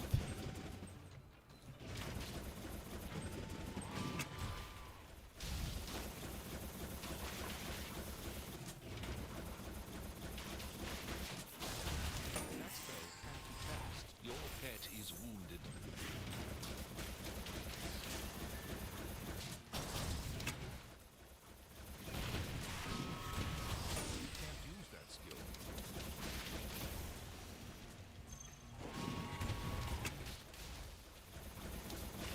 We Will Fate just posted official launch prize raffle.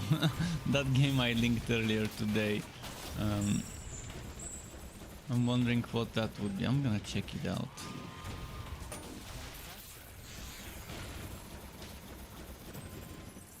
Are they giving away the game to random people?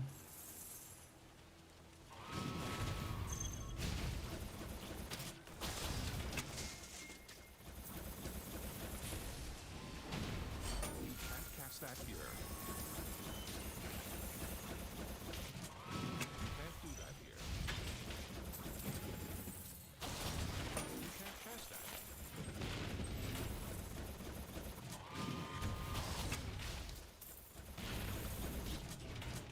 You can't do that.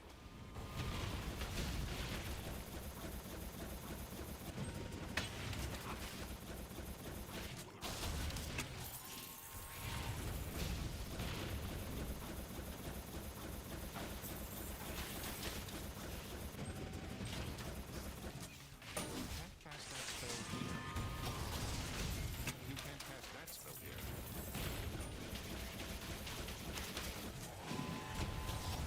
You can't cast that here.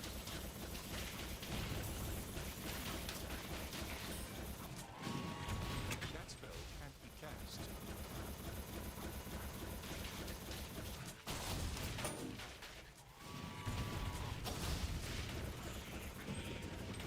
Yeah, I guess it's time to go finish the boss of this map.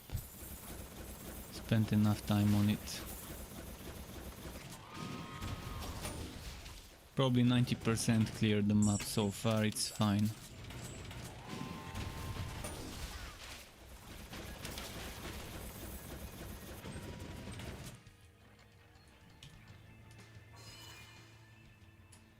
What's the time? 7:02. Okay.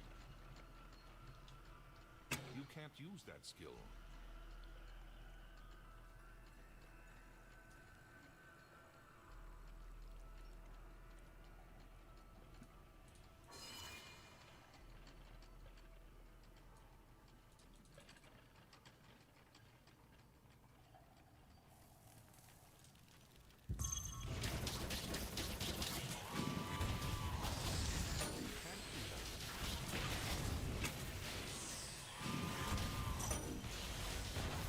No, I forgot to use Cloak of Flames. Well, happens.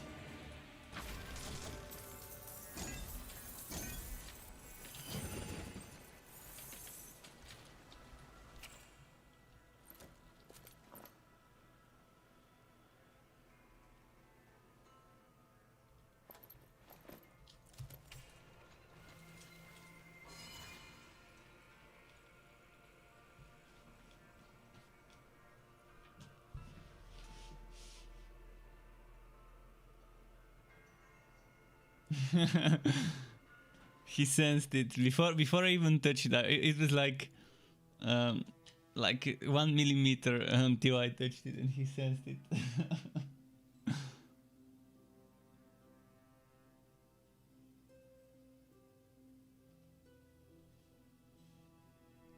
Come on. Okay, I'm gonna do one quick map now, and then go to the vet. And take like a half an hour break and then restart the stream. Which one should we do? Let's do... Man, it's a gamble with the spiders, but let's do spiders.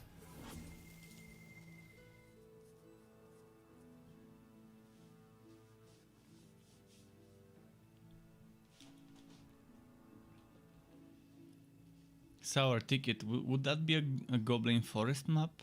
Act 1 Forest map or whatever? Goblin Village map?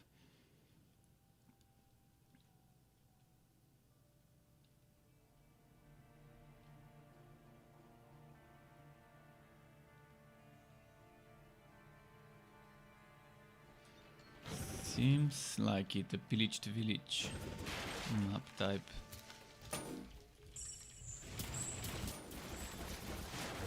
You can't cast that.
kill spiders.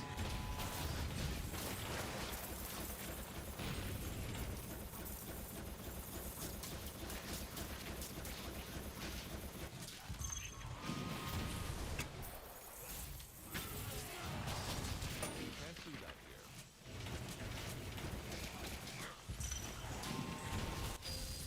Can't cast that spell here.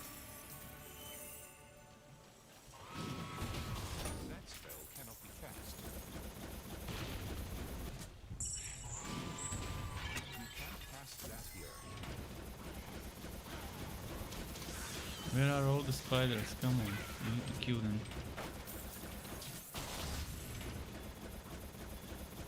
56%.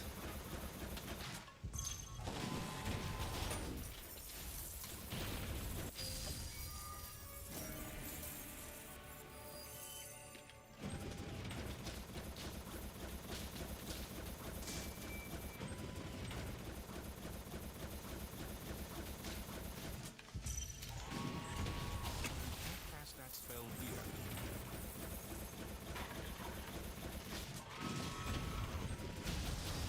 You can't do that here. 90%, okay, few more. 9 more spiders. You can't cast that spell here.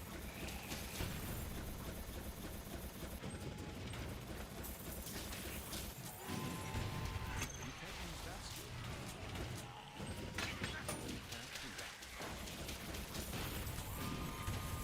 That spell can't be cast.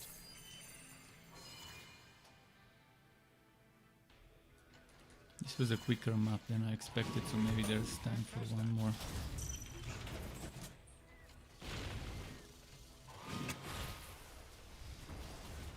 You can't cast that. You can't do that.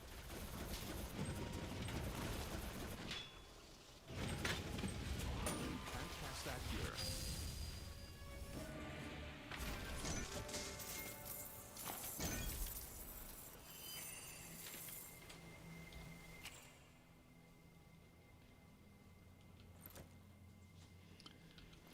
So far no upgrades. The one I want to upgrade is the weapon. Okay, one more quick map.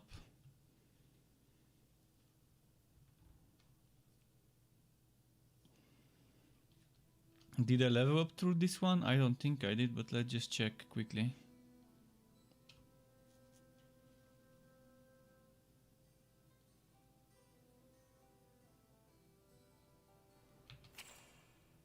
Okay, no skill points. Almost leveled up though. I mean, what could go wrong? Oh! Rather do this one.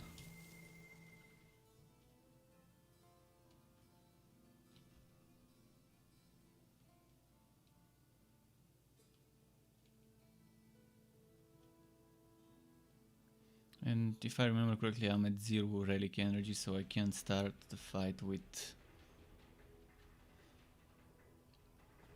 I can't start with Cloak of Flames.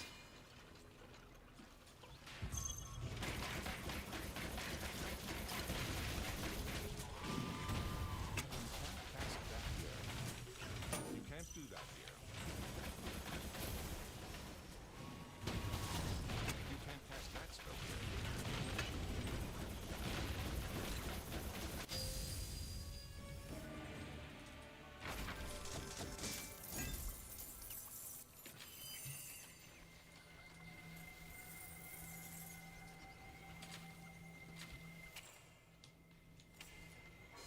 And that's gonna be it for this stream. I'm gonna make another one in half an hour. I just need to go to the vet, as I mentioned, buy my pet here some medicine for his kidneys. And then I will be back. It's probably gonna be less than half an hour, but let's say half an hour from now I should be back online with some more of this hero leveling, doing fuzzier. Maybe I can even try doing some ridiculous fuzzier while leveling up. Maybe it would be faster. So thanks for stopping by, for watching. Until later, and keep it cool. Goodbye.